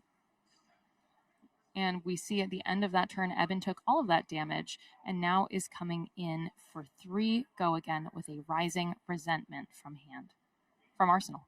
I apologize. Yeah, and this is going to get quickly covered up by the Persuasive Prognosis from the side of Elise. And now Eben's just thinking, what do I send next? What does the sequence look like? Here comes an Inflames that's going to allow him to pick up another Phoenix Flame out of the graveyard and continue to just go 1, 1, 1. Kind of his own Kodachi Lock at home, if you would. And we do see a Mask of the Pouncing Lynx being activated here, at least taking a little bit of a lean back. Now, this is one of those pieces of equipment where you're able to tutor a card effectively. What is the common target that you would be going for? I see right now that Eben has chosen the Fire That Burns Within. This is the card that I tutor with Pouncing Lynx more than any other card. This thing having a base power of 2 is what actually makes it tutorable. And because Eben has that extra Phoenix Flame in his hand from the Inflame effect, he's going to be able to play this Fire That Burns Within and get rid of that Phoenix Flame without having to activate Fi's hero ability and being able to continue to put that pressure on. Eben deciding that this is the turn he has to activate the Pouncing Lynx. I've lost my strongest card in the matchup. I have to get damage through. And I think it couldn't come a moment too soon, as life totals at this point are 21 plays 26. I've been realizing I really need to take back tempo if I can. We do see that Fire That Burns Within come in for 4 go. Elise. Oh, I'm sorry, 5 go again. Shuko's up. Oh, yes, the Tiger Stripe Shuko doing its dirty work as the Graven Boots come back in for Elise for their blocking power, as well as another Frailty Trap, giving that Frailty to Eben on this turn. And again, another really heads-up use of this Frailty Trap. Eben hasn't swung the Emberblade yet, so if the Emberblade was going to be a part of the sequence, it's going to just get that 1 extra point of value. Looks like a Spreading Flames coming to the table. This is for 3 with Go Again. This is one of those cards that gives your other Draconic attacks that you control +1, while it has base is less than the number of Draconic Chain Links that you do control. Yep. Alicia's looking through the Banish, looking through the graveyard, trying to figure out what's left in the deck, what is possibly the follow-up here, and I think the thing she's worried about maybe the most is the Engulf the Firebrand coming out with something like a Salt the Wound or a Tenacity if she's blocking, because that Engulf the Firebrand is going to give a bonus to itself and make all of your attacks on the Chain Draconic, and then the Spreading Flames is going to buff whatever that Chain Ender is. And we do see Elise blocking this with a Coercive Tendency. Yet again, this is, I believe, the second one that she's blocked with, as we do see that Searing Emberblade coming on for just 2, thanks to that Frailty with Go Again. Well, now that the Spreading Flames involved, is actually going to be 3 because the still. Spreading Flames gets to buff it because the Searing Further Emberblade. attacks. You are correct, Jesse. This is going to be a quite long. How many chain links do we have so far? 1, 2, 3, 4, 5, possibly 6 now coming in with an Inflame the Firebrand for 2, now 3, plus I believe 2 more. So we have this coming in for 5 based off of the previous, and yet another actually Inflame the Firebrand coming in. So that is, between the two of them, 10 points of damage. And Elise goes down to 15 life compared to Eben Merkel at 21. We do see that activation of the Fi Hero Power. That Phoenix Flame going to come in for an extra 2 points of value because of that Spreading Flames. Just a little chip on the end, just to sign it off for Eben. And this is exactly the kind of turn that he needed to get ahead of Elise Sim's fatigue strategy and really start to put her into a blocking cycle and buy more cards from her than she's buying from him. As you buy one, get one free, right, Jesse? Yeah, exactly. Now, we do see Elise coming into her turn with just 1 card in the arsenal and 1 resource available off of that Fandel Spring Tunic, which is up to 3 counters. And it is a leave no witnesses. Doesn't even have to use that Fiendel Spring Tunic. Coming in for a clean 4, taking a peek at the top of the deck, and possibly going to banish it if Eben decides to take any damage on this turn. Interesting enough, I don't think that there's a ton of high priority cards in Eben's hand, so I wouldn't be surprised to maybe see him block this out to save the life and maybe protect some of those more impactful cards in the deck, but no, just decides to take it, falling down to 17. Getting a Rise from the Ashes off the top of the deck. So that's one of those, like, kind of secret starters in the Phi deck. It is a red card, it picks up a Phoenix Flame, and then it buffs your next Draconic attack for 3, and it's very, very powerful on those big turns because most people are expecting to block 3. They're not expecting to block 6 on a single card. All right, and we have the start of Eben's turn again with a Fire that Burns Within. And he is going to activate Phi's Hero Power to pick up that Phoenix Flame, so he gets the full effect out of Fire that Burns Within, because I was going to come in for 4 and draw a card, and continue to just find that velocity through the deck. He really needs to start pushing Elise's life total down. That Fiddler's Green is going to come in and make that job much harder. And another Frailty Trap, that is the third that we have seen from Elise, giving to Eben on his own turn, followed by a Blaze Headlong coming in for 4 with Go Again, which is blocked by Elise, taking 1 damage over the top, going down to, I believe, I think 12 is correct. Okay, so 12 plays 17 in this round at this point. Both of these players very good at what they are doing. Both have the record of 4-0 in this event, hoping to hold on to that as Eben sends in yet another card. This is the Flame Call Awakening coming in for 3. And because he has played another red this turn, he is able to search his deck for a Phoenix Flame, put it into his hand, and then shuffle. Yeah, he already has 3 Phoenix Flames in the yard, and players are just confirming that. So I think he's just trying to get the damage in here. We do see the Graven Walkers come in, and then followed up by that Searing Ember Blade for 2 because of that Frailty token. And he is chipping Elise's life down, but that Fiddler's Green is going to put that life total right back up once the combat chain closes. And back into the double digits goes Elise, up to 12 again, plays 17. Originally had gotten down to 9. Now we have, again, 1 card in hand for Elise. She is buying back those boots again with the last 2 of her silver. So I want to draw attention to the 2 cards that Eben actually blocked with, or pitched in the last turn sequence. It was 2 blue Dragon Powers. So if the game goes long enough, he does have that fealty token. If he can save that fealty token and not be super heavily disrupted, we can see that come out. We do see a Codex of Frailty getting a Leave No Witness. And again, Elise having the fanciest cards. Very nice looking Codex of Frailty. This Leave No Witness is just coming in for a clean 4. And Eben, last time that he was attacked by it, deemed not to defend. May consider something different here, no? No blocks? I think it's pretty tough in this situation because you're losing a card off that Codex of Frailty, and then you're going to lose another card or 2 more cards if you want to block the Leave No Witness, and it doesn't really progress the game for you. Most of the time, the cards in your hand are worth more value than that 1 card in Arsenal. Now, we do see 3 cards remaining in the hand of Eben Merkel.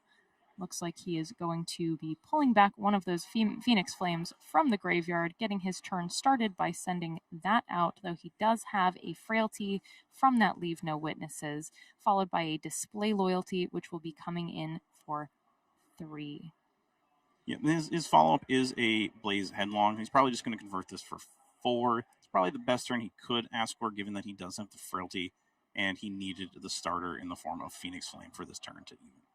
Another Hunter or Hunted coming to the table from the hand of Elise Sims. Rise from the Ashes. The other 2 are in the banished zone already, I believe. We'll see. We do get a good look at Eben's deck here as Elise thumbs through it on camera. We do see those blue Dragon Powers, another blue Dragon Power, a Lava Burst, Tenacity, and that Loyalty from Beyond the Grave. So not actually a whole lot of power outside a couple cards for Eben. He is really going to have to work to close this game out from 12 life. As they are looking for the other 2 cards. Is this a matchup that you have played often? I know that you are quite the Phi player yourself. This isn't a matchup that I play often outside of specific assassin specialists like Elise, and we do have a couple of other die-hard Huntsman fans in the area, but this is not one that comes up often. The assassin I have more experience playing into as Fi is Marionette, which I think is overall the more popular choice for the metagame. And currently, I believe leading our New England Battlegrounds meta today is Arachne Marionette. Yes. A couple Marionettes did show up to play. I don't actually know how they're doing, but I have not seen them as I've been walking around at the top tables. And at the end of this turn, life totals are 13, plays 12. And now we see Elise coming in with her first attack of the turn. Yeah, I always kind of mix this one up. I'm not sure if it's Plunder the Poor or if it's the other 1 for 5. Annihilate the Armed is the card. And we are going to see a Rowdy Locals and one other card committed to defense here to cleanly cover this 5. I would expect to see that kind of 2-card 7 style play from Eben, unless he just wants to send this Blaze Headlong for 4 and then Arsenal the other card because he thinks it's going to have a much stronger impact. But at least does draw into a Codex Frailty, which is probably going to put a damper on that game plan. Especially where she's been able to get them out so far. Quite a few frailties going against Eben. Elise now covering up that Blaze Headlong with a Shelter from the Storm, completely covering that damage, remaining at 12, plays 13. Now pitching a full art Shred, coming in with that Spider's Bite for 1 to start her turn off. Yeah, we do see that second Loyalty from Beyond the Grave finally drawn up here from Eben, but it might be too little too late at this point because this turn is going to be very, very good from the side of Elise, as we are expecting to see, oh, never mind, a Command and Conquer instead, going to save the Codex of Frailty for later. This is arguably worse. Yeah? That defense reaction cannot block now. Indeed. Arsenal is still threatened. Most of the cards in 5 block for 2. This is a nightmare for Eben Merkel.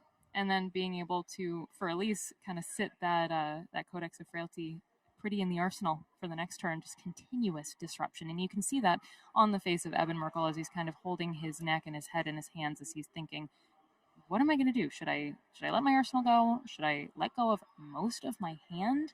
I mean, what I like about the Command and Conquer at this point in the game is for either player, it is half of their life total. Yes. It threatens multiple points in this game. And Elise just calm, cool, collected, taking a sip of water, doing what she wants. Really feels like she is in the driver's seat. And I think if that's her thought process, I would tend to agree with her. I agree completely with you and with her, if that is her mindset. I have seen Elise come out of some of these games where you have no idea how it's going in the beginning, and by the end you realize Elise was kind of piloting it secretly all along, very much like the assassins that she prefers to pilot. Something funny I want to talk about in this game state. So we've seen all of the Art of Phoenix Wars banished already, but Elise submitted Balance of Justice. So there's not a ton of multiple sources of card draw in 5. And that Balance of Justice might just sit there forever and never actually get used for the line of text that it's mostly brought in for, which is if my opponent has drawn 2 or more cards, I get to activate this and draw an extra card. That is a very good point. And looks like Eben Merkel will be keeping all the cards in his hand, taking that 6 damage, losing his arsenal. And then we see a Ronin Renegade. We see maybe, is that a Lava Burst? It looks like a Lava Burst, Ronin Renegade, and a Spreading Flames, and then that Loyalty from Beyond the Grave. Notably, Eben did lose an extra copy of that Compounding Anger. That card normally is only played in instances of 2 in the 5 decks. And so that is a very big power swing. And starting out his turn by putting that Spreading Flames onto the table, 3 with Go Again, but it will continue to bump up the rest of the Draconic attacks that he plays throughout this round. Here is a Ronin Renegade that will be coming in for 3 with Go Again. Yeah, we do see Elise activate a Under the Trapdoor, going to get a Frailty Trap. And then putting that in front of the Ronin Renegade really just wants to mitigate the impact of that Searing Emberblade whenever possible. I don't know how many turns in a row it's been that she's been able to get that Frailty Trap going, but it's been quite a few of them, using the Graven Boots one more time, and does still have the silver to be able to buy it back should she want to. Finally, Eben finishing that chain with a lava burst that is coming in for 7 damage. Yeah, this is a big ender for Eben, but Alicia's going to put in those Stoneforge Gauntlets and another Command and Conquer. Was hoping to maybe squeak a little more damage through that turn, but Eben has just been so frail across the entirety of this game with all these frailty traps, all this blocking, all this life gain, and just really struggling to find openings into the matchup. But I will say, despite those frailties consistently getting through, he has been doing a good job kind of holding on through the frailties, through the life gain on the side of Elise. And now Elise 10 plays 6, coming in with that Spider Spite yet again for 1 with Go Again. Now, I do feel like we're getting to the point with life totals where if we start to go much lower, it's going to be either giving up the Fiendels, maybe giving up the Tiger Stripe Shuko, just to kind of keep those life totals within a range where you are not going to just get got. And we do see that Codex of Frailty coming onto the table from Elise, who is now searching for a Leave No Witnesses, possibly considering that. I think Leave No Witnesses is the traditional target here. Maybe there was some consideration to get the 1 for 5 while you had the floating resource, but I generally like the disruption and the ability to threaten the arsenal at multiple points, convey that frailty, go into my turn with the 5-card hand, and then really just pressure this Fi down. And with these Codexes of Frailty, she has been able to set herself up for these wider turns, which does open her up to blocking a little bit more, as she's been doing very effectively throughout this game. Now we see an activation of the Huntsman ability. She is looking at that top card of the deck, placing it onto the bottom. And so an interesting playline here that Eben used the Fi ability on Elise's turn to pick up the Phoenix Flame and then discard it to the Codex of Frailty ability. So just trading out 1 card for 1 card. Not really sure what he was looking to gain there, but it would kind of make me think that if that's the playline he's taking, then he really wants to block this Leave No Witness and keep that Fire That Burns Within in the arsenal for a better turn. We do see a Oath of Loyalty in the hand, but he does have to find a way to play a Draconic card of some kind so he can keep those frailty for the blue dragon powers that are left in his deck. And as we approach the 17-minute mark, we see Eben Merkel considering blocking this with the Tiger Striped Shuko and that Oath of Loyalty from hand. Elise taking back her Leave No Witnesses. As we move on to the next turn, she arsenals a card. She passes right on back to Eben, and life totals remain 5 plays 10. We do see a blue and a Spreading Flames in the hand of Eben, so this is probably most likely going to be Spreading Flames converted into a Searing Ember Blade for 2. Not the best turn, but he was kind of priced into that line because of the Phoenix Flame discard and protecting that Fire That Burns Within. So I think it's fine. You just take the play, you keep the Fire That Burns Within in the arsenal, and you just hope that Elise cannot threaten your arsenal again. And as you said, that Spreading Flames hitting the table as the blue goes into the pitch zone. A Ripple Away used to block this card from Elise as he sends in that Fire That Burns Within on the second chain link. Yep. He is going to activate Fi, discard the Phoenix Flame, draw the card. This Fire That Burns Within is going to be 3 thanks to the Frailty token that Elise got from her Codex of Frailty, and the random draw from Eben is a 1 cost, so he can't even play it here. And Elise very contentedly blocking out that 3 attack with an Enlightened Strike, holding on to 2 cards in hand and 1 card in arsenal as Eben arsenals and then passes his turn. Yeah, really not what Eben was looking for off the top. Was really trying to find one of those 0-cost chain enders or just something to squeak a little more damage, maybe some more cards out of Elise, buy himself some breathing room. We do see him drop into a Tenacity. He's already used the Mask of the Pouncing Links. He generally wants to tutor these cards, or they're almost always committed to defense.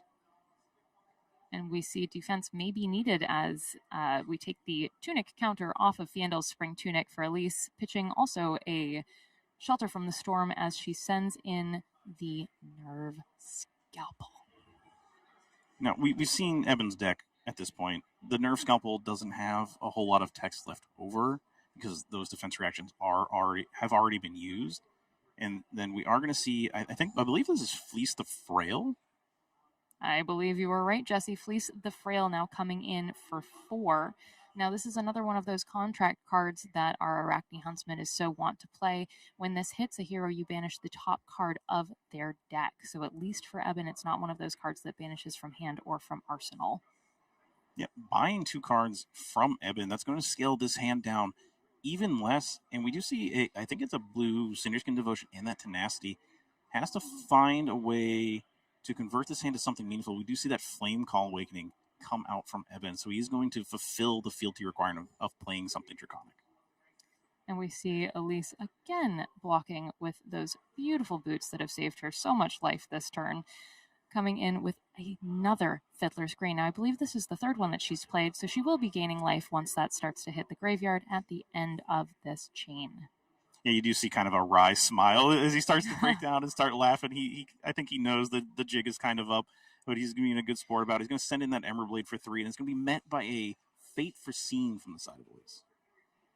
And this is something that this deck, Arachne in general, any Arachne, is usually very good at blocking. Sending in that Tenacity now, which will be coming in for 2. It does get, plus damage based on the number of defending cards on the combat chain. So that will be 1, 2, 3, going right up to 5. Yeah, this is going to be met by another copy of the Fate Foreseen. So just even with this Tenacity getting as much value as Eben could have hoped, just almost cleanly covered by Elise, taking 1 damage and even going back up in life total because of that Fiddler's Green trigger. And for the start of Eben's turn, start of Elise's turn, life totals are 4 plays 12, and she is coming in with another Fleece. Elise really trying to run Eben's pockets on this one. Just say, give me all your lunch money. I would like to buy back my boots. That Fleece the Frail, again, those contract cards constantly coming in for 4. We see the Fiendel's Spring Tunic being placed in the blocks and a Loyalty from Beyond the Grave. Maybe we didn't see the other one. Okay, I guess the 2 were still left in the bottom of the deck. So this is an interesting card because while it's in the graveyard at the start of your turn, you may banish 2 cards named Loyalty from Beyond the Grave. If you do draw a card, now these are defense reactions that allow Eben to kind of extend the range of any given hand because it is a free card draw at the start of the turn. And I will say Eben's deck looking precariously thin at this point. It looks like maybe 3 or 4 cards left at this time as he just lifted it to put the card he pitched right back underneath. At least looking a little bit healthier, a little bit more hale than the frail deck right now of Eben Merkel. Well, you just saw how big Eben's graveyard was. It took him almost a full minute to find the first copy of Loyalty from Beyond the Grave, and then he just draws into another Phoenix Flame. Now, Eben, considering his turn as he goes, that Phoenix Flame hitting the combat chain first. 1 resource remaining as he sends in that Searing Ember Blade. That's coming in for 3. That will be cleanly blocked by Elise Sims, who again remains at 12 after that Fiddler's Green came right on through. And a Dragon Power coming onto the table for Eben. This is coming in for 2. If it is Draconic, it gets +3. So possibly popping one of those fealties. He is. That it will be coming in for 5. I apologize. I didn't notice that the 5 was tapped, but the 5 was activated to pick up that Phoenix Flame. But this Dragon Power coming in for 5, finally making use of those fealty tokens. It's kind of what we talked about in the earlier in the game, but I think with how many cards are left in Eben's deck, it's just 2. Looks like 4 in the hand, 2 remaining. Elise taking a look at that anyways. Life totals right now are 4 plays 7. Elise electing to take all of that damage off of the last turn and then continuing to send the heat as she is wont to do and is known to do. Now this is another one of those Annihilate the Armed coming in for 5. Another one of those contract cards that will banish the top card of the deck of Eben, which he does not want to see considering he only has 2 cards left in his deck, followed by a Cut to the Chase giving that +3, bringing that up to 8. So a funny thing that just happened is Eben actually extended the hand for a fist bump thinking the game is over, but I guess we're going to continue to play it out. I think Eben knows the jig is up. I don't think he has 7 damage through all of Elise's cards left in the deck. So just being a good sport, playing it out, having fun. See Eben and Elise kind of exchange quips there as the Searing Ember Blade gets put onto the combat chain. And another Under the Trap Door coming in to block that with a final Dragon Power coming through. That will be made Draconic by that final fealty coming in for 5, blocked by a Shelter from the Storm. Elise going down to 6, plays Eben's 2. Yep, just 3 cards in the hand for Eben Merkel. It's just time for daggers. Indeed, give me it cards is. or give you death. Give me cards or give you death. I want that on a shirt, Jesse. Now that is that Spider's Bite coming in for 1 with Go Again, Eben sacrificing a card and blocking, and then that Nerve Scalpel again coming in for 1 with Go Again, Eben reaching over and bringing himself down, and that final Codex of Frailty hitting the table as Elise is going to go and get most likely another Leave No Witnesses, and Eben only has 2 cards remaining in his hand. Yeah, being at 1 life, this is just going to be death. Evan cheekily picking up the Phoenix Flame because he knows it doesn't matter. CNC coming in, fist bump from both players. Players were having a really good time in this match. Well, and that's something I've mentioned with Ka that I really do enjoy about this area, about New England in general. We all know each other because we all play each other. Our states are close enough. It's not like Texas. You don't drive 8 hours and then you're still in Texas. And like I said, both of those players were teammates for a little bit, so they know each other maybe a little better than most. And Elise played that game so well. Granted, hitting the Art of the Phoenix War off the top was a blessing, right? You couldn't draw it up any Such a beautiful moment. Such a beautiful moment. And for Elise, this means that she is able to hold on to that very precious 5-0 record as we head into the next round. We look forward to seeing so much more from her, possibly her spot in the top 8. We shall see, as I do feel that quite a few people in this building right now are doing just as well. Yeah, Huntsman dominating the meta game here at the New England Battlegrounds hosted by Grave Troll Games. And with that, we're going to cut to a short break, I think, and then when we come back, we'll get you the next round.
And Frailty beats Flames in our last feature match as Elise Sims on Arachne Huntsman takes down Evan on Phi, Rising Rebellion. But for our next matchup, we once again have an Arachne in the feature match, but this time with a different mask. Arachne Marionette, piloted by Jacob Shaker, is going to be facing down Reinar Reckless Rampage by Miguel. And that sounds like our players are ready, so let's waste no time and get down to the table. Yeah, this is a very interesting matchup. I think from the side of Jacob, he's probably not too happy to see this, especially because there is a very fast, very aggressive, potent Reinar build floating around right now in the form of Ravenous Meat Axe. That version of Reinar is typically more favored into Marionette because you can just go so wide, so fast, so many times. Yeah, it sounds like it's going to be a bloody matchup here. Daggers on one side, big axe on the other. One of the marquee things about the Ravenous Meat Axe is the use of beaten trackers over scab skins. So a lot of times you're going to be looking to crack these beaten trackers on those big Blood Rush combo turns and just really put the screws to your opponent, in this case, Arachne Marionette. It does seem like Miguel is just going to Arsenal and pass back to Jacob. Yeah, Miguel going first, but perhaps not finding the right kind of hand to cheese a little bit of damage on turn 0 with those Intimidates. So Jacob going to have the first determinative turn of the game here. Codex of Frailty being pitched to send in this Hunter's Clave, buffed up by a Saver Bloodshed. So 5 go again. And importantly, Miguel not able to present those Boots of Ominous Ward that people have been talking about that, kind of stuffs the Marionette's game plan. I think that being free to do things with these daggers like you would want to and have a pretty normal game plan as opposed to having to play around those boots might be pretty impactful for Jacob here. We do see 2 cards come out from Miguel to block Command and Conquer and a Splatter Skull. Splatter Skull is one of those cards that in this particular build of Reinar can get you a lot of free value because of how often you are intimidating between the Meat Axe, between all the discards, and really really make it hard for your opponent to ever establish a foothold in the game. And Jacob going to present this, pick up the point after this Hunter's Clave is blocked out. No blocks from Miguel on this one, so going down to 37 now. And with just one more Codex of Frailty left in hand, Jacob Shaker is debating. Oh, they're just going to play it out. Put this pick up the point back into the arsenal from the graveyard. Going to create the Frailty in that Ponder. So perhaps Jacob just thinking that this game is not going to go very long and just wants to get the value out of this incredibly potent card whenever possible. Pick up the point coming out again, and no blocks from Miguel once more. Falling down to 34 now as Jacob passes the turn, resolving this Ponder. So not doing the typical Marionette thing of going for the turn 0 flick, despite the fact that Miguel has no onboard way to stop it. Yeah, I think Jacob's probably thinking that because he bought 2 cards out of the Reinhardt's hand, that he maybe doesn't have to convert Mask of Deceit into a defending card on this turn sequence. We are going to see the first Intimidate from Reinhardt on the back of this Bare Fangs. Yeah, so going to be coming in for 8 as it randomly discarded a 6 or greater, that Wild Ride being ripped right off the top and putting right into the bin. Card was intimidated, no clue what, as it is currently face down, and Jacob staring down 8 off of this Bare Fangs. Yeah, so far, Reinhardt is doing the thing that we've seen him kind of do in previous seasons, which is just send a big number with a little bit of a dodge on the ability for the opponent to block. Maybe hitting a card that Jacob wanted to block with. Would you see that Reaper's Call come out from the hand to just take a couple points of damage? Yeah, Jacob losing 1 card from hand is going to pick up that intimidated card. Frailty being passed back. Jacob starting up this turn at 35 life to Miguel's 34. So going to have a bit of space to work with in terms of life totals. Currently has the tempo. I don't know what that card in Arsenal was, but we're going to see the hand at least. Cut from the same cloth going to be presented. Blood Rush Bellow, Sea Legs, Agile Windup, and what is that new card that Reinhardt has? So if you've intimidated, this card comes in for free. It's called Feral Instinct. Oh, feral indeed. We do see fireworks in the hand of Miguel, though. That Blood Rush Bellow is there. He might not even care what Jacob's doing on his turn. Yeah, this cut from the same cloth is not going to mark, but this Kiss of Death is going to be coming in for 7 right now, going to have that ever-annoying on-hit of 1 more damage. But without Miguel currently being marked, this attack does not have go again. Jacob does have 1 card in hand and a card in arsenal. Miguel looking to convert that Scowling Flesh Bag just to intimidate that card and perhaps try and take as many opportunities that Jacob might have as possible just away and threaten this massive Blood Rush Bellow turn. Yeah, and a wonderful sidestep from Jacob, understanding that Fleshbag is going to get committed on some of these really important turns and decided to arsenal that Incision so he could pair it with this Kiss of Death. The card that was intimidated, I believe, off the Fleshbag was another copy of one of those 3 go-again attacks in the form of Pain in the Backside. So being able to set this is not the worst thing in the world. Yeah, Miguel falling down to 25, but we'll see Jacob's life total fall shortly after, I'm sure, as this Blood Rush Bellow is going to be resolved. Agile wind up in the pitch, 1 resource floating, 2 cards in the hand. One of them is a Sea Leg, so we'll see if that one gets hit. And it does. Sea Legs. So going to create that Gold Kiss Rum, going to have that extra action point required at some point by being able to tap that Reinhardt and drawing 2 cards and the Intimidate as well. This could be really big. We might see Jacob lose a lot of life on this turn. So Gold Kiss Rum in this deck Another is Blood so Rush Bellow. important. Oh, and a Beast Within?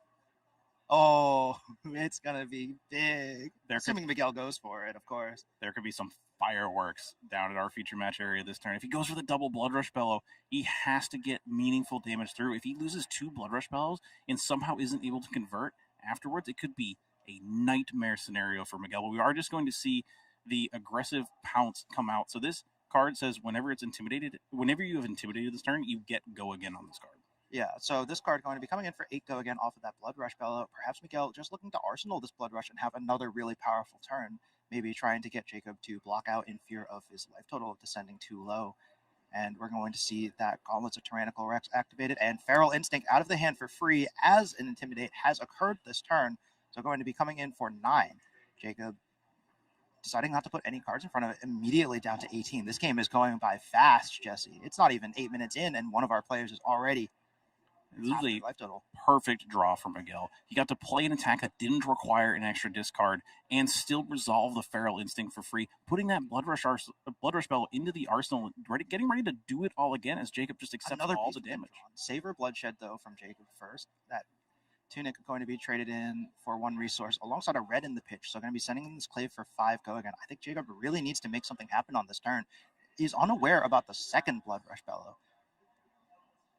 We do see 2 copies of To the Point, I believe is the name of the card, in the hand for Jacob. So we could be looking at a Flick Knives into the Hunter's Clave to apply the mark, and then any blocks will come over the top with that To the Point, ensuring that the Savor Bloodshed draw happens. Yeah, we just might be seeing that happen. Miguel was kind of lining up for all that armor block, but the side's against it. Jacob going to, in reactions, flick that second Hunter's Clave, going to confer that mark token, and now these To the Points convert for 4 value on offense rather than just 3, so going to be up to 11.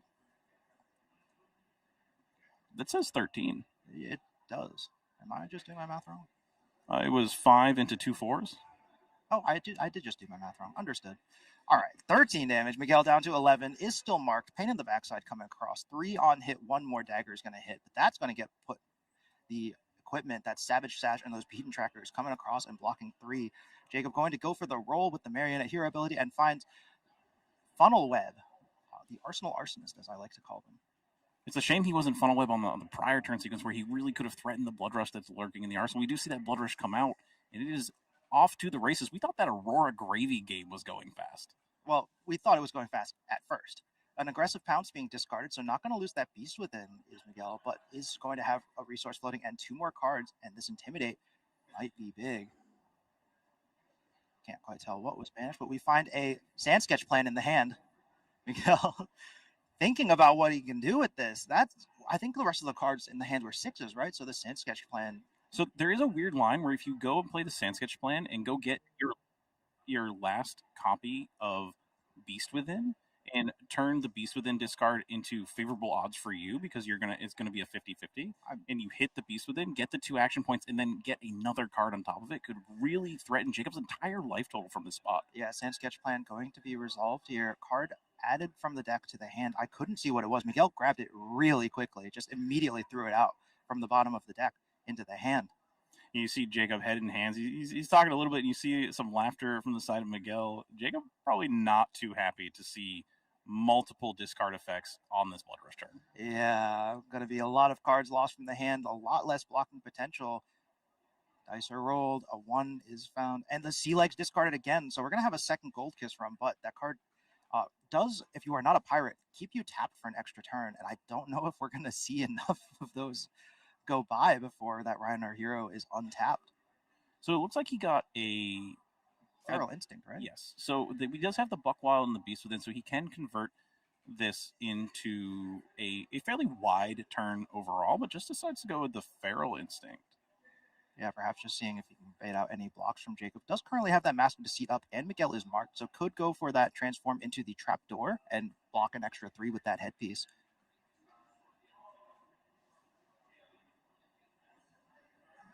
Players discussing just exactly what is happening, making sure everything's squared away. And then it does seem like Jacobs is in a really tough spot. With this 9 and an extra action point remaining, decides to just take it, falling down to 9. That seems kind of scary, though, Reinar. If they do happen to intimidate more cards from your hand and force you to block with cards you don't want to block with, could be really dangerous. This Ravenous Meathaxe going to come in, trying to discard that Beast Within and find just 1 more card to work with is Miguel. Is it going to line up, though? That Beast Within going to be discarded. What's off the top? A Sand Sketch plan. So Miguel's going to lose 1 more life and an Agile Windup. So Miguel going to lose 2 life total, but will have that Windup in hand and can then Beaten Trackers, I believe, right? Off of that discard with the Meathaxe, so we'll careful. This Sand Sketch plan is not in the pitch zone. It is discarded. Okay, table judge does clock it immediately. That's a good thing. That could have been a very bad situation for Miguel. Yeah, it looks like Jacob going to put the rest of the hand in front here. 2-3 blocks and that Master Deceit. Finding that Orb Weaver. Curious he didn't turn into Trapdoor here. I think there is going to be a lot more damage coming through because there is the Savage Sash that Miguel has not activated yet. And 1 card left over. No, the Agile Windup was discarded for the Agility token. So, yeah, dice just going to be cleaned up here. Just no more action points. Meathaxe and pass. All right. Yeah, Miguel did not use that Gold Kiss Rum nor the Beaten Trackers there, so had no further action points with which to take game moves with. Jacob, though, with only 2 cards in hand and the Orb Weaver transform, is going to have to discard one of them to activate that Orb Weaver to make that Calycera. We'll be able to at least send it in for free, so we'll be presenting at least 4 here. And there is a world in which Miguel just dies. Yeah, if Jacob's 2 cards remaining are something along the lines of like a Tarantula Toxin plus another dagger buff, it could be a spot where Miguel it doesn't really matter what Miguel puts in front because he just won't have enough block overall to cover T-Tox Shred plus the 3. Yeah, Miguel would have to put multiple cards in front to not die to potential T-Tox and another D-React, or A-React. Does at least have that Gauntlets of Tyrannical Rex, so can shore up a bit of damage that way. It looks like that is going to be the move here. 5 block put in front of this Calycera. Oh, it's a pain in the backside for the hand of Jacob Shaker. So not an attack reaction at all. Does buy a card, that's probably fine. He wants to maybe get one more card out of the side of Reinar on this turn sequence. Is able to remark Miguel over the top of the blocks. Yeah, it does have that Scar Tissue in the arsenal, pumping this dagger up to 7 against Miguel's 5 blocks. So Miguel going to take 2 here, down to 7 now. This game has been going incredibly quickly. Jacob is also only at 9 himself. This pain in the backside coming in for 3, go again. On hit, a dagger will hit. But that is not threatening lethal on Miguel's side of things. So if Miguel has a hand that works, we might just see it. No, he's going to block that pain in the backside, try and save the rest of that life total here. Yeah, I think that hand from Miguel is a little awkward because you do see the presence of that thick Hide Hunter, and typically you want to use that card last on blocks. We do have a Show of Strength in the hand of Miguel. It might just be a good value turn, send the Show of Strength, and potentially move on, but we are going to see him reach for the Savage Sash. Yeah, I think converting the Savage Sash here makes sense. You have that agility token from the discarded Agile wind up the last turn, so you're going to be able to present two cost attacks, and the Pulping found a Blood Rush Bellow off the top, but does have Go Again off of this agility, so will not be losing the Go Again here at least. But with that Savage Sash destroyed, this attack in hand, that Show of Strength, only costs 1 still, so we'll be able to swing for 8 more despite the card that was discarded. And Jacob, only at 9 life, 3 cards in hand, does still have Flick Knives and that Fiendal Spring Tunic to block 2 with overall. But the most important thing about this discard is that Blood Rush Bellows got discarded. So even if Pulping was going to come in and steal the game, it no longer has Dominates covered up by the Sink Below, and then that Show of Strength might still be live, but Jacob has extra cards. Jacob does still have more cards, but does not have Tunic up right now and does not have many resource cards in hand to work with. I just see 3 reds. So would have to, I think it's 2 front pumps and more a red. So if that were to be the case, it would just be pump a dagger for 8, pitch a card to swing a dagger, but like you have to block this card for 8. You see a small chuckle from both players as they finally acknowledge the Blood Rush Bellow got sent to the yard. So there was no Intimidate, no Dominate on the Pulping, and Jacob's just fine. I'm just going to put cards in front and see what happens. Yeah, Jacob gives up the Tunic and the Flick Knives here, going down to 1 now, taking 6 from that attack. Miguel still at 7. We could see a Reckless swing off the top of the deck for Miguel. Oh, Reinhards do play that card sometimes. If Miguel finds a Reckless swing here. Let's see. All right, we're watching. What's in the hand? What's he got? Oh, he's really keeping us on edge. Nothing. No Reckless swing found. Jacob doesn't look too happy with the cards in hand, though, leaning back a bit. Kind of just left with the Stalker Steps in the equipment, and I don't know if he has enough damage to really threaten Miguel here. He has to do something. I can't imagine a player of Jacob's caliber would just block with the 2 pieces of equipment and not have some semblance of an idea of what he wants to do. I think he's really thinking about what makes sense, and if he's supposed to play this cut from the same cloth to maybe see if there's a Reckless swing in the hand and to move on from there. I feel like if you do see the Reckless swing, though, there's only so much you can do about it, right? Your opponent's still going to just arsenal it and then use it at a later time. Shows the hand, Savage Feast, Show of Strength, what was that? The Clash that makes a Vigor, I believe. Vigorous Smash Up. Vigorous Smash Up and a yellow Assault and Battery. So 3 blocks, 1 no block in the hand of Miguel, and just 1 more dagger front pump in the hand, and I can't make out what that last card is, but even if it were, say, a blue, if we played the other front pump, swing that Calycera for 10, that would get 2 cards out of Miguel, and then that Hunter's Clay would be able to come in with the 2 floating. It's still not enough to threaten lethal, and Jacob only at 1 is in peril. Yeah, and Miguel has both the Gold Kiss Rum and the Beaten Tracker still, so Miguel's still able to go quite wide if he gets to untap, or I'm sorry, go back to his turn with all of his cards. Yeah, Miguel does still have a lot of action points available. Has not made use of any of them so far, but I don't think Miguel is going to be able to keep every card in that hand. Oh, it was a blue. Okay, so this Callisto going to be coming in for 10 go again, as Miguel is currently marked. So will require at least 2 cards on blocks, but even if you block 6 on this one, you're going down to 3, and then this Hunter's Clave would come in for just 1 more. You would go down to 2, and then you could still just present a show of strength for 8. It doesn't necessarily require 2 cards. He could put the Gauntlets of Tyrannical Rex in front because it does have 1 more block on it. And then because there is no Flick Knives, that's a pretty safe line. Yeah, staying at 1 without Flick Knives is much more tenable. Kiss of Death found off the top of the deck for Jacob, and a Agile windup is found for Miguel. Oh, the Vigor is made too, so that resource could be big. Miguel falling down to 1 as well, and now the Hunter's Clave pushed up. Going to demand a card from Miguel unless he wants to just take it and go to 0. But I assume that's not the case here. Both of our players at 4-1, playing for their tournament lives and playing for that part of that $5,000 cash pool. Jacob bottoms the pitch, draws back up. The hand for Miguel is a Show of Strength and a yellow. Does know the top card of the deck as well, and does have that Medax available. Does decide to just send the Show of Strength. Not going to activate any of the Golkis Rum tokens or the Beaten Draggers. Jacob's just going to put 3 cards in front. Can't afford to take any more damage as he is at 1 life. Yeah, both of our players still won. And the Schism of Chaos being pitched here by Jacob Shaker. So both players going to shuffle their decks and then randomly take the top card of their deck and put it into their arsenal face down. Jacob perhaps will be able to find something like a dagger attack reaction. I was thinking that there was no way Jacob could threaten lethal on this turn with just the 1 card in hand, but this Schism of Chaos might just get there if Jacob can find a attack reaction or even something like a Codex of Frailty. Yeah, I guess the worst possible case scenario for Jacob would be Miguel flips the Reckless Swing into his arsenal off the Schism. That would be kind of crazy. We'll find out. Gotta love those Chaos heroes just doing some kooky things. I don't even think Miguel looked at it.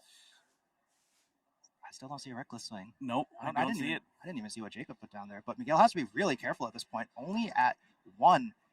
Hunter's Clave not going to have any reactions following up sticks and run into a Graphene Callisto for 5. So going to ask for 2 more cards from Miguel's hand. That Schism of Chaos found exactly what Jacob needed, I think. This is the swing Jacob was looking for. He was looking for anything to take multiple cards out of Miguel's hand and only leave him with a few things. A lot of these attacks in the deck of Reiner require things to be discarded. We already see that Ravenous Medax, draw, discard, Show of Strength, 1 Intimidate coming in for 5. 1 Intimidate coming in for 5, but Jacob could just presumably has drawn at least 1 3-block and could put just 2 cards in front of it, swing back with a 2-card hand, and Marionette with a 2-card hand can be dangerous, attacking for 1, but having all these attack reactions that give +3. Do see Command and Conquer and Stains of the Redback committed to blocks to the side of Jacob, going back into his turn with 2 cards. I think one of those has Native Go again on it. The cards in hand? Yes. I mean, we see a blue shred pitched here, going to present that 1 go again off of that Hunter's Glaive. Miguel now looking at 2 cards in hand to block with.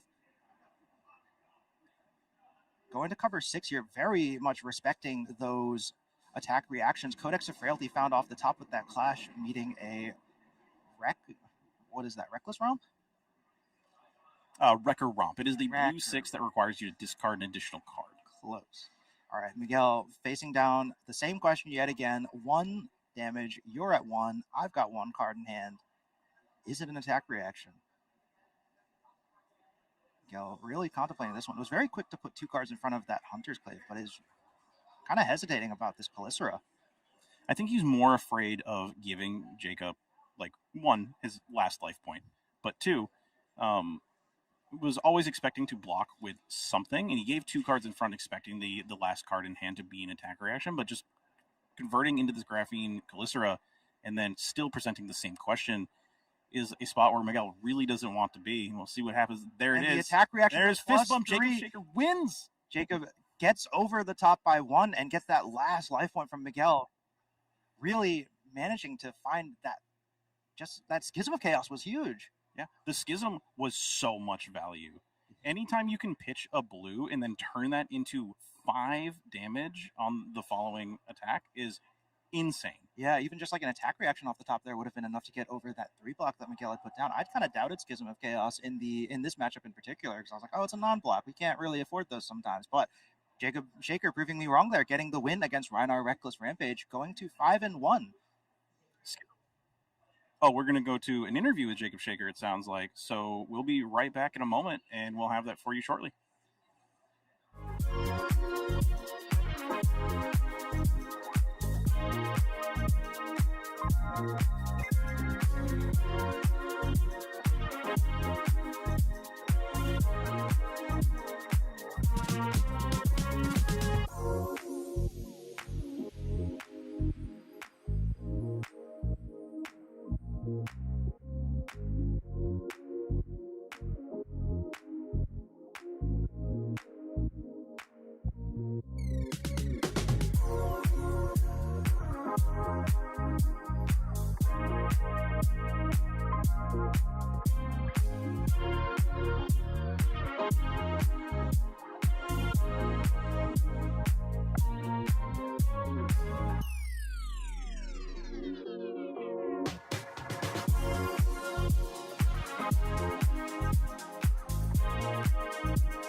Hi, everybody. My name is Cara Shaker, and if you just saw that last game, you very definitely recognize the young man next to me. I definitely recognize him as well. This is my husband, Jacob Shaker, coming off victorious after what seemed to be a very tough match on the brink of death for so long, but managing to clutch it right back in the end. Yeah, that was certainly a nail biter. Reiner's not Reiner's not the most common hero at this point, but I did play a lot of KO going into the event, so I had an expectation that, okay, I'm gonna have a little bit of time. They're gonna find their Blood Rush spells. I'm gonna take a lot of damage very quickly, and then I'm either gonna die that turn or they're gonna try and find a little bit more evasion to get over the edge. So I knew I was gonna have to race, but I also wanted to try and include a couple of the D-reacts. I think we saw the sync below of just trying to stem some amount of the aggression and keep them on their toes with their pulping it. So we saw that he had the agility into the pulping just to ensure that I wasn't able to stuff a go again with something like under the trapdoor. And Jesse kind of keyed me into something interesting that happened with a schism, I believe. Yeah, so I have a Schism of Chaos in my deck. James White loves his Fabled, and so do I. And I knew that with Reiner I needed a little bit of luck on my side, and I figured it'd be fun for the stream. And that came in clutch, basically drawing both a card and being a blue pitch, which let me get over that trading back and forth they were doing at the very end of the game. I think the last time I saw a Schism be so successful for you, you were playing against Nick Reuter, who we had on the feature match before. He was playing Vincent into you, also on Arachne Marionette, quite some time ago at a Grave Troll event. But looking at the amount that we have here, and we've seen the metagame, those of you who've turned into the stream, we're also paying close attention to the metagame that is happening in Shinjuku right now. Jacob, what are your thoughts on that? Yeah, it seems like kind of what everybody expected in terms of the splits. We see equal representation between Mario, Syndra, and Acilio. Though from what I've heard, apparently Kasai, it's her breakout weekend, which is not surprising with all of these heroes that both are attacking, some with weapons, some not, and really Kasai benefiting from scaling hands down, and then being able to leverage the long tail of the game to reset her dynamos, find cards like Blunton into Mario, and be able to activate her hero power to make gold as well. Yeah, we've been seeing quite a bit of that today. We have a few Kasais that are here, being able to kind of utilize both the cards in hand to attack and also to block, which is something that we've seen quite a bit out of the Guardians, which, I mean, I know you sighed a big sigh of relief when we found out that Victor was finally entering LL. We were, that whole weekend, we were waiting. We're like, all right, he just got 50 points. Oh my gosh, I think he just got 25 points. Yeah, waking up the Sunday morning and all the Asian events had finished. I'm like, oh, he's gone. Oh, thank you. I don't have to think about this hero anymore.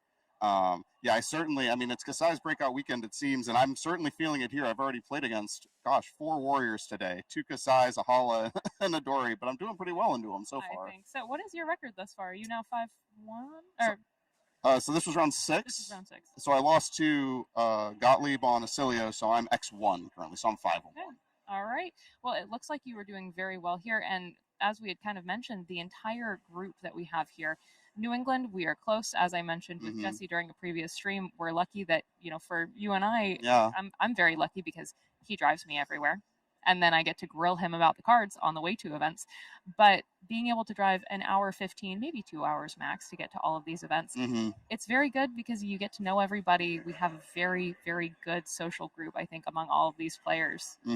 Yeah, between the Grave Troll player circuit and the AGE, we certainly have a lot of events that we're able to take, a weekend trip for, which is really nice. And again, talking about AGE, just reminding everybody watching the stream that there is an AGE event happening tomorrow as well, right here in Manchester, New Hampshire. And then thank you again to Grave Troll Games, who is sponsoring this Battlegrounds New England. Now, Jacob, there is something very exciting that you had delivered to the caster's booth earlier today. Shocked it made it this long. I am also shocked because I am a very big fan of ripping packs. And Jacob brought his tournament pack over saying that we can open it on the stream. And lo and behold, Jesse was like, do you want to interview your husband? And I was like, I would love to interview my husband. And then I would love to finally open the tournament pack with him. So I will hand this to you. All right. You told me that there's a couple things that you were maybe looking for in here. Was one of them not a swing bag? Boulder? No, boulder drop. Red boulder drop would be fantastic. So we've got the first cover. So this is going to be a 9th of something. I can't quite make out what that is. Oh, I think it's a corner of Huntsman, and then the big reveal we've got Red Taking. Okay. We certainly know Ben would have loved this. He would have. Like in his Azalea days, but that's so pretty. I love these treatments on them because the foiling really highlights parts of the art that you don't normally notice. Mhm. In this case, we see a lot of the red lines of the sighting before whatever the zombie, I think he's about to lose more of his jaw. A little bit So, more. Is it mandible-less? yeah. But now I think it is just about time for Jacob to be able to take a break after that nail biter of a game. We will be returning soon with our final round of Swiss. It will be myself as a caster along with Ka-chan, who you have seen before. You love him, and we will be coming back to you very soon.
Welcome back to the Battlegrounds here at the Grave Troll Games event.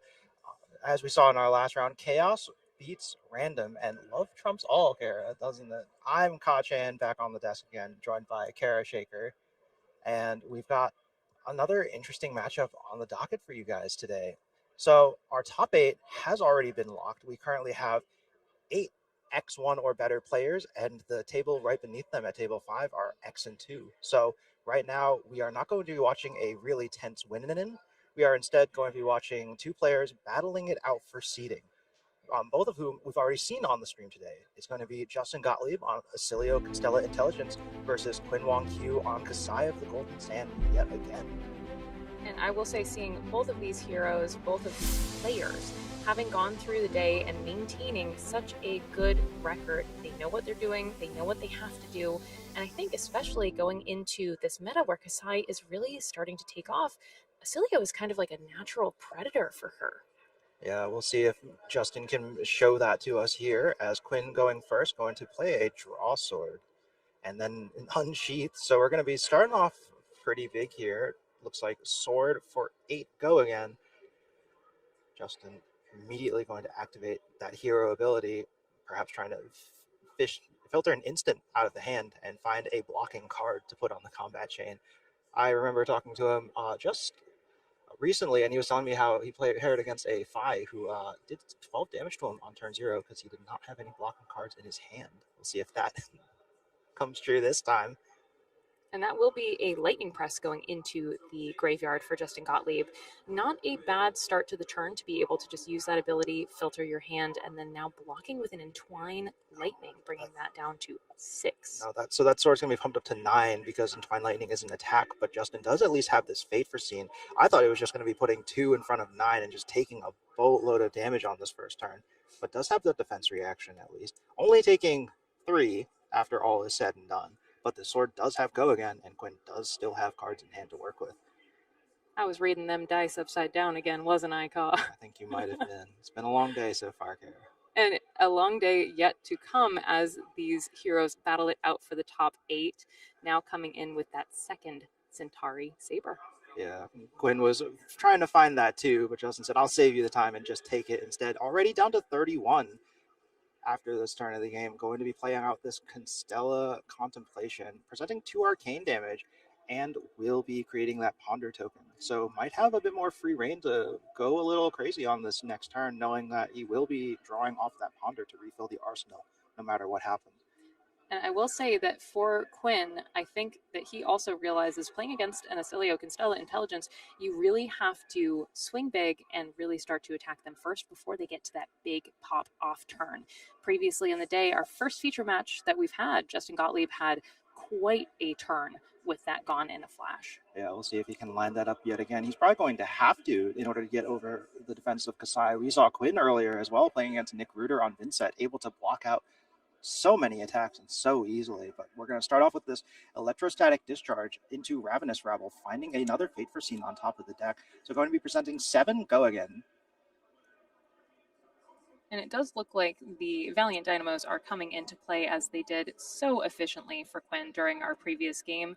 He will be blocking with those as well as 2 cards from hand into this Ravenous Rabble. Yeah, and Quinn's hand, I believe, was a blue and another unsheathed, so could just go unsheathed into 2 swords yet again. Just keep on this value train, getting those blocks where you can, converting numbers whenever they make sense. Justin going to establish a Sigil of Brilliance, so going to be able to draw a card at the start of his next turn when that Sigil leaves the field, but that is going to come later. Right now, still 1 card left in the hand.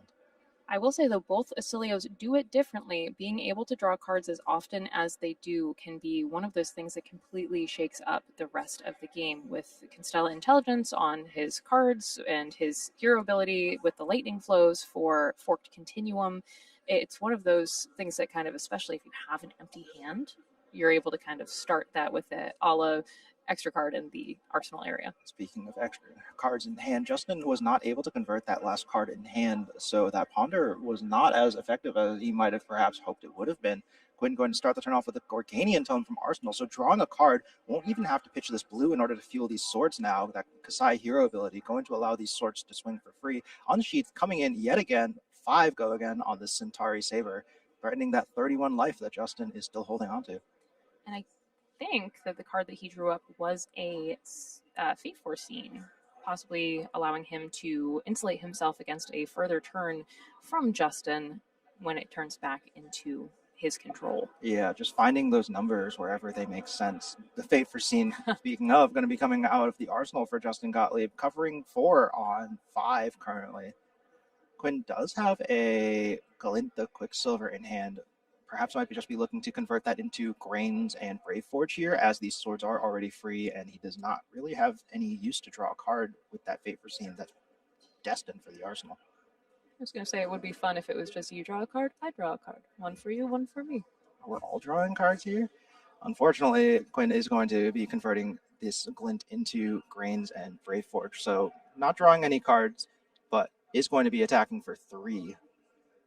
I think creating that vigor does quite well for him going into the next turn, knowing that he has a card that he can block with from his arsenal, maybe just hoping to keep as many cards in hand, and then not having to worry about paying as much for them, because at least we know now that that first sword swing will be paid for. Yeah, and possibly the second one too, with those resources floating, can pay into that Grains of Blood spill yet again. So 2 vigors floating. Quinn Wong-Kyu going to go into the next turn with 2 resources just on the board, and that Fate Foreseen and Arsenal. Looking like some really good numbers out of this Kasai deck.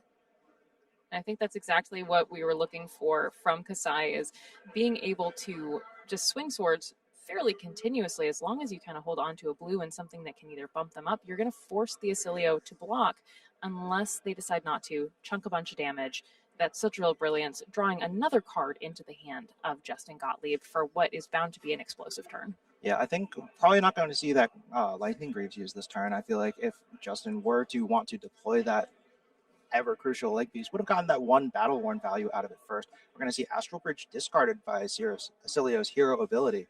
So yeah, perhaps not finding that gone in a flash just yet. Needs to go digging a little further, contemplating the 4 card hand, or is it 5 cards? I can't quite tell. I believe it is currently 4. Well, regardless, speaking of 4s, a Scar for a Scar are going to come onto the table. 4 go again, as Justin's 27 is indeed lower than Quinn's 38. A little bit of a hill to climb for our Acilio player. Currently 11 life down, and Quinn not giving any space for Justin to work with. Just going to put that Fate Foreseen on blocking duty immediately, covering up that 4. Still has that Valiant Dynamo, and I believe another Sink Below in hand too. So just got those defensive pieces ready to go, but not against Arcane. Only has that No Rune Hood, so only AB1. Will be pitching a blue to prevent 1 of this damage. Oh, maybe not pitching a blue. Stella Uplift, untapping that Volzar and presenting damage off of that Starfall trigger. 1 will be taken, blue will be pitched, and 2 resources are floating as that Volzar is tapped yet again. Justin going to line up a Constella Contemplation. So another 2 at instant speed. Quinn taking 1, using 1 of those remaining resources to pay into that Arcane Barrier 1. Now at 36, Justin going to resolve a Sigil of Solace, going up to 30 now. So is making up that life lead, perhaps not in the way he was hoping. Might have rather taken life rather than gained. But we take what we can get around here. And once again, drawing off a Ponder, but already with a card in hand. And that is one of the kind of errors that you have to face when you're playing as Constella Intelligence, is if you can make use of your entire hand and then have that Ponder to set up a 5-card hand for the next time. At least he has the 5-card hand. We see Quinn finally coming in with the Centauri Saber. Yeah, having to pay for it, though, at least does have those 2 vigors floating. 1 resource available, 3 cards in hand. Definitely a threat, but we know that it's just a Glint the Quicksilver, and I believe it was a Sink Below in hand. So 2 cards not particularly threatening in terms of offensive value, but if Justin blocks the card from hand, Quinn might be able to draw a card off of that Glint the Quicksilver. It looks like Justin debating whether or not to block this. This is something that I think we all experienced with the limited format for Hunted, was if you're presenting 1 as a warrior, or 2 in this case, you are just waiting to see what is going to be coming off the back end. And in the case of Quinn, it's a Glint the Quicksilver. And since he blocked, he gets to draw a card. Yeah, that drawn card was a Blade Flurry right off the top. So going to provide +2 on this Saber, going to hit. And that one floating resource is going to be turned into another vigor off that Grains of Blood spill, as Quinn has now drawn a card, so this second Saber Swing will be free. Going to activate that Brave Forge and just present 5, +1 off of the Brave Forge and +2 off that Blade Flurry. I will say I do see a Blood in Her Hands in the pitch zone. This was one of those cards that when we saw Quinn on the feature match earlier, it really swung the tide of the game. I believe we saw 2 in his deck last time. Yeah, but that was a very different game against Vincent. You kind of have to find your angles and take the value where you can get it. In a matchup like this one, though, Acilio usually looking to end things pretty quickly, so you don't necessarily need to extract every point of value from that Blood on our hands. Sometimes you can just look to pitch it as a yellow and just because, like, we can also see Quinn has no copper, so this Blood on our hands would not do nearly as much in this situation as it did, as we saw against Nick Router only earlier today. Second vigor going to be created as the sword hits. Justin down to 28 now. 8 life behind, as Quinn is currently at 36 and still has not made much progress on that life total so far. Was able to arsenal a card, though, which is a good setup for the next turn, as Justin is contemplating his first move of the game, or of the turn, which is an Entwine Lightning. Entwine Lightning revealing a Thunderous Retort, interestingly enough. So that was a all-star piece in Omens Limited with that AB3. Interesting that Justin has it in this matchup, perhaps just trying to essentially turn it into a embodiment of lightning with additional text. But in this case, Entwine Lightning going to be fusing it, going to give it go again, but will be blocked out by the Sync Below from Arsenal. Justin going to immediately activate that Acilio, discard the Thunderous Retort, and hope to find something better off the top. Can't quite tell what it was. A Scar for a Scar found. So 4 go again, yet again, from our Acilio player. Which is fortunate when you have that lower life total. Yeah, but Quinn just putting that Valiant Dynamo to good use, getting that block value wherever possible, going to cover 1, taking 3 down to 33 now. Justin going to clean up the combat chain, going to tap that Volzar, so I assume the card in hand is a spell. Possibly sending in something I do love about Acilio is being able to send those extra arcane onto the chain. Hopefully when your opponent doesn't have any other remaining cards in hand, Quinn keeping a pretty good grip on his own right now. Yeah, Quinn keeping all 4 cards left in hand, does not want to Arcane Barrier any of that damage from that 5 damage Comet Collision. It's both players now at 28, but Quinn on the affirmative with 2 resources floating and 4 cards in hand. I think might change these life totals pretty quick. Spoils of War going to be played. So next sword's going to get +2 and go again. And whenever a weapon hits this turn, Quinn is going to create 2 copper tokens. And I think that's another Blood on our hands in Quinn's hand.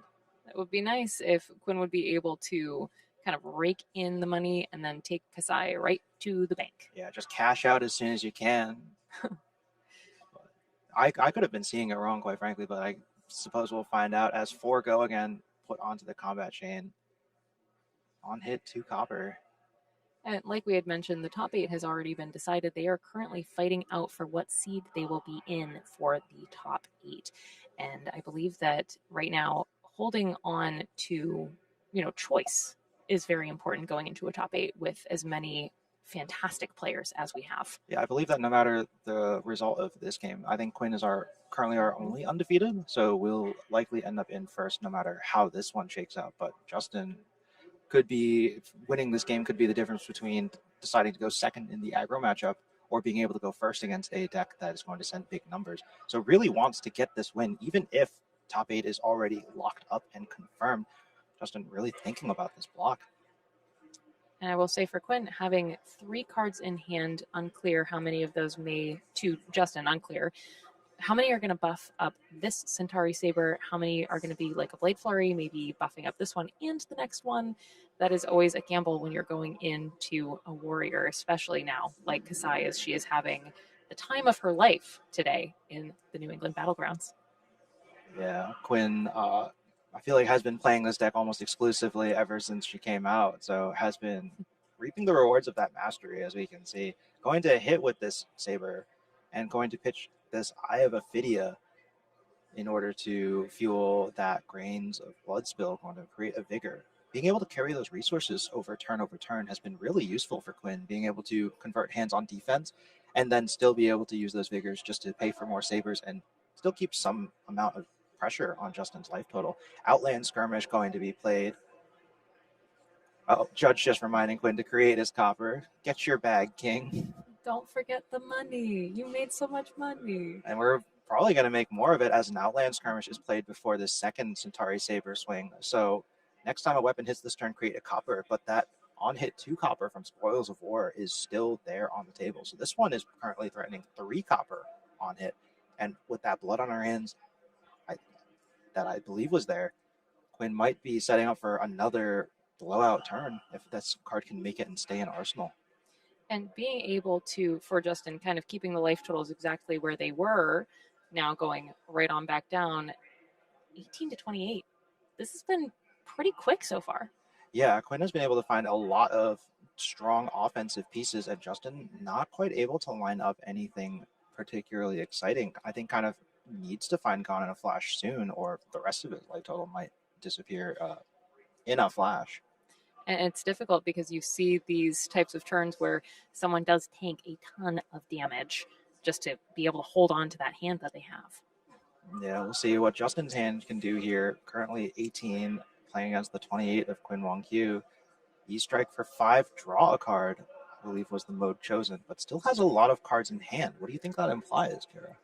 I think it implies there's a couple instants that are in the hand, maybe some things that don't necessarily attack with the physical damage. Could be hoping to send out those instants, maybe amping Volzar if possible, just to send them on their merry way, especially where Quinn is only presenting AB1. If we have a lot of arcane damage coming through, there's not much that he's going to be able to do. All right, so Quinn going to put that Valiant Dynamo on blocking duty yet again. 1 card from hand, a blink going to be played from Justin. So going to recover at that action point, and now that an instant has been put into the grave, can send out this Comet Collision, buffed up by the Volzar. 5 arcane yet again. Quinn choosing not to arcane barrier any of it. Down to 22 now, 3 cards in hand, and a card in arsenal to work with. 3 cards in hand, a card in arsenal, and a dream.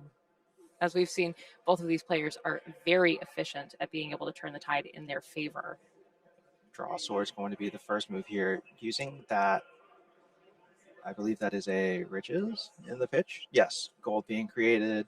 And with that 1 floating from the Vigor, he's going to be able to pay for this draw sword. So we'll be drawing a card and then also still giving +3 to the next sword. So threatening a lot here right now. Especially where the life totals are getting to the point that they are. I think Justin, though he has been trying to kind of hold on to his hand, one of the problems with Acilio is you have a lot of cards that just don't have any number down in that bottom corner for blocking. And so where you have Quinn sending these huge turns at him, it kind of puts him in a box. Yeah, at some point Justin's going to have to start blocking. That life total is only dwindling as this game goes on. These swords are really taking a toll on our Constella intelligence here. Now, do we know what the pause is? Is it Justin maybe responding to the draw swords, or is it Quinn deciding exactly what he is going to send next? I think it's Quinn deciding how to carve up his opponent properly. Outland skirmish going to be resolved from the hand. So +6 currently looking to be conferred to the next weapon swing from our Kasai player. I do think that watching Quinn during the last game, it was very tense. It was very close. And I think having maybe the tempo and a little bit of breathing room is giving him the opportunity to really think about his decisions here. Like I had said before, no matter how you swing it with the Centauri Saber, it is still going to cut. It cut indeed. It was indeed a blood in their hands in the arsenal for Quinn. Going to cash in all 5 copper here. Going to choose 5 modes in total for the Centauri Sabers. And with that +6 currently from all those non-attack actions, these Sabers might be coming in for a lot of damage this turn. Justin currently at 18. We'll see if he can survive the turn. And you kind of see Justin nodding knowingly as he is seeing all of these counters, all of these effects being put onto the Centauri Sabers as Quinn is getting ready to let Kasai do her dirty work. I think the work's already been done. She's been paid, cashing out at this point. Going to send in a Centauri Saber. What is that? Currently, I believe 9, or is it going to be 8? It's trying to find the right dice, so it's going to be a big number. All right, it's an 8. And with that 1 copper on hit, threatening to kind of recycle the copper with the blood on her hands if Quinn can find a 3rd one, perhaps. But I feel like this game might be over a little sooner, a little quicker than that. And we both knew going into this that this was going to be a quick game. We just didn't know who would be kind of controlling the speed. Looking at Justin's hand, I do see an E strike, possibly. Looks like Crown of Providence going to come in on blocks here. Justin perhaps wanting to cycle an instant either in arsenal or in hand. Just try to find another blocking card. Really needs the defense on this turn. So we've currently got 3 blocking equipment covering up 8. That is still 5 damage coming over and at only 18 life. A lot of damage being threatened. Just over a fourth still being threatened, even using the Lightning Greaves in this case. He is taking a card from hand. Yeah, probably just trying to cycle an instant without having to use that Basilio hero ability. Glint the Quicksilver going to come in to give this sword go again. Justin kind of giving a knowing nod. Kind of probably figured that there was go again somewhere if this sword was being swung with first. But unfortunately, because it was the equipment pieces, I do not believe he gets to draw the card off of that Glint the Does not get to draw the card, but does at least get to continue the turn with more action points. As our second Centauri Saber loaded up with dice. Going to be presenting 4 for now. Just an innocent 4. Casual 4. No cards in hand, I believe. So actually, just 4. Just a plain old 4. But still, where life totals are as they are, 4 puts him down into the single digits. Yeah, I think Justin kind of needs this hand to work out now or never. Backs against the wall here. Another Saber coming in for 4.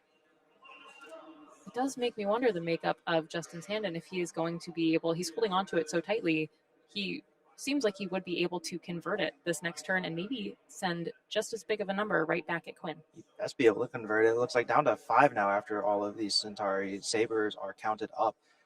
Quinn making quick work of Justin's life total so far. I mean, like we all know he is a proficient player. He managed to, even get second at the calling at U.S. Nationals this year. So proficient not only on Kasai, but just at the game in general. And we can see a lot of those things coming into play, thinking about the turns, really taking the time to decide how to go about them, just extracting every point of value where possible. And then really holding onto that hand. He took the last 2 from that final Centauri Saber that came through off of the back end. So now down to 3 is Justin facing off 22 life. It's not undoable for Acilio Constella Intelligence, but that kind of depends on the hand. We'll see what Justin drew up.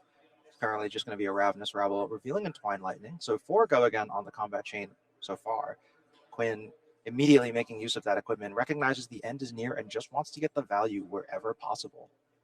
And is likely just hoping to be able to either block out as much damage and then tank some damage so that he can send back that big turn where Justin would just not be able to deal with the sheer amount of damage that will come from these Centauri Sabers.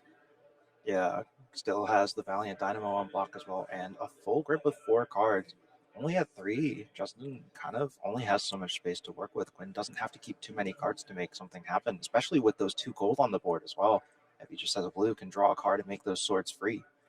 And it's the unending onslaught that is Kasai. But we did find the Gone in a Flash. Justin managed to put it into Arsenal last turn, so if any turn was to work, it would be this one.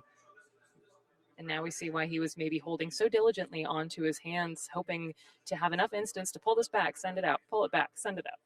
Oh, and Quinn going to opt cards to the bottom of the deck with that Favor Scene, but unfortunately did knock a few cards off of the top of the deck. Just a minor fumble, so we're going to call a judge and return to the desk in the meantime. Cara, is this how you expected this matchup to go? I was kind of expecting Quinn as Kasai to be keeping the Acilio on his toes. I wasn't expecting it, I think, to move as quickly in Kasai's favor, and especially with those last turns taking as much damage as Justin did. Yeah, I think we really saw that power turn from Quinn this turn, coming out with that Spoils of War into the blood on her hands to be able to just cash in the copper immediately and turn it all into numbers, bleeding out our Acilio player. But Justin did find a Gone in a Flash, had it in Arsenal, and perhaps that Crown of Providence wasn't sinking a non-blocking card. Perhaps it was sinking a blocking card, wanting to find another instant to pair with this Gone in a Flash and just try to have that power turn back. And I will say both of these players that we have in the feature match area are professionals.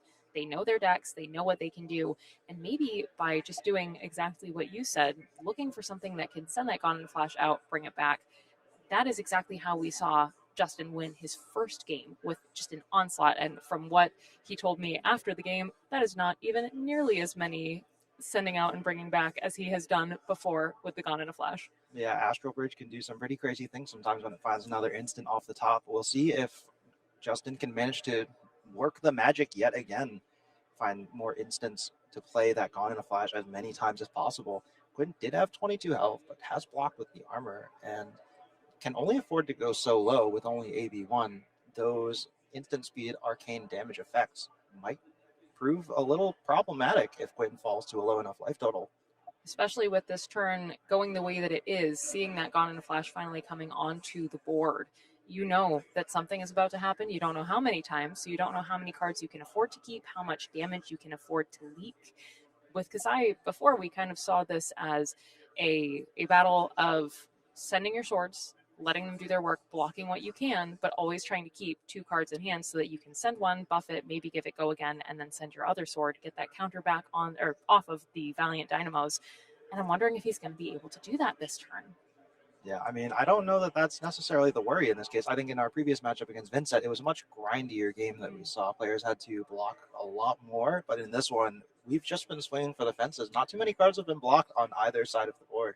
Quinn has been making use of those defense reactions in Valiant Dynamo wherever possible.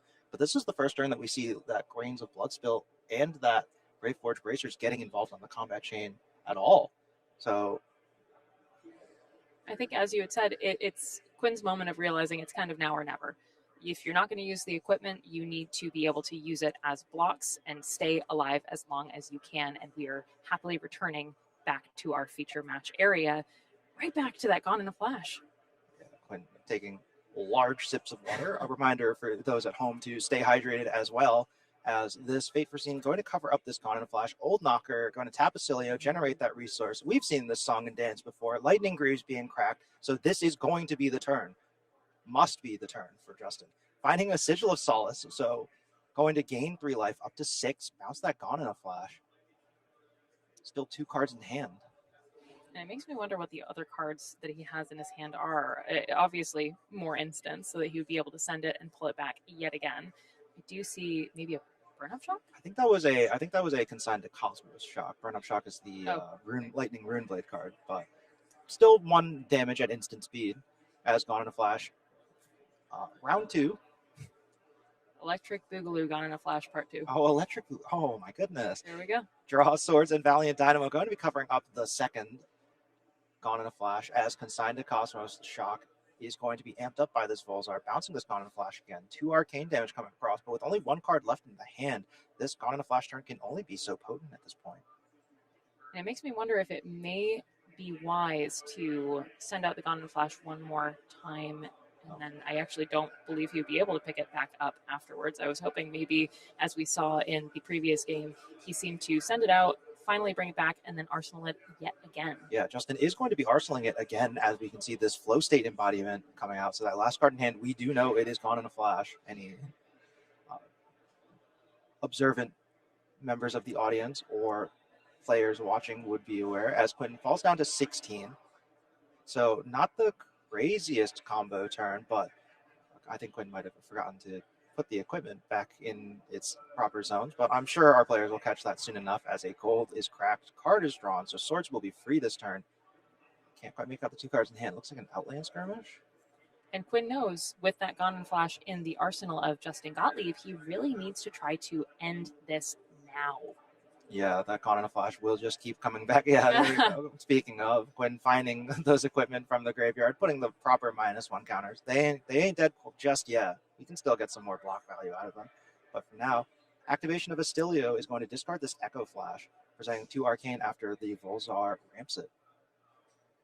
And Quinn looking at maybe his Nullrune hood and deciding, I think, to take the damage. Yeah, I think he might still have a plan for this 1 floating resource. Doesn't want to use it just to prevent 1 damage. Would rather use it to present more damage, perhaps with that Graveforge Bracers. Down to 14 now is Quinn, but Justin only at 6. Anything that he can do to send as big of numbers as possible. Now, I believe he only has copper. He does not have any more gold. No, there's 1 gold. There is 1 gold. Oh, it's on top of the Nullrune hood. Yeah. So he does have the opportunity, if he doesn't necessarily like the cards in his hand, to redraw. However, that would cost him more. Yeah, we're going to see a run through played from the hand here. So going to cost 1 and give target one-handed sword go again. And the next weapon attack will get +2. So going to be dealing 2 damage here. Justin down to 4 now. And this Centauri Saber round 2 is going to be coming in for 4 off of the run through. Will we see the activation of something like the Brave Forge Bracers? No, first it will be Kasai finding the reds and the yellows in the graveyard into the Outland Skirmish, and Saber for 7. And something we had talked about earlier is that some of Justin, or as Basilio, some of his cards just aren't blocking, and there is the fist bump. Yeah, Justin only having 2 blocking cards for both attacks as well, so was only able to block 4 on that sword coming in for 7, so exact lethal on that second Centauri Saber swing. That was a relatively quick game, Cara, but I'm not sure if it was quick in the way that we kind of expected. I agree. I think it was very quick. I was honestly expecting Acilio to do a little bit more of the surprise big turn, and now we're both really low in the life totals. But that Kasai, he just really knows how to pilot that deck. As you said, he's been playing it since it came out, right? I think so, yeah. He's kind of a specialist now. Beyond specialist, I think I would go so far as to say, I think when really embodying Kasai of the Golden Sands here at the Grave Troll Battlegrounds. Yeah, and we are thrilled to see, I believe, both of these players now going into the top 8, or at least Quinn, we know, is remaining undefeated in this entire New England Battlegrounds event. Yeah, Quinn making it out of Swiss undefeated, so we'll be our first. All right. Well, I think that at the end of Swiss, that was quite the show to have on stream. We will be having an interview with Quinn a little later. So if you stay tuned, you will be able to see that coming right your way.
Welcome back to the booth. We've got an interview here with our undefeated Kasai at the Grave Troll Battlegrounds. Quinn, how are you feeling after 7 grueling rounds of Flesh and Blood? You know, I'm feeling pretty good. Undefeated is a great spot to be. Number 1 seed. You just got to avoid the number 1 seed curse. You know this? Great then. If you have to avoid a curse first, that doesn't sound particularly. Well, yeah, I was gonna get food, but then they put me on the feature match, and you can't say no to that. You know, get a little bit more fame out there. Yeah, fair enough. Fair enough. And you do have a bit of notoriety in your name. I feel like you got a second at the calling at U.S. Nationals this year, right? Yes, just what is that? 2-3 weeks ago, got second. That was a crazy story because I had 2 cracked baubles in my top 8 draft, and still made it to second. Oh my! It was a crazy draft. Yeah. There were 4 Cilios, which I was one of, 3 Auroras, and then the person to my right was the one Ziggy that ended up taking it down. Oh wow! So I thought I was doomed. And then you just got to scam them out with a Cilio sometimes. Sometimes you just got to do the silly things and really get them.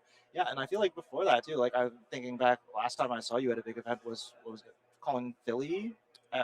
Yeah, what happened there? I don't even remember. All I remember is that you were playing Chain, and I think we paired, and it was an awful time for me. Oh, yes. Yeah. Oh, that was another tragic story. I went 5-0, and then 0-3, and then 5-0, and then just missed top 8. Yeah. See, like, look at you go. You're getting there in every format. Exactly. It's sealed, LL, CC. A little bit of draft at the end there, too. A little bit of draft. I forgot about that part, too. Yeah, it's good. Yeah. And, like, you've been on Kasai kind of, I feel like forever, it's for like right? 2 years is what it feels like at this point. And they still keep printing good cards, and Unsheath's coming up if she's still around to not LL by the time that happens. So I think her star is only rising until it hits that Living Legend ceiling. Yeah, because I remember, I think you were one of the first people that I played against when I first started going to the AG Opens. Oh, is that right? Yeah. And then we became fast friends, isn't that right? Oh, so just a little bit of psychic damage, right? A little bit. I feel like I would call upon a lot more than just a little bit, but we'll go with a little bit. We'll keep it family friendly for this stream. But speaking of callings, have you heard anything about Shinjuku so far? I've only heard a little bit that we were just talking about Kasai doing pretty well. So happy to see that. See those sabers drawn and get there. Hopefully they make the top 8. Yeah, the metagame has been pretty interesting. I think it was looking quite aggressive at the start of day one. It was like Syndra, Acilio, Marionette, Dio were the top 4 decks. Yeah. But like to see like Kasai's going undefeated. Yeah, Kasai does pretty well into those aggro matches. She has a lot of defensive tools, especially bringing in the Fate for Scenes and Sync Belows. Valiant Dynamo gets a bunch of value by just recurring those -1 counters over and over again. And I think she's one of the best decks that has, you draw a card, you get 2 value. Hard to be unhappy with that. That is some pretty good value, and we did see you doing a lot of that today. And vigors, lots of vigors. Oh yeah. I don't know how much you hear on the chatter, but we were laughing about just always carrying over 2 vigors to the next turn. And it's almost like drawing a free card. So yeah, because you can just turn 2 vigor into a free gold. Saber, or draw a card off the gold. Yeah. However you want to split it. Yeah, no, there's a lot of ways to split it for sure. How did you feel about the Acilio matchup? Because like we picked that we picked you guys for the feature match because we were like, oh, Kasai's doing pretty well at Shinjuku. We've got Kasai Master Quinn Wong Q here in the room today. We may as well, because I've heard some people say that Acilio is a pretty bad, like tough matchup for Kasai. Well, that's interesting. What are your opinions on that? I think it's probably pretty close. I haven't honestly played it all that many times, especially when they have that variability between being full arcane or being mostly gone in a flash, or even now, as you keep presented, I think on a Blue Sky post a couple days ago, the hybrid version. Oh, no. So, you have to play that game of like, what do I think they are? And fortunately, with the Redliners' help, we kind of scouted the room a little bit, understood where the Acilios are at, which really helps you with the sideboarding plan. Yeah, because I think there was 3 Acilios in the room today, and all of them were on different plans. I believe we had Paul Gibby on the full combo. Yep, full we arcane. had Justin on the Go. Flash, and then I don't know the name of the third one, but I believe they were playing like the counter burn, like tempo Acilio.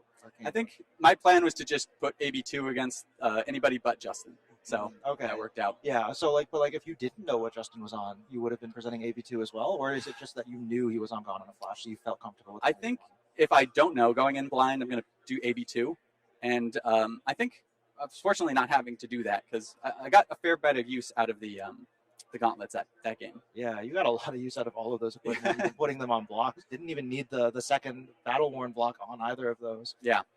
It's what happens when you draw only blues and reds, which was kind of, I don't know if you noticed it in the casting booth, but they were just like no yellows for the first half of the game. Yeah, you were not making many gold. There was no gold, but the spoils got the copper there, which, it helps.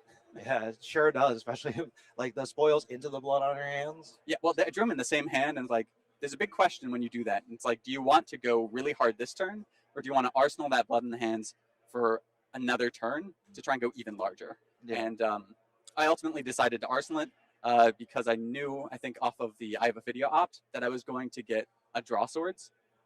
So swords are going to be free. There's going to be 5 copper, 4 wide.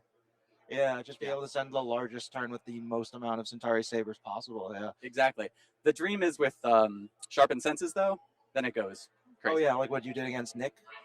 right? Yes. Did you manage to line that up? I believe so, right? I think I did, and it goes hard, you know? It sure did go hard. I believe we were talking about that game for a while. We were like, wow, life total's not really moving much here. And then all of a sudden Just chunk, takes at 20. Oh, all right. I'm not sure when that happened. Yeah. And then he also sent back some pretty crazy damage at you as well, but you still got there in the end. Yeah, that one was tough. I thought I had it when it was like 10-1, and then it was just blue, go again 2-3 or something like that. Yeah, he was really hanging in there for a while. Yeah. We talked a little bit after the game, and it was really interesting his decisions on what to do with deep recesses of the mind. Because you can either pick Cole, which is like a really powerful, I'm already done with my turn, it doesn't cost me an action point, steal a card from your hand. But you saw he went with the one that gains you life, Deathly Delights, I believe is what it's called. Which ended up being a really good heads-up play from him to be able to keep in the game and, gain some life at the same time. Nick has been playing Vincent for a long time, is a very experienced player on that hero. Yeah. But looking a little into the future outside of just this top 8, are you going to Vegas? So I wasn't planning. I didn't get to do any PTQs or PQs this season, so wasn't planning on it. Got that surprise PTI from the calling, but it was just a little bit too short to plan a whole trip to Las Vegas. So I'm going to unfortunately skip the Pro Tour, but I am hopefully coming to Paris. Yeah, you do have a PTI, so you can cash that in at any time. At any time, and Worlds is a great opportunity. Oh yeah, going to Paris as well. I've never been to mainland Europe, so that'll be a good time. Very cool. But for the rest of us who are not quite as perhaps qualified for some of these events, what are you thinking might be the meta at Pro Tour Vegas? Do you think that like this room is kind of indicative of what you might expect there, or do you think that this room is just tinged with a little bit too much New England flavor? I think it's got a fair bit of that New England glaze, we'll say. And I think we'll see a lot more fatigue plans coming into here for the Pro Tour. I think a lot of Jarls. I don't know how many Jarls we have here today, but I expect to see like 5 to 10% of that in the proper PT field. Yeah, I think there was 5 Jarls today, I believe. Okay, out of 75, is that right? Yeah. Although actually, the hero with them, like there was a lot of 6s in terms of representation. Like we had 6 Marionette, 6 Dio, 6 5. Yeah, and I believe it was either 5 or 6 Kasai's as well. Okay. Yeah, I mean, if I was going tomorrow, I would definitely be packing Kasai. I think there's a lot of cool stuff going on with Betsy. I think there's some Ziggy's fun, but I think just the consistency Kasai provides is just a really strong reason to stick with her. But unfortunately, not going. But I'll be rooting on a number of locals that are going, especially Joe Kaiser, who's also on the Wolfpack and the Redliners. So, rooting for him. Yeah, he's also was in the room on Kasai today, right? That's true, but maybe a little less lucky than I was. So, sometimes it's good to have a weak tournament and then do your really We're getting the losses out of the way now, right? Yeah. But where you're not going to Vegas, don't need that luck. Don't need it. I'll get to top 8 and hopefully get top 1. Yeah. Did you know? You knew it's like a $5,000 like cash like pot. Right? Only yesterday, but yeah, excited for it, and I'm happy to get to top 8. It's not, you never expect to go into a tournament getting into top 8, but whenever it does, you're super stoked. Yeah, going to be fighting it out for, I believe, what is it? First place gets $2,000. Yeah, I think 2K, and then second is 1K even. Yeah, so like the difference there is pretty huge, but. Going in his first seed, got to make sure that curse doesn't quite come back. Exactly. But I do have the benefit of having played a more expensive match in the recent future, or recent past, excuse me, where the calling top 8, I sat down, I was like, what is the pricing even? Oh, and they're like, it's a difference of 2.5K and the quick dodge flexors. Oh. And I was like, wow, that's a big difference. That is Judge, can I ask them if you want to split? And then he said, I'm the one of Ziggy. I think I'm good. And I'm like, that's fair. Damn. Yeah. He's really just was like, And he said, maybe this is bad luck or bad juju to decline a prize split of some variety, but I think I'm good. And it turns out he got like, 4 or 5 points away from victory, but still. He got there. He was indeed good. Hopefully those 2 crack baubles didn't come back to bite you in the end. Actually, it might have gone to fatigue. If I just had two better cards, it might have done it. But man, that would have been crazy. The Acilio fatiguing the Ziggy and yeah, I think I was pretty doomed, but it was fun. You did your best. Yeah. I was also super nervous if I was going to get top 8 at that point, where I had lost. I can't even remember, but I'd lost 2 draft games kind of back to back. So it's like 2-3 losses. That's kind of close, but worked out. Yeah, did much better than I at least made day 2 of that calling, but did not manage to get past the first draft phase, unfortunately. Yeah. Did you also do the nationals? No. No? Oh wait, no, I did do Nats. I just scrubbed out. Okay. So I quickly wiped. We can pretend that didn't happen. Yeah, quickly wiped it from my memory. Yes. Yeah. Took my stamped cards and went home. Yeah. Stamped cards are pretty cool. Are you a stamped card user? Yeah, they are quite nice. If I have them, I will. Yeah, use you'll them. slot them in. Yeah. Cool. How are you feeling about the Pro Tour coming up? I am not sure. I think that like finding a spot for Assassin in this metagame is still a little weird, where Marionette is kind of like still perceived as this really strong deck, but then like it's kind of not been converting very well across national season. I'm not too sure how it's doing in Shinjuku right now, and I believe that of our players here, I don't know that any of them made top 8 either. I think Jacob Shaker may have. I mean, you tell me. I got shuffled over here from the the feature match. Yeah, we've been bouncing you around all day. Yeah. Second time on stream. Might not be the last either. Yeah, I mean, who's the top 8? The first top 8 match. Are those going to be staggered, or are they going to be? I assume we're only going to be doing one at a time. Yeah, I guess there's a timing restriction, right? Yeah, we've only got so much time until we've got to switch the broadcast over. So I think it's probably just going to be one at a time. Yeah.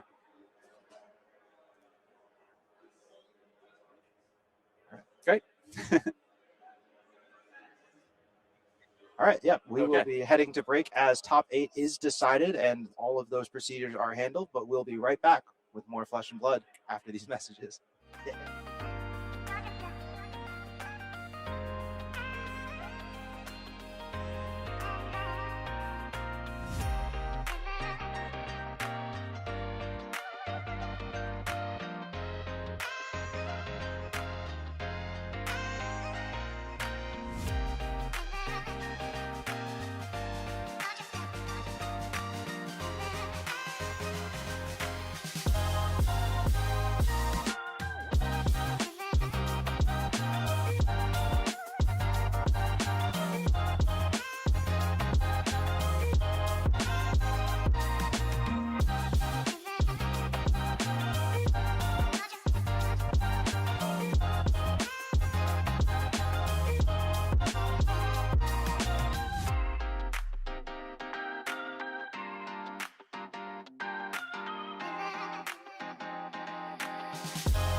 Quinn Wong Q taking flawless victory, holding on to his undefeated record right here at Battlegrounds New England on Kasai of the Golden Sands. And that blood in her hands has come in handy time and time again for him. We've seen on the feature match in the beginning, the second feature match, and now we're moving into the top 8.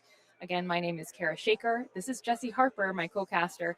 And looking at this setup, we have our first seed is Quinn Wong Q playing Jacob Shaker, who is in last seed. We have Joshua Tavares, Elise Sims, who we saw on Arachne Huntsman, Nick Ruder on Vincent Iron Maiden, going against Minoj on Jarl Vitriti, Noah Bagelman also on Jarl Vitriti, going up against Justin Gottlieb, who we just saw on our last feature match on Acilio Constella Intelligence. This is it. Yep.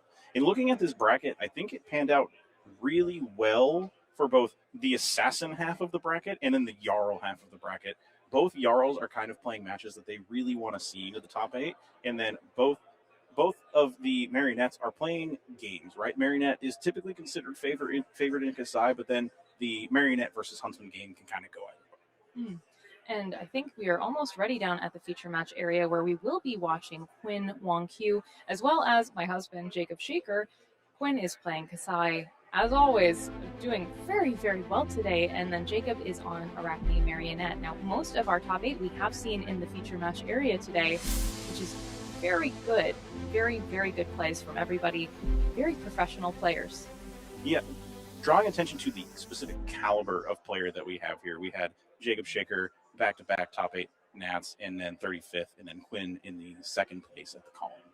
And it looks like our game is already starting. Jacob starting first, sending in a Hunter's Clave for 1 after using putting a counter on his tunic and pitching a Reaper's Call. We do see a Blood on our hands blocked immediately from Quinn, and we do see a Fable in the hand of Quinn too, so maybe just trying to convert as much defense as possible. And Jacob already using Flick Knives to send that second Hunter's Clave out and put a marked token right on Quinn Wong Q. Looks like he is going to be coming in with an Incision following that initial Hunter's Clave and a Tarantula Toxin. So boosting that up quite a bit from 4 to 7. Still with Go Again, still remaining with 1 card in hand. Now, this is fun because he already marked Quinn and would remark Quinn with the original Hunter's Clave at the end of that turn, rolling into Black Widow. Incredible start for Jacob. This is exactly what you want to see. You want to get in as much damage as you can. That Tarantula Toxin coming in to buff that Hunter's Clave, and then turning into one of the best Agents of Chaos available to you. Just lights out start for Jacob Shaker. And I think you were right with that Fabled, the Eye of Ophidia being pitched by Quinn Wong Q, already starting up his game plan. Now he has, I see 1 Sharpened Senses in the hand that he is currently opting the 2. Yeah, but he's gonna have the pick of the litter here of which card he wants to draw because of that gold interaction that we are typically known to see from Kasai at this point. But another Blood on our hands is turning followed by a blue Hit and Run. It does choose to draw the Sharpened Steel. And he will be sending that Sharpened Steel followed by the Hit and Run, thank you. Now followed with the Centauri Saber coming in for 5 with Go Again. Yep, just executing that bread and butter Kasai plan. We've talked about it all day, just trying to get both swords in as much as humanly possible. Eventually, we will start to see that Kasai activation to start generating that gold, to pop it, to create free sword swings and other various effects across the game. We are going to see Jacob block with this Mask of Deception turning into... I'm going to guess Orb Weaver. Yep, exactly right. You know Jacob too well. Oh, he knows that's my favorite. He bought me the playmat. But this gives him the opportunity to get that Graphene Chelicera that he so craves at the start of his turn as well. Can I ask a question? Is that Mark token your cat? It is. His name is Koopa, and he's absolutely insane. That is a real photo that we got of him attacking a sibling, and we thought it would be perfect for marked. Quinn Wong Yu now coming in with the second Centauri Saber. This one just coming in for 3. I have the eventual goal to replace all of Jacob's tokens with some form of our cat. And he loves me, so he's going with it. That makes sense to me. Happy wife, happy life. Yep. So players just verifying activation of Grains of the Blood Spill here. There was a Vigor token made, which is why there is one floating resource. And currently life totals are 35 on the side of Quinn, plays 37 on the side of Jacob. That seems like a shred was sent out to block that Centauri Saber. Jacob shuffling through his hand, determining what he is going to do. He is going to be sacrificing one of those Whittle from Bone for the Arachne, or the Orb Weaver activation. And we see a cut through the cloth coming through, allowing him to look at the hand of Quinn and choose if there's any attack reaction cards this way. He would be remarked, never got unmarked. And the next dagger this turn is going to get +4. Yeah, we do see a blunting in the hand of Quinn here. That's going to be a little awkward because Jacob is holding a copy of Tarantula Toxin. So once that button gets committed to the board, Jacob will have to discard that card. But I think Quinn's maybe going to provide a little more defense. And there's that Tarantula Toxin coming out as well. Looks like now a Leave No Witnesses coming to the board. This coming in for 4 damage. Yeah, this is again another great turn from Jacob. It is looking very difficult for Quinn to find a foothold into this game. There's no arsenal for Quinn, so it doesn't have to really worry about the effect, but it is going to be a card banished off the top. And Quinn's seeming to have a think about what he is going to do with this Leave No Witnesses. I believe we have seen quite a few times the contractability of this card is something that does matter into these matchups. Quinn will be blocking with a Sharpened Senses. Oh, that is an unsheath off the top. That is a huge hit for Jacob. That is one of the premier sources of Go Again in the Kasai deck. And we've seen multiple times during this entire day just the Arachnes and their prowess at hitting those cards off the top of the deck that people really just either can't afford to lose or just don't want to lose. And we are just going to see that Vigor token converted into a free Centauri Saber Swing here from the side of Quinn. Not really super threatening. Maybe Jacob puts a card in front of his, he can't convert them all. But overall, I think I would expect him to just take the 2 damage because he does have a pretty comfortable life lead at this point. And at this time, life total is still 34, plays 37. I do see a Stains of the Redback in Jacob's hand, but luckily his Tunic is about to take up to 3 while Quinn is unmarked. That 3 coming in from the Centauri Saber, or 2 coming in from the Centauri Saber, knocking Jacob down to 35 total life to Quinn's 34. Coming in with an Orb Weaver Spinneret, that's going to give +3 to the Chelicera, now coming in for 4.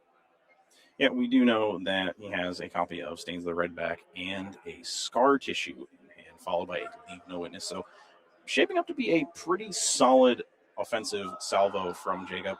And we do see 2 Bloodfall's Blade in the hand of Quinn. You really don't want to be blocking those cards. You really want to convert those into Centauri Cell Swords to help you extend your range on the turns where you have those extra resources.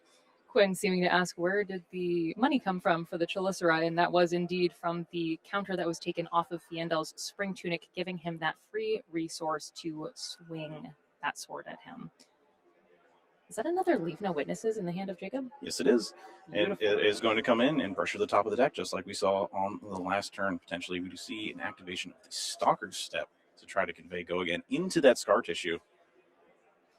Now, Scar Tissue is one of those cards that is very interesting in this deck because not only does it give the target dagger attack +3, when it hits, it also marks them, almost making that Chelicera like a fake Hunter's Clave. And here comes Koopa, marked again. Here comes Koopa. And we do see Jacob following that up with the Leave No Witnesses, keeping the Stains of the Redback currently in his hand. Yeah, I think you get a lot more value out of arsenaling that Stains of the Redback, setting up for a better turn where maybe you can present another mark of some kind. Stains of the Redback doesn't really interact with Leave No Witness, and you just want to be able to find those extra go-agains, those extra pumps over the top, and really start to convert your cards into damage. After that turn, life totals are currently at 27, plays 35. Quinn keeping a good grip of cards, sending in the Centauri Saber for 2 damage with, I believe, 2 cards in hand. Quinn recognizing that he has to find a foothold into the game and giving a potential response. We do see a Lair of the Spider come out from Jacob, and it is going to mark again. Koopa comes back out and stops the blood follows blade on hit, so a really good defensive cycle. Especially when it hits, it creates a Centauri Sellsword token, and that is not something that you want to be seeing. And another attack coming this way, and Jacob puts a Shelter from the Storm directly in front of it, stopping all damage from coming across the screen. Jacob now holding 2 cards in hand, and that Stains of the Redback that we saw in the arsenal. Quinn is now marked, which means that Stains of the Redback could be coming in for free. Yeah, and Quinn had a noticeable grimace when he saw the second defense reaction. That was not what you were looking for. You're really hoping to convert those into at least one Centauri Sellsword. 1 defense reaction, serviceable. 2 defense reactions, a nightmare. And we have the Pain in the Backside coming to the table now. This is one of those cards that if it does hit, you're able to poke with the dagger, kind of keeping people marked. He will remain marked because he did block, and he is blocking another with the blood in her hands on the Graphene Chelicera, which was coming in for 2 with Go Again, thanks to the Arachne Marionette hero text box. So it seems like Quinn's really not prioritizing the blood in her hands in this matchup in particular. He hasn't quite made any of those copper tokens that he really needs. We do see a Spoils of War in his hand. Maybe we'll start to see some copper generation, but with how fast his life total is starting to kind of chip down in the traded cards, it almost seems like he doesn't think he's going to be able to pull one off. And are at this point in time pitching a Spoils of War to send in 1 Centauri Saber. Now, at the end of that turn, Jacob had randomly rolled and again turned into Orb Weaver. That is one of the cards that will make that Graphene Chelicera free with the abilities of Orb Weaver. This Centauri Saber, now I got Sellswords on the brain. Centauri Saber coming in for just 2 damage with life totals currently sitting at 27, plays 35. Jacob blocking that with a Whittle from Bone. Yeah, ultimately deciding that the Whittle from Bone can't be converted on the hand. He does seem a little blue heavy this time around. So looking to pop the silver and make another card draw. We do see him draw into a Tarantula Toxin. He has a Reaper's Call and an Under the Trapdoor. So maybe the spacing that Quinn needs is just this hand to not really convert into anything else. We know that Stains is still there, but not really looking great. And I believe he had used that. No, he did not use the Orb Weaver activation just yet, actually. So right now, this Graphene Chelicera just coming in for 1 with Go Again. We do know he has that Stains of the Redback in the arsenal, which will likely come in for free because he is marked, which will give additional damage to this dagger. I'm wondering if he's maybe planning on just shoving everything on this first.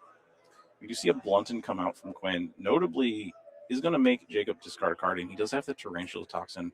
So I think the idea with the Orb Weaver was to hold the activation because it does give your next attack with stealth, and he's going to try to convert one of these 1 power stealth attacks into a 4 power stealth attack if he has the leftover cards. But this Blunton coming in and making him discard an extra card probably makes that really hard to convert the full hand. Agreed. And Jacob really looking at his hand, looking at what he will discard. That is a Reaper's Call that has been discarded to the Blunton. Remaining or keeping that Tarantula Toxin in hand, that Tarantula Toxin is a bane for anyone that is playing against an Arachne. Jacob, having a good think, really figures out how he wants to see. Because he does decide to deploy the Stains of the Redback and the Tarantula Toxin to shred the Blunton and give +3 to the Graphene Chelicera. I don't see any defense reactions in the hand of Quinn, so this is just going to be true damage. That Tarantula Toxin being able to choose both, having that stealth attack that you can send and having it be the Graphene Chelicera, that just stealth note on the card is so important into so many game plans. And we just see an activation of the Hunter's Clave here, pitching that through the Trapdoor. Doesn't want to arsenal that card. The mark is worth infinite more value, and if Quinn wants to devote a card to blocking the dagger, that is also a win for Jacob on this turn cycle. And he is blocking with a Glint the Quicksilver. That is one of those cards that 1, Quinn could have used for resources, 2, could have used it to give Go Again, meaning he may have enough in his hand to kind of keep that going. You do see one of the marquee cards of Quinn's Kasai build, which is Seduce Secrets. Gets a look at the target hero's hand and the top card of their deck, and if this is played from Arsenal, gets to draw a card. So fine going down to all the 2 cards in hand and then resolving the Seduce Secrets to be able to draw that extra card. Jacob handing over. I see a Kiss of Death in the hand. That is another one that is quite a hard card to contend with if you're not blocking it just right. This is also tough for Quinn because there is that inertia trap, and if he buffs the Centauri Sabers at all, that inertia trap is going to come in and give Quinn an inertia token and not allow him to set up for a bigger turn following. So Quinn is going to potentially have to find a way to convert all of his cards here. And we know that that is kind of the hallmark of the Warriors, buffing those attacks. We see an activation of Kasai as Quinn banishes 2 red and 2 yellow, sending in that Centauri Saber. That will just be coming across at this time for 2, but it will be making a copper on hit. Yeah, I think Quinn's just hoping that Jacob bites on this inertia trap on this first attack reaction. Jacob initially declaring no blocks. The Blade Runner comes in. And it looks like that does have the go again, so we will see what this Blade Runner is going to be buffing. Likely just the Centauri Saber, but unclear if there's anything else in the hand that Quinn can use to make that any bit bigger. Like you said, that inertia trap is threatening and looming on the horizon. Yeah, and seeing that Jacob has 2-0 for 4 pumps in his hand with the Kiss of Death, I imagine he's really not trying to block unless it is specifically with this inertia trap. That is a lot of damage that you can convey onto the board and threaten an extra point of damage with the on hit. So if I'm Jacob, I'm really just comfortable using my life lead to use the space, and I might not even use the inertia trap this turn because Quinn has used all of his cards. I just send my 10 and arsenal the inertia trap for a better offensive salvo from Quinn. And from that first Saber attack, we see a creation of a gold and a vigor, now using those Brave Forge bracers, sending the next Centauri Saber for 6, being buffed off of the Blade Runner that he had played earlier. Jacob thinking, I do think that he's going to take all of the damage. It looks like they are writing down life totals. Life totals now 20 on the side of Quinn, plays 27 for Jacob, who is now going into this next turn with a full hand and a new counter on Fandle's Spring Tunic, putting it up to 3, which does leave it open if he does want to use it to kind of broaden his turn. Blunt and check with this cut from the same cloth, and I think Jacob's going to be pretty disappointed with what he finds on the follow-up. He's looking through, sending that marked token across. Koopa re-enters the battlefield, claws blazing. When you see that up sticks and run and that Kiss of Death followed for Jacob Shaker, presenting 12, a massive number on this 3-card attack. That is something both Jacob and I do enjoy about this particular deck, or even, iterations that we have had before, is sometimes you're just able to punch someone in the face. Yeah. A point for Arachne Marionette that a lot of people fail to kind of realize or even really talk about a lot is that +1 when your opponent is marked is so much incremental value over the course of any game of Flesh and Blood that you sit down as Mario, and just every single time being able to buff those on hits, continue the pressure, say, here's my 3 cards, please give me 4 of your cards or some armor, and we will continue to create this cycle as the game continues. And with the Arachne hero text, if this Kiss of Death hits, it will get go again. Yes, and it is a very important part of the Mario game plan. Anytime you're able to convert the +1 and the go again into extra value is a really good spot to be. Now, we know that Jacob has the inertia trap in hand, so if he does get the go again, the only thing he can really convert is the Tunic into a Calicera swing, but then flick the Kiss of Death and move from there. And Quinn just lining up as if he is only put... Okay, there we go. We see the 4 cards from Quinn because we know Blunton is a 2-block. And that Valiant Dynamos as well will be getting a counter at the end of turn, which Quinn will not be able to take off just this turn. Just a third time. He knows I love Orb Weaver. He's doing this on purpose. Rolled right into Orb Weaver rolled into it for the second time, chose it once. I would imagine if he was choosing Orb Weaver every time, we might have a different kind of judge interaction at the table. I agree. The Centauri Saber come out. I agree, and that Centauri Saber came through. Jacob using that inertia trap, but it was not buffed. It's because he's drawn a couple of defensive cards in his hand, so he wants to clear the arsenal so he doesn't get stuck with extra defensive cards. He just wants to convert as many cards as he can. Another cut through this, cut from the same cloth coming through on the side of Jacob Shaker. Is this his third? I believe it is the third. We do also see a Blade Flurry and a Glint the Quicksilver from the side of Quinn. So now that Jacob knows that Glint the Quicksilver is there, he can actively play around it. And if he just says no blocks, that Glint the Quicksilver doesn't draw Quinn that extra card. Losing a little bit of value there, absolutely. Now, we did see another Inertia Trap being banished, I believe, for Orb Weaver, giving +3 to this Graphene Chelicera, now coming in for 8 with Go Again. Yeah, turning into Chelicera, or the Orb Weaver, and being able to buff your Chelicera over multiple turns, it's like you're kind of doing the warrior thing, but just bigger numbers every single turn. And being able to do that as an attack reaction, and just all of the demi heroes that are a part of the Brood are interesting in their own right and useful in their own terms if you are able to get them at the correct time.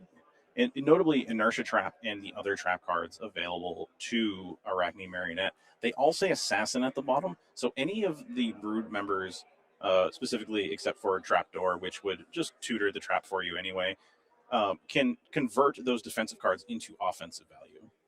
And Quinn using the Brave Forge Bracers to block that with a card from hand, and then to the point coming in as well for an extra 4 points of damage because Quinn, as Kasai, was marked during this turn. I believe Jacob's arsenal is a sink below, and that's why he chose to discard the Inertia Trap, because he can't convert that through the Orb Weaver ability. We're going to see activation of gold from Quinn Wonku, freeing up those Centauri Saber resource costs. And I will say at the start of this turn, Quinn is sitting at 13. Jacob's still sitting very happily at 27. So it may be to a point where if he gets a hand he really likes, if he can convert all of it, he may just tank some damage other than that sink below that you saw go into the arsenal.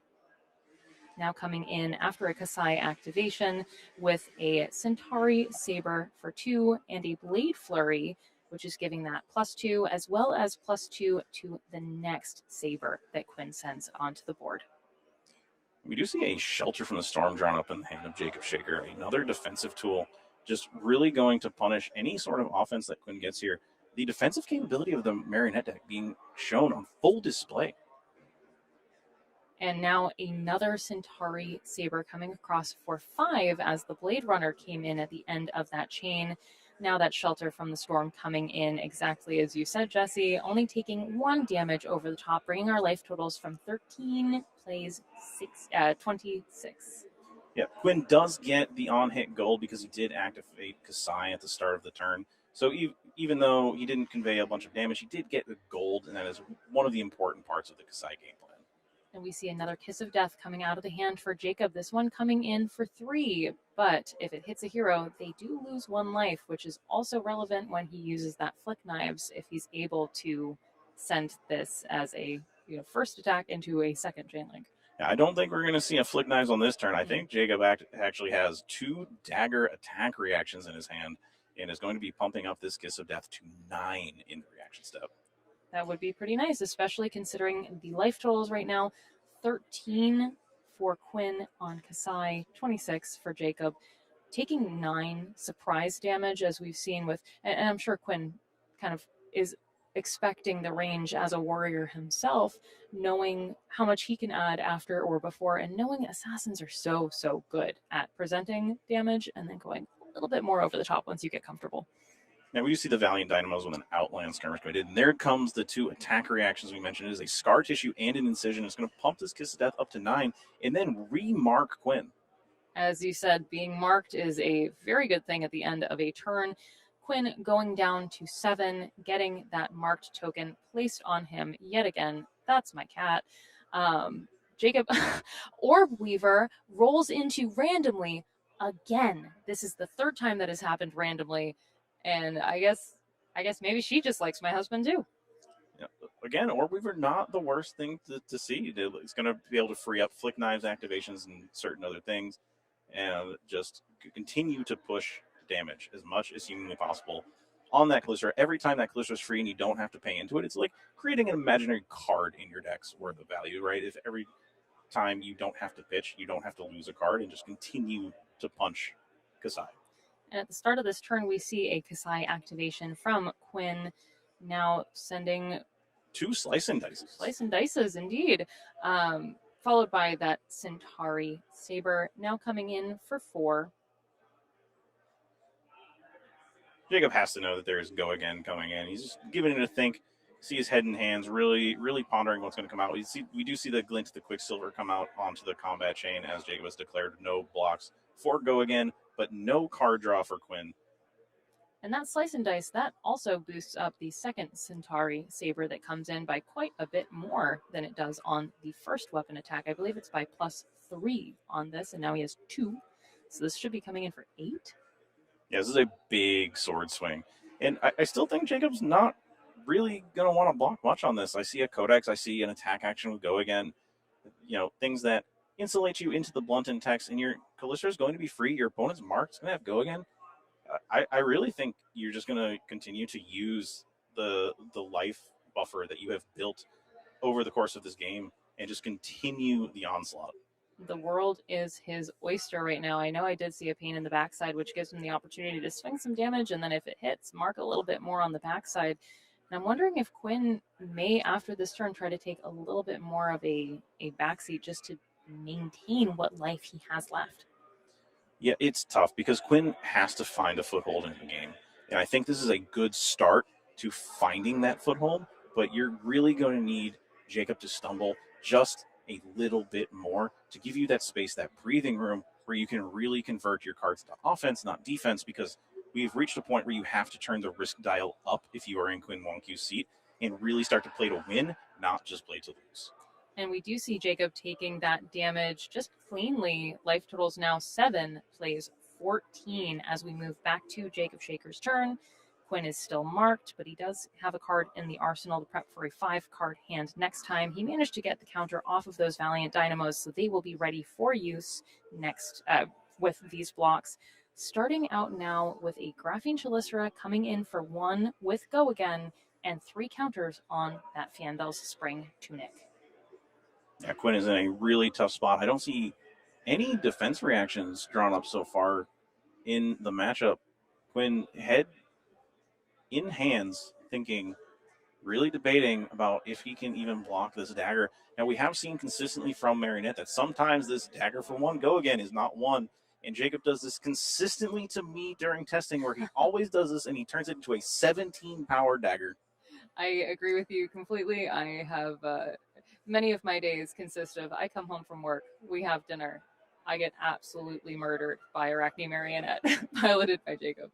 Now, something of note is that right now, Orb Weaver is on the table, so this is not just 1 on the Graphene Chelicera, it could be 4 in disguise.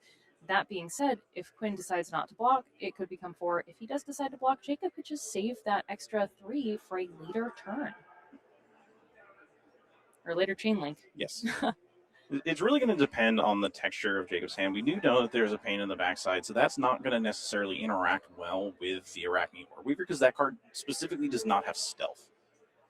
And we see Quinn putting a Sharpened Steel as well as those Valiant Dynamos in front of the Graphene Chelicera.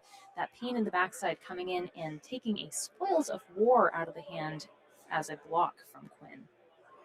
We do see a Whittle from Bone and a Reaper's Mark in the hand of Jacob, as well as a Codex. He's going to look to probably convert as many of these cards into offense as possible and then resolve that Codex. He's going to have the Resource Floating and the Tunic. If there's a CNC in the yard, he does have the ability to play Command and Conquer. And I know there is 1 Command and Conquer floating around in the list. I don't know if he's brought it into this matchup specifically. Jacob, I think, feeling that this is getting to be one of those last turns of the game as he is flicking the Graphene Chelicera and then remarking Quinn with the Hunter's Clave that was coming in for 1 and Go Again. Now we see another Graphene Chelicera coming in, this time for 4, and I believe that was a Reaper's Call that was sent into the Banished Zone to give that the +3 off of the Orb Weaver ability. Yeah, this is a very heads-up Flick Knives play from Jacob, being able to convert every single card into offensive potential and then follow up with that Codex. We're going to see what he grabs here. I'm hoping it's a CNC, but it could just be that Leave No Witness we saw earlier in the game. And it will be the Leave No Witnesses that will be coming onto the board. A Frailty under the control of Quinn and a Ponder for Jacob, which means at the end of this turn, he will be able to set up a 5-card hand for next time as well. An unsheathed coming in to block this Leave No Witnesses, as well as the chest piece for Kasai. And notably, that Grains of the Blood Spill getting involved means he's not going to have it for the rest of the game. So any available extra resources, unless it's on a sword hit, is going to have to get sunk into the Braveforge Bracers. And the way Jacob's been playing this game, I don't know how many swords are actually going to get through. And speaking of swords, we see a draw swords hitting the table. This is going to give his next attack +3 and allow him to draw a card, so maybe starting to insulate himself against the sheer number of cards that he did commit last turn to blocks. Now coming in for 3 on the Centauri Saber. Life totals currently 4, plays 11. Yeah, Jacob looking pretty comfortable with his hand. I see a shred, a Stains the Ratback, a Leave No Witness, and a To The Point. If he's able to convert an extra mark on Quinn, this is going to be a really tough turn cycle for Quinn to deal with, especially because I continue to see no reacts. I think it's a Fable and a Gorganian Tome in hand. Both of those cards don't block. I think this could be the last turn of the game. We see Jacob coming in with that Hunter's Clave for 1, go again, continuing to mark Quinn.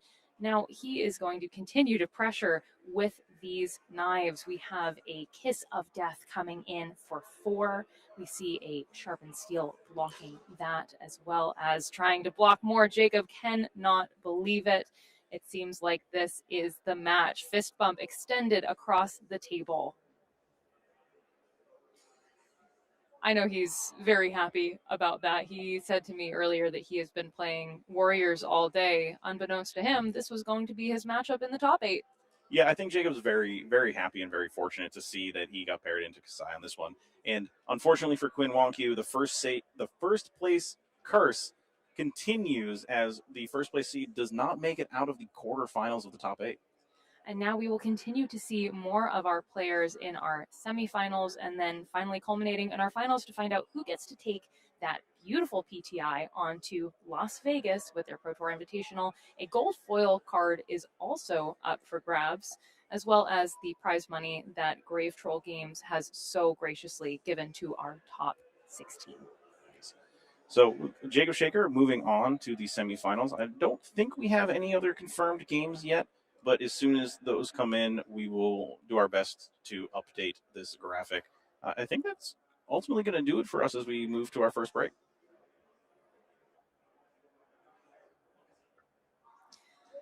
I think that we are ready for a handful more games, or at least just 2, maybe exactly. 3.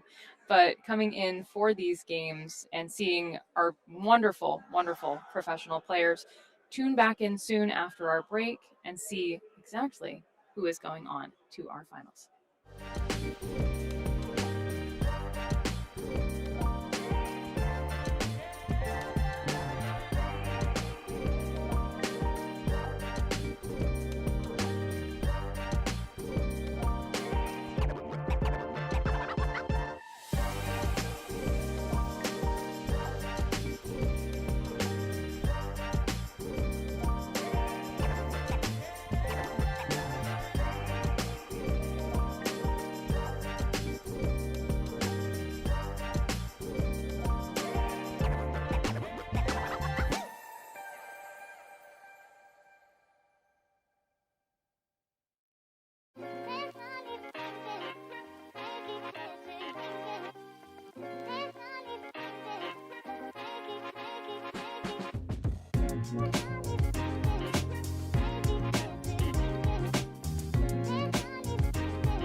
I am back again with Jacob Shaker, who just reigned victorious against our undefeated Kasai of the Golden Sands player. How are you feeling after that match? Oh, I'm feeling good. That was my third Kasai of the day, and it's really cool when all of your assassin cards that are just inherently good, that have bonus text that never happens, it actually happens. You actually mark them off your cut through. All of my traps resolve, and it really helps when I just have the D-reacts for every time my opponent tries to make men. No, and it was absolutely picture perfect with the timing. Now, something that I was mentioning, thank you for consistently randomly rolling Yeah. my wife, Orb Weaver. Well, they're not my dice, too, which is nice. I had an earlier match where I think I kept rolling one, and my opponent was like a little suspicious, and I'm just like, well, Yeah. but no, they're on the table. I promise you, it's random chance. Yeah. Now, everyone here knows that the top 8, the big prize that you get is a Pro Tour Invitational, and you can see on screen right now our top 8 bracket.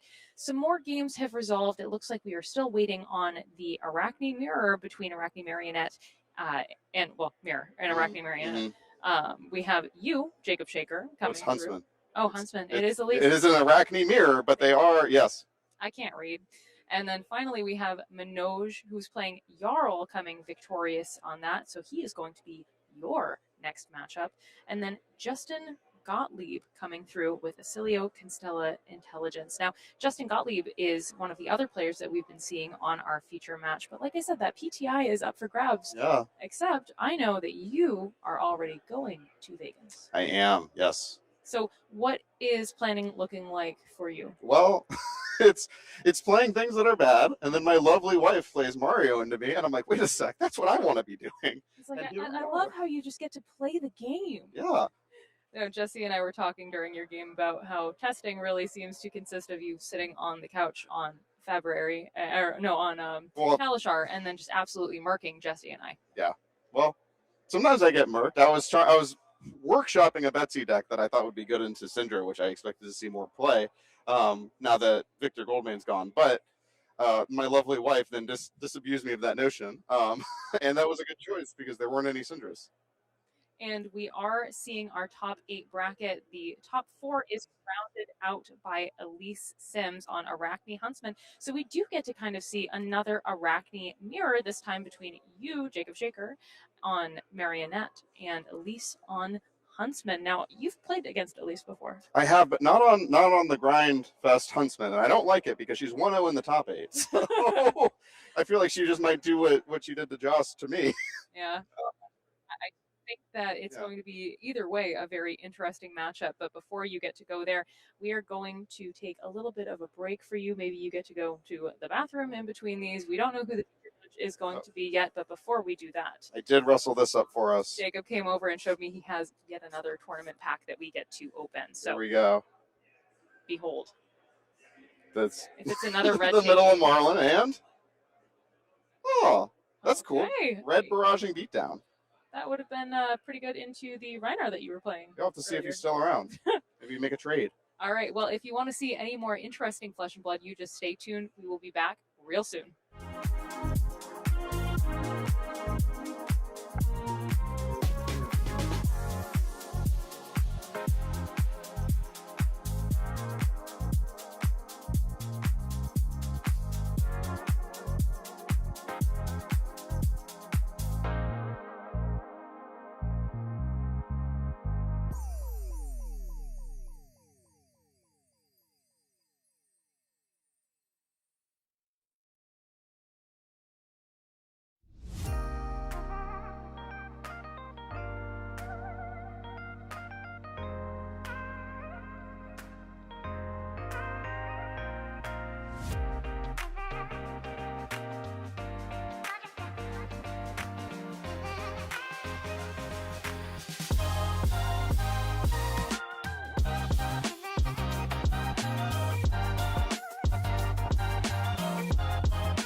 Welcome back to the Crave Troll Battlegrounds. We are now entering our semifinals. Last round, we saw Scissors beat slightly bigger Scissors as Jacob Shaker took down Quinn Wong Q, Marionette beating Kasai, our undefeated player going into the quarterfinals. Let's review how we got here so far. So as just mentioned, Quinn Wong Q did lose to Jacob Shaker on Iraqi Marionette for our 1 and 8th seed playing. Elise Sims beat out Josh Tavares and is going to be playing against Jacob Shaker in the semifinals. Another Arachne Huntsman versus Arachne Marionette matchup. Nick Reuter unfortunately lost to Manoj Melipedu on Jarl Vitradi, and Justin Gottlieb managing to get over the top of Noah Bagelman on Jarl Vitradi. So once again, another the same match for him as well. Yeah, Justin really showcasing the power of the Acilio deck, being able to get through what is largely considered to be an unfavored matchup, and then potentially has the chance to do it again. Yeah, we'll see if Justin can make that magic work a second time. All right, and it sounds like just in time even as our players are ready to go. So down to the match floor we have it as Manoj Melipedu and Justin Gottlieb do battle. 6th versus 7th seed here in our semifinals. No, easy there. You're gonna summon the Roblox kids there, Kyle, with all those numbers being floating around. I did not realize that. I'm not apologizing for my behavior. We can see it looks like Manoj going to be going first with the tick up of that Fiendel Spring Tunic, presenting some interesting equipment here. Boots of Ominous Ward as well as that Crown of Everbloom. How do you feel about those in this matchup? I think this is pretty standard. Boots of Omnis Ward kind of occupies that flex boot slot, so rather than have another Null Rune piece, being able to have that Omnis Ward, which can activate as Spell Void and then still block physical damage, especially into Justin's version of Acilio, which is the Gone in a Flash variant. So there's a little mix of Arcane, there's physical damage, so you're going to get a lot of value out of these boots. Yeah, Manoj going to put some value on the table. Enlightened Strike coming in for 7. Does have an Oaken Old in hand and a Fruits of the Forest in hand, so we'll be able to discard that Fruits of the Forest and immediately gain 2 life, and also pocket that Oaken Old for whenever he manages to find enough cards to fuse with, perhaps. Yeah, this is a really good start for Manoj. I definitely don't envy being in Justin's seat here. We are going to see an Acilio activation looking to discard an instant, maybe find a better blocking hand for this first turn of the game. A Lightning Press going into the graveyard. Drawing a new card off the top of the deck is Justin. Hopefully finding some cards with some numbers in the bottom right corner on this first turn of the game. Would be a shame to be taking a bunch of damage again like he did against Quinn in our 7th round of the day.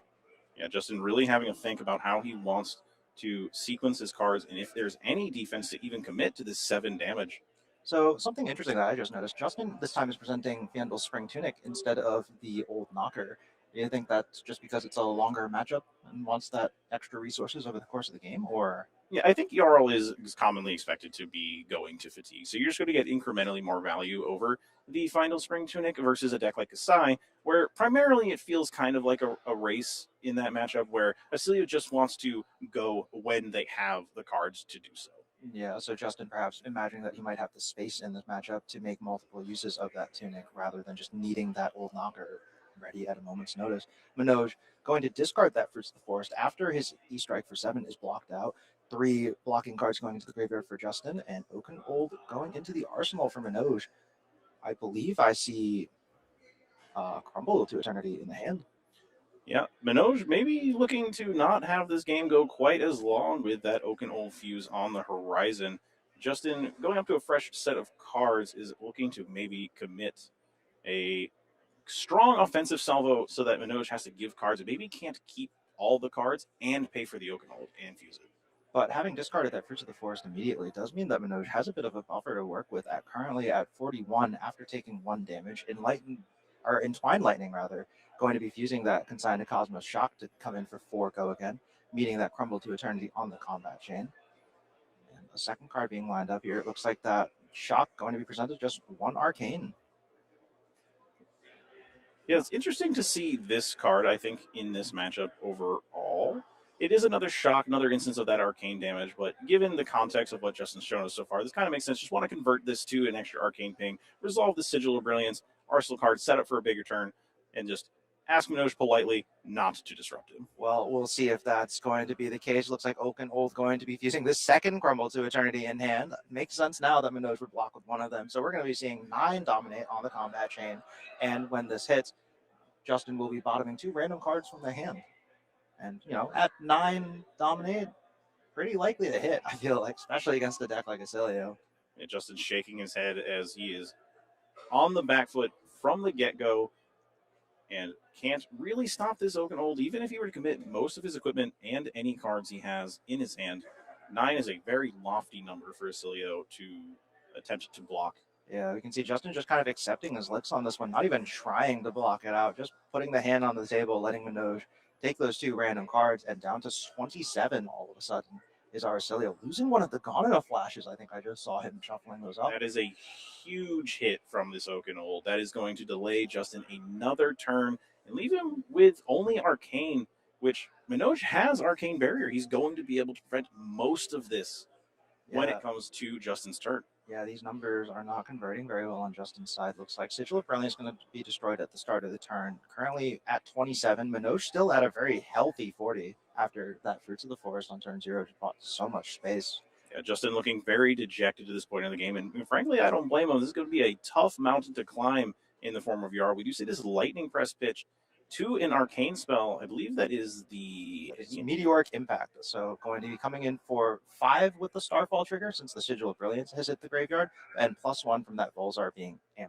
So Lightning Press just going to be going into the pitch to fuel that. 6 comes across. AB3 for Minoj. Going down to 37 now, but does have 10 life in the lead and still 3 cards in hand and 1 in arsenal to work with.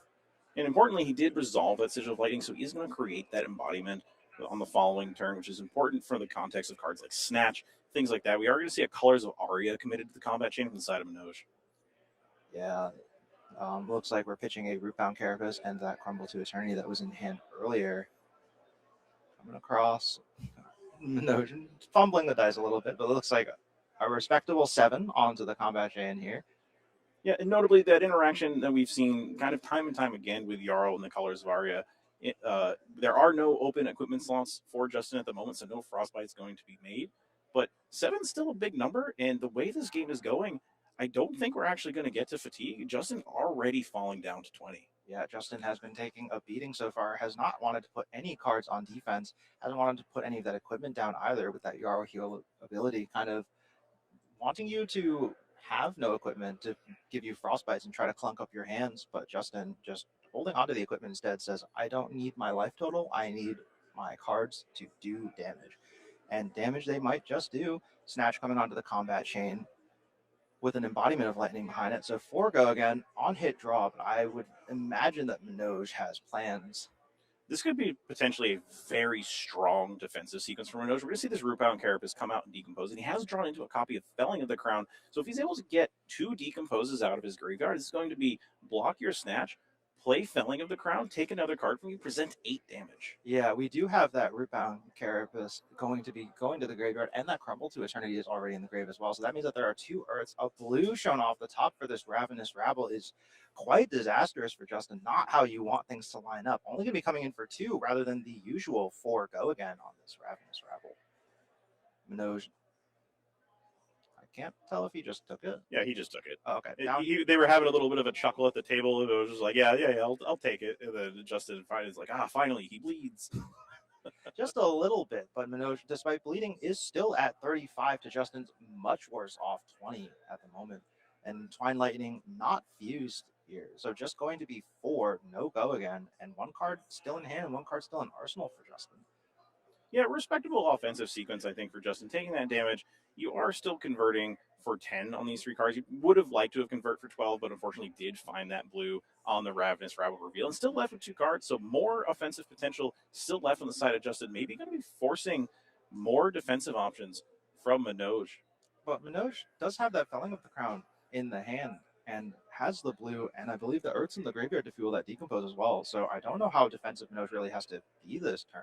We do see an Astral Bridge come out from the side of Justin Gottlieb, and it does flip the instant. All right, so Astral Bridge finding Starlight Road, so going to be able to create either an embodiment of lightning or a lightning flow. I imagine it's going to be creating the embodiment. Acilio 1 doesn't have much use for those flows.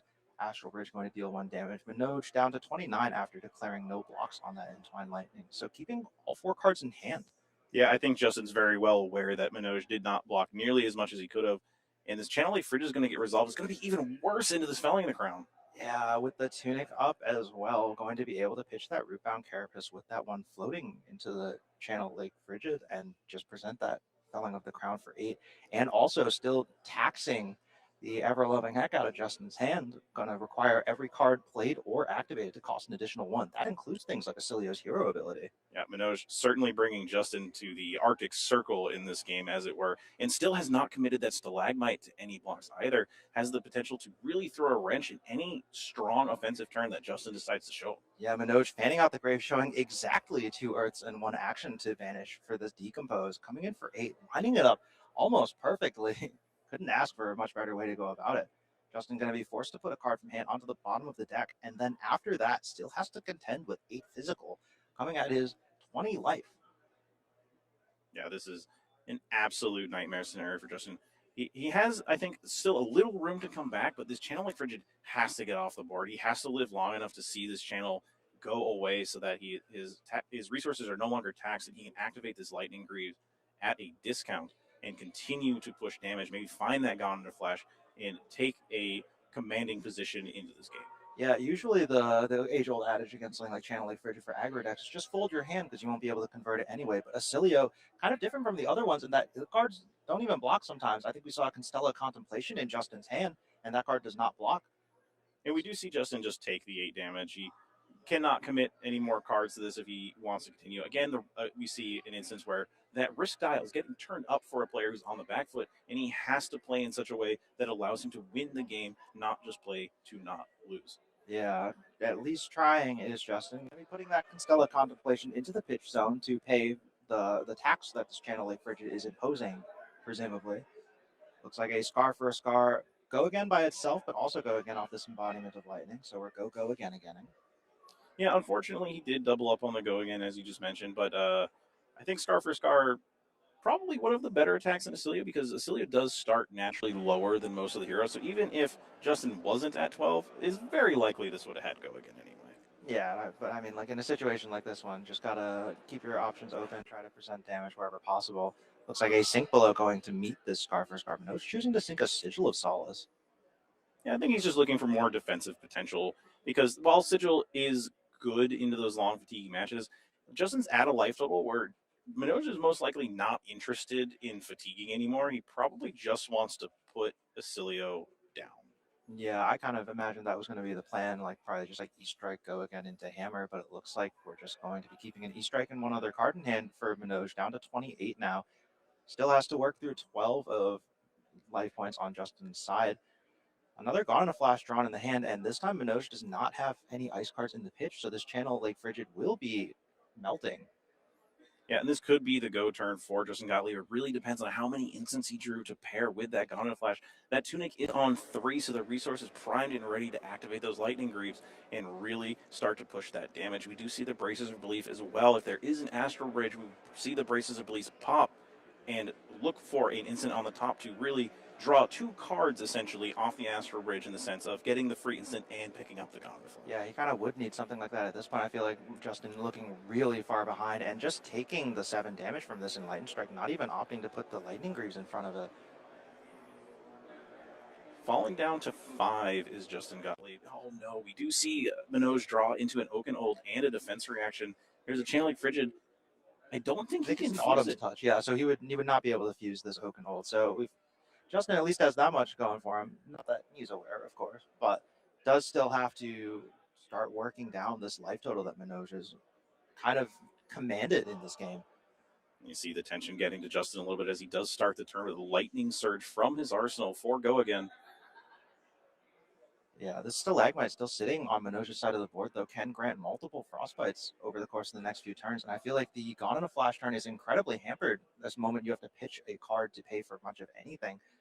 and having to pay for that Frostbite in order to continue would be tough. Channel Lake Frigid going to be meeting this Lightning Surge on the combat chain, blocking 3 of this 4 damage, taking 1. Minoj down to 27. Flittering Charge going to be the next attack. Currently just 4, but if an instant is played on this chain link, we'll be getting Go Again as well. Now, I couldn't quite make out what the other card in Justin's hand, but I imagine if this is the line, it has to be an instant of some kind. Oh, it was the Thunderous Retort that we were shown earlier. That's right. So going to get Go Again, and Minoj just taking the 4. Yeah, and then Gone in a Flash going to be coming out as the 3rd chain link here. Going to be presenting another 4. Perhaps Justin has an instant as the last card in hand, wants to play this Gone in a Flash for damage, bounce it back, and then arsenal it and hope to try to find 4 instants in the next hand to pop off with. Oakenhold going to be put on blocking duty rather than offensive. Going to find a Sigil of Brilliance for Justin, putting that Gone in a Flash back into the arsenal. So might potentially be able to line up a 5-card hand as well as that Gone in a Flash in arsenal for this next turn, assuming Minoj doesn't present lethal. Could even be a 6-card hand. Because you just need this Titan Fist come through. You do have that Lightning Greaves and that Crown of Providence block. So this isn't going to actually threaten your entire life total. You put 3 in front of this. You start regardless with 6 cards because of that Sigil of Brilliance, and you can just filter your hand to have the most efficient Gone in a Flash turn. Minoj not blocking with that Oakenhold, or blocking with that Oakenhold, means he couldn't present lethal on this turn, and instead just chose to send the hammer. Yeah, I think Minoj might have been able to do something if he kept the Oakenhold and pitched the Autumn's Touch just to send the number. Mm-hmm. But opting in this case to put that Shelter from the Storm in the arsenal, wanting to keep defensive numbers up. That Lightning Greaves going to get involved in the combat chain here, blocking out 1 of that 4 from the Titan's Fist. Justin going down to 2. And I think it's kind of now or never once again for our Acilio players. Card to turn, Sigil of Brilliance going to draw a card. That Thunderous Retort going to be destroyed to give the first attack this turn Go Again. 5 cards in hand. Notably, Justin didn't block with the Crown of Providence, so overall seemed really satisfied with the hand. It didn't want to give up that extra armor if he didn't need it. And now we're just going to see what kind of hand he can cobble together. We know that Lightning Greaves being blocked with means he's looking to activate. We're going to see the Bracers of Belief reached for to reveal the top card of the deck. What's on top? Looks like an Echo Flash, so that's just going to be +1 off of that Bracers of Belief since it's a yellow.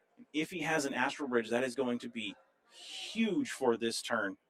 Would be a lot of pings. The Echo Flash going into the graveyard off the Astral Bridge would trigger its own effect to deal 1, and then would still be playable for the turn. And if it were played, it would move out of the graveyard and then back into the graveyard. But we're going to be starting off the combat chain with this Gone in a Flash. Going to be 4-5 off of that Bracers, I believe, and going to have Go Again from that Thunderous Retort. This is a very good start to this Gone in a Flash turn from Justin. No Amulet of Echoes or anything on the side of Minoj. Minoj just at the mercy of this Gone in a Flash. Most of his equipment does not block physical damage, and you see 2 copies of Everbloom Life in the hand. Sink Below and a Imposing Visage, I believe, are the last 2 cards. But one of the equipment that does block, importantly, is that Stalagmite. I feel like we need to see that being put onto the combat chain this turn just to try and hamper if Justin does decide to pop that Lightning Greaves.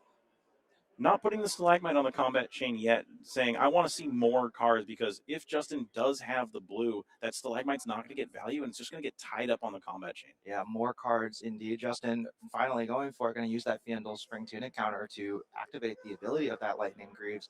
Thinking before the Gone in a Flash resolves fully, just pondering which card to bounce it with. You see a reach for the activation of Volzar now that an instant has been committed to the graveyard. We are going to see a Constella Contemplation. Yep. So Starfall 1 Arcane, and then also make a Ponder token, and bounce that Gone in a Flash and present 2 Arcane damage against Minoj. Looks like Minoj not too interested in blocking Arcane damage just yet. Gonna put that Ponder onto the board and put Minoj down to 18. Suddenly, life totals looking within reach for our Acilio player. That Gone in a Flash turn, as we've seen before, is incredibly potent. 4 again. Still multiple cards in the hand of Justin Minoj, really thinking about what he wants to commit here. Just decides to throw the Shelter from the Storm from his arsenal in front of the Gone in a Flash. Looking very stalwart defensively on this turn. Maybe won't even have to commit the Stalagmite. I feel like it would feels pretty safe just to put it down and force your opponent, right? It looks like another Constella Contemplation out of the hand for Justin. Going to make a second Ponder token, threatening 1 Arcane damage as that Gone in a Flash is put back into the hand for the 4th time this game so far. And continuing to just present, gone in a flash, gone in a flash, gone in a flash. Is Justin's out? He has to try to get some damage through. 17 is still a tall number to climb through all of Manoj's blocking cards and still has access to that sink below. And if he can hold on to the blue, then he'll still be able to swing hammer and threaten cards out of Justin's hand. Yeah, we can see this Everbloom Life being put on the combat chain. Manoj just blocking as efficiently as possible with these cards in hand. Like you'd said, probably just wanting to keep that Titan's Fist to threaten lethal. Sigil of Solace, though, going to put Justin out of lethal range, at least from that Titan's Fist, putting that Gone in a Flash back into hand. Yeah, this was a really big pickup from Justin. Now that so many cards have already been committed to defense, not having to worry about that Titan's Fist means you can potentially start to sculpt an extra offensive hand on the following one. You might not; it's not going to be as big now that the Lightning Greaves is gone, but you're buying yourself some space to actually threaten Manoj's life total at the end of this. Yeah, we can see Manoj starting to think a little bit more about these blocks. Perhaps was feeling much better about how things were going before this turn started, and Justin had all of these instants with this Gone in a Flash. Looks like another instant, a blink being played, so now 2 action points remaining for our Vasilio player. But with only 2 cards left in hand, I feel like can only do so much with that. Yeah, and Manoj being very disciplined with the Stalagmite, as we called out earlier, not committing it to the board, finally does, but I don't know how much damage is actually going to stop now, depending on what is the leftover card in the hand for Justin. Well, because Justin at this point could just, if it's another instant, play it before the Stalagmite resolves fully, and then bounce the Gone in a Flash, not deal any damage, but at least would still have it in arsenal to maybe make something happen next turn. Looks like Manoj taking it back real quick, just thinking. I believe the last card in his hand is Sink Below, so the worst case, even if this does just buy the Gone in a Flash and Gone in a Flash goes away, you're still going to be able to arsenal that Sink Below and keep up your defenses for the following turn cycle, which isn't necessarily an awful place to be. As Manoj, you still stay at 15 points of health. Yeah, we can see that Gone in a Flash just going to graveyard as no instant was played to put it back into the hand. Frostbite conferred for Justin. 2 Ponders going to be resolved here alongside that last card in hand. So we'll have the pick of the litter to put into the arsenal. Down to 15 now after that combo turn. So a very respectable amount of damage that Justin was able to put out, and also just taking so many cards from Manoj's hand. Kind of just flashed the Sink Below to Justin. Luckily, Justin wasn't really paying attention. He was more concerned with what card was going into his arsenal than what was going into Manoj. Yeah, that was a very quick. You could even see like the momentary panic in his eyes as he looked up at Justin. It was like, oh, he didn't see it. All right. Oh no, the jig is up. My opponent knows that I'm playing 0 for 4 defense reactions. Jeez. Looks like Manoj just picked up the graveyard, seeing what he's been through already, while Justin's continuing to think about if this is the correct arsenal or not. Hasn't quite passed back. We'll finally give it back to Manoj.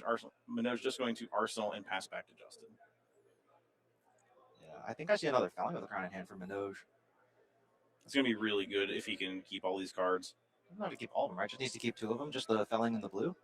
Yeah, but ultimately he wants to keep, not be pressured on this turn, so he doesn't have to give up a ton of cards, and he wants to be able to keep this Felling of the Crown. Does have a Sink Below in arsenal as well, so has at least one card that can just block out that Gone in a Flash completely.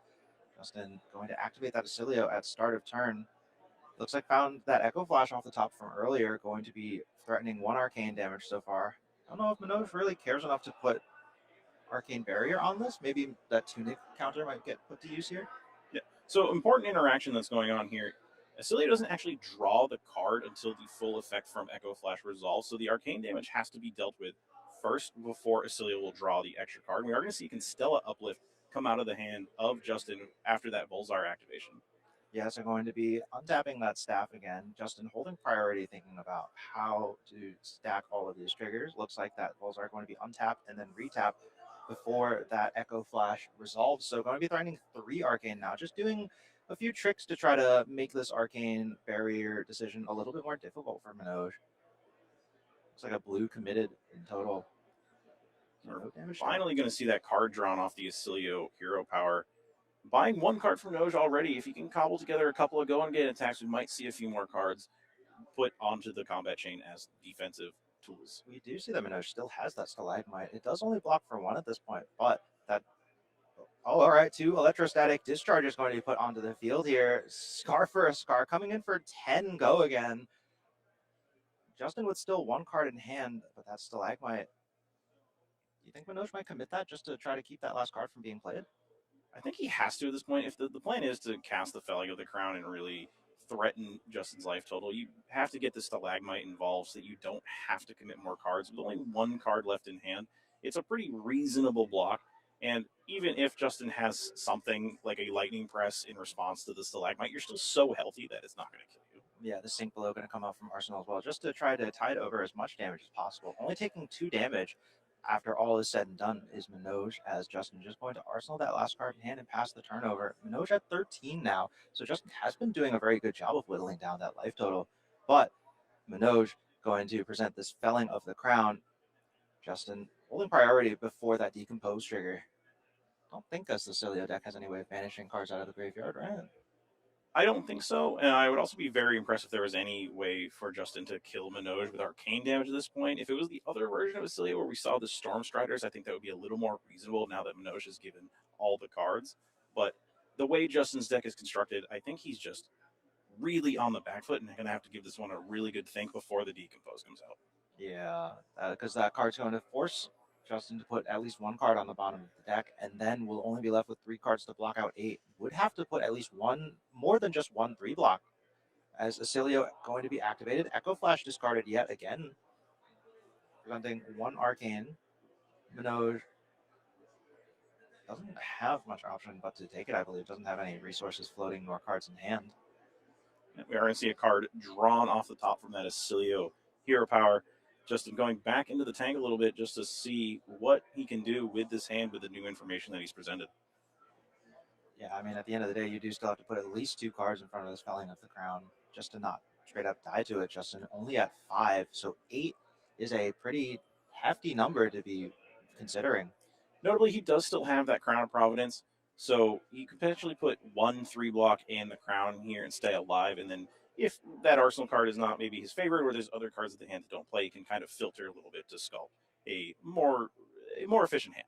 Yeah, it looks like that Decompose trigger has fully resolved now. So Minoj is going to take these Autumn's Touches and that action card from Graveyard, put them into the Banish.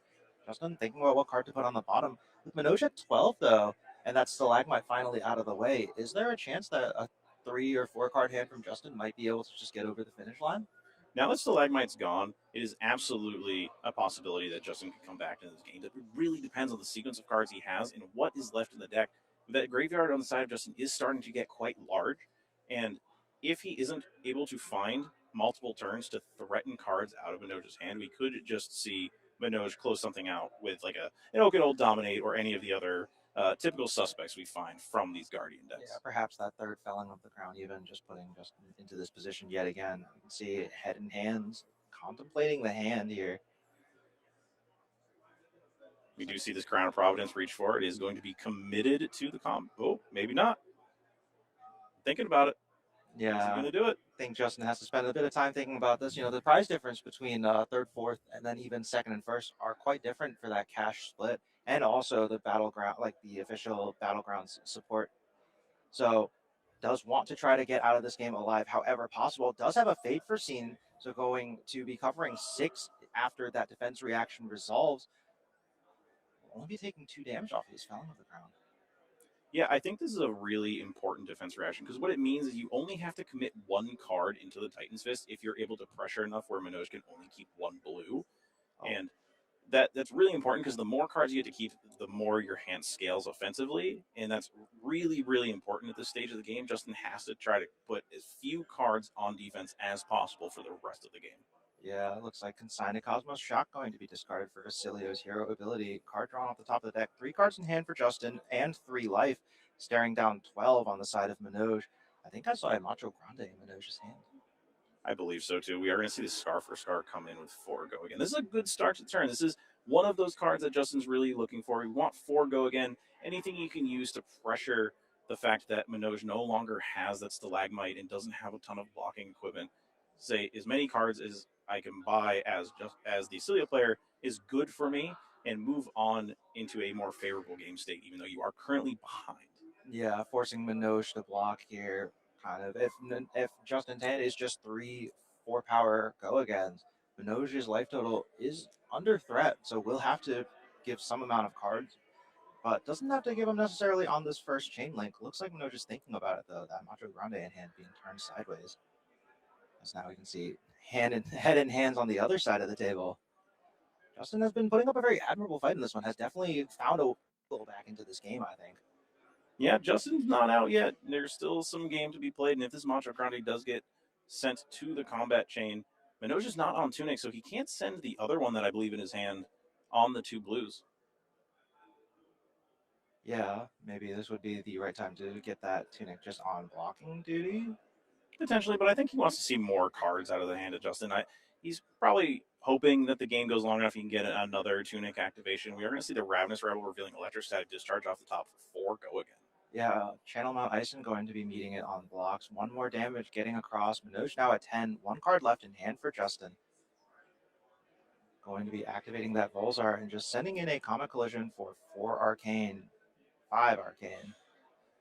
And that second Channel Mount Ison going to be going into the pitch, A being 3, only taking 2, down to 8 though. Yeah, this is exactly what I had talked about before. Manoj going down to 1 card, swinging the hammer, not presenting full lethal for Justin, going to give him the chance, the opportunity to block some of this and go 1 more turn and continue to threaten all the cards out of Manoj. Yeah, I wonder if Manoj could have looked for something with those channel mount. Oh no, because they have to channel in order to stick around until the next turn. I was thinking like you just like slam double Ison, but right, the channel keyword does exist. So in the end, Manoj just gonna pitch this Macho Grande and send in Titan's Fist for 4 once more. If Justin drew another one of those defense reactions, it could be really good here. But I think he's still fine if he is going to commit just a 3 block to this hammer, takes 1 point of damage, goes to 2, buys himself a little more space. It's going to be really important for him to find that mix of physical, that mix of arcane to really tax Manoj's hand and really start to claw back in as we've seen him do turn cycle over turn cycle now. Yeah, Manoj kind of had a commanding lead pretty early with that Okun Old into the Felling and that Channel Lake Frigid kind of freezing Justin out for a few turns. But tables may have turned here as this Titan's Fist going to be blocked for 3. 1 damage taken by Justin, down to 2 now. Manoj only at 8 life. Does find a Fruits of the Forest and a Shelter from the Storm. So plenty of defensive options, but I don't think I see any blues in the hand.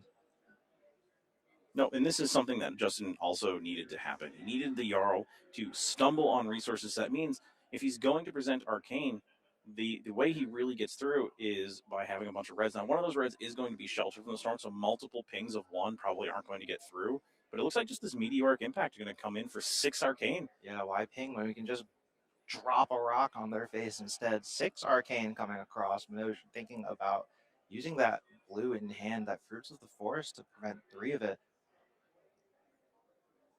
Totals are getting dangerously low on the side of Jarl Vitradi.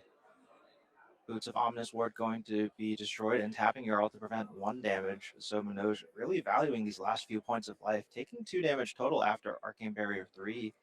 And Sigil of Solace going to be resolved for Justin up to 5 now. So life total is almost even as Manoj falls to 6. Yeah, I think Justin's going to be in a world of hurt as we do see a Command and Conquer in the hand of Manoj and a yellow to pay for it. And being able to threaten that Arsenal Cilia when you can't really block is huge, especially at this point of the game where every single point of life matters. Every single card is really important right now for Justin. Needs to find a way around this disruptive piece in Command and Conquer. Manoj does have Shelter from the Storm in hand as well, so we'll be able to cover in over 4 very cleanly with that. Probably feeling pretty comfortable, all things considered, despite having taken 2 arcane damage on the turn previously. I would really like to commend Justin for the way he's played this game so far. It looked really dark, really bleak, but he has found a way to claw it back 5, plays 6 at this point in the game. Yeah, we saw it early in the game too in the player cam. He was not looking very happy with things, head in hands, just kind of thinking about how to get through it, but perhaps may have just thought hard enough and found his way out. Astral Bridge discarded for a Cilio hero ability. Still just trying to find a way around this Command and Conquer, perhaps hoping to find 2-3 blocks to cover it up. I don't know what card went into the arsenal.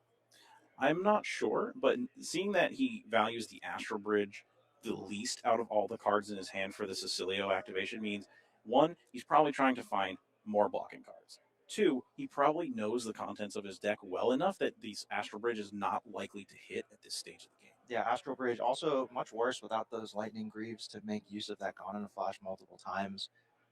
can be difficult to find all the action points required to make use of all those instants. But with 2 gone in the flash having been used up already, perhaps just deciding the blocking value might be more important. And we can see, looks like multiple cards being lined up here. Yeah. One of those is a 2 block, so is going to have to get the Tunic involved to cover the CNC. Values the card in Arsenal higher than the Gone on a Flash and the Flittering Charge. Yeah, I think I can accept the Gone in a Flash being not as valuable at this point in the game, where you don't have Lightning Greaves and presumably only so many ways to make embodiments. It's kind of just presenting a hammer, right? If you just attack for 4, play an instant to bounce it. Sigil of Brilliance is going to be discarded for this Acilio hero ability. We do see an Oakenhold and an E-Strike and no show. If Justin is not able to threaten the 6th life, we could just be looking at E-Strike go again into either the Oakenhold or a Hammer Swing, which would take a lot of cards out of Justin's hand. In the Acilio deck, I don't know if you can block all that. Yeah, could just take a lot of life instead of cards. It's like Justin's got an E-Strike of his own, though.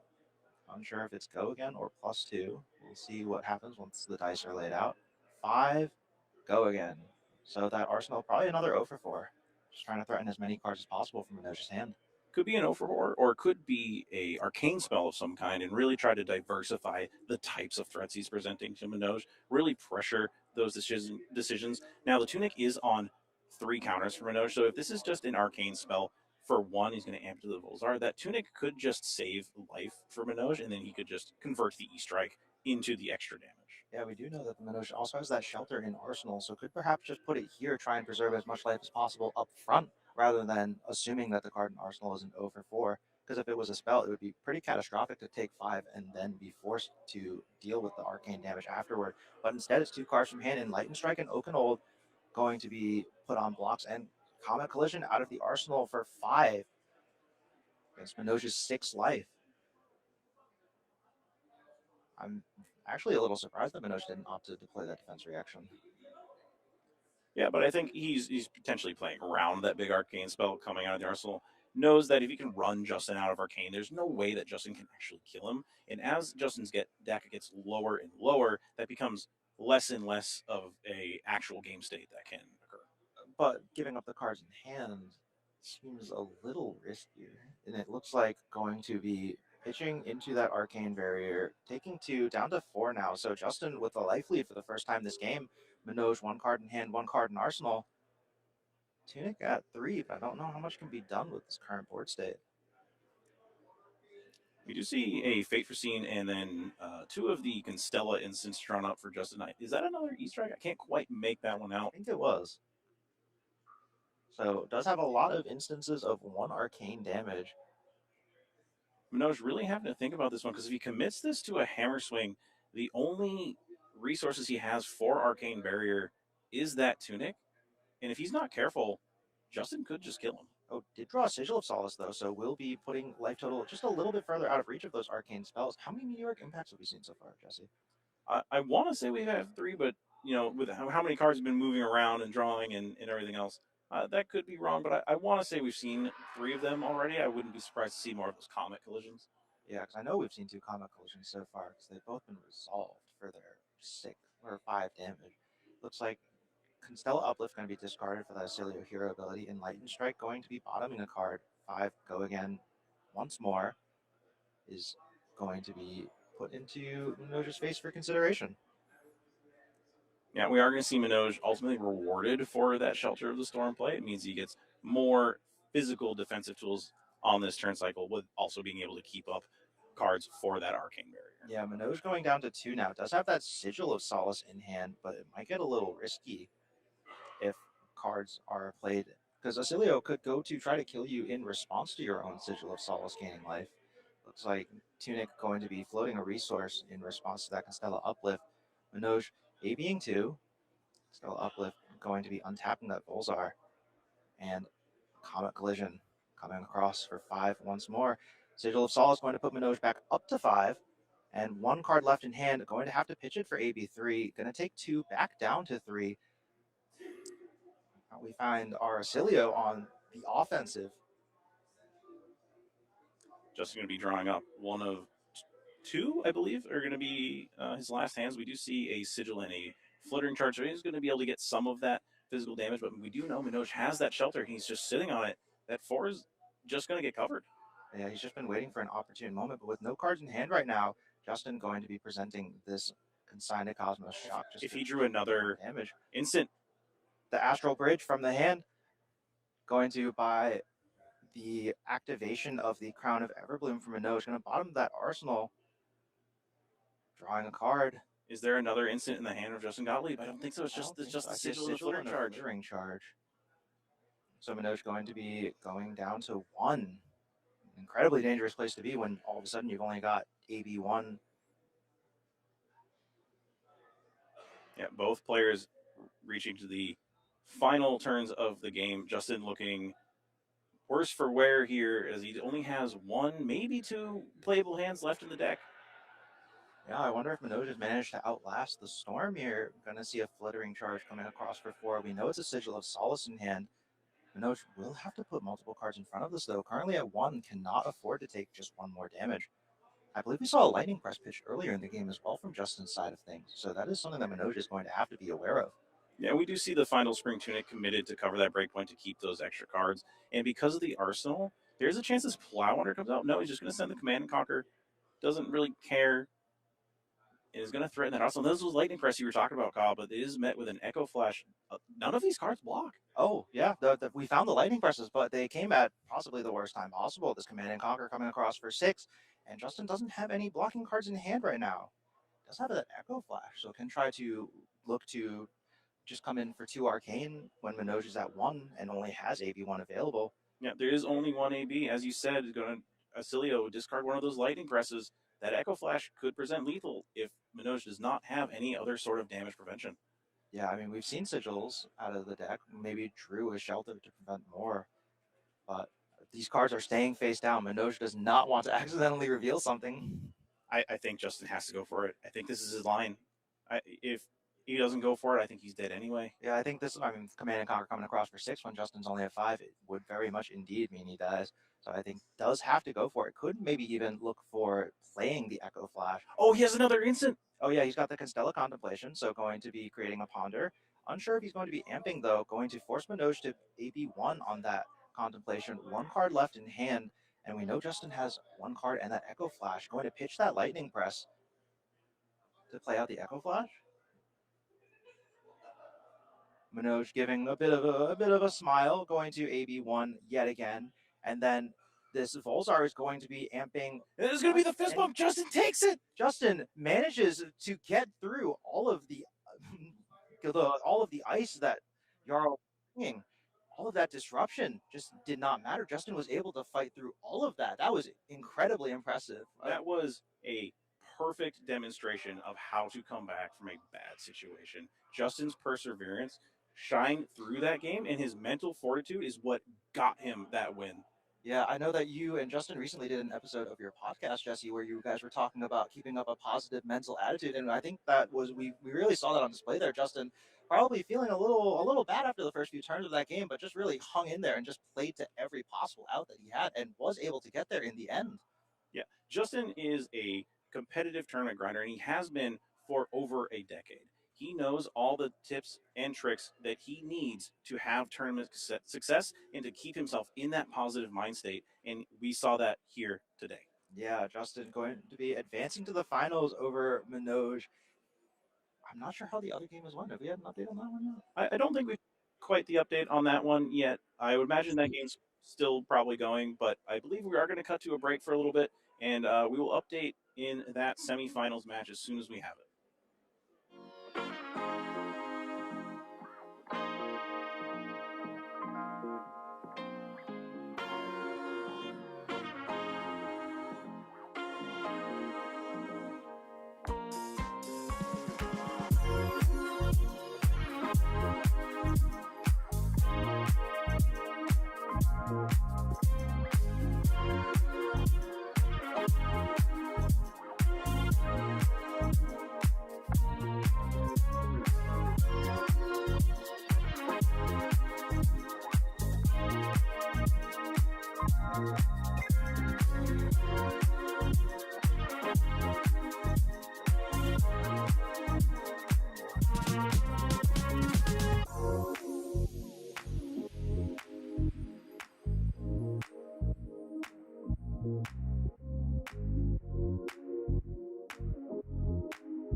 And we're back for the Grave Troll Battlegrounds Grand Finals. As it turns out, a nice mental attitude can really keep you warm through the cold winter nights that Jarl of Betrayed presents. Justin Gottlieb able to get through that early disruptive turns that were presented by Minoj and able to clutch out a win in the end. And on the other side of the bracket, we can see that Elise Sims once again taking down the Arachne Mirror, if you want to call it that, taking out Jacob Shaker on Arachne Marionette and making her way into the finals to face Justin here. I will say that Arachne Mirror kind of ended with just a flurry of respective daggers back and forth at one another. Both had fatigued, sending 2, 1, 2, 3. It was it was quite the ending and kind of what you would expect out of a huntsman as well. Yeah, I think the Elise matchup against Josh Tavares went very differently. I think she ran him out of cards much sooner than herself. But in this case, I'm not sure if I expect to see the same happen. I feel like there's a chance that the Acilio deck could just do the thing with the Gone in a Flash.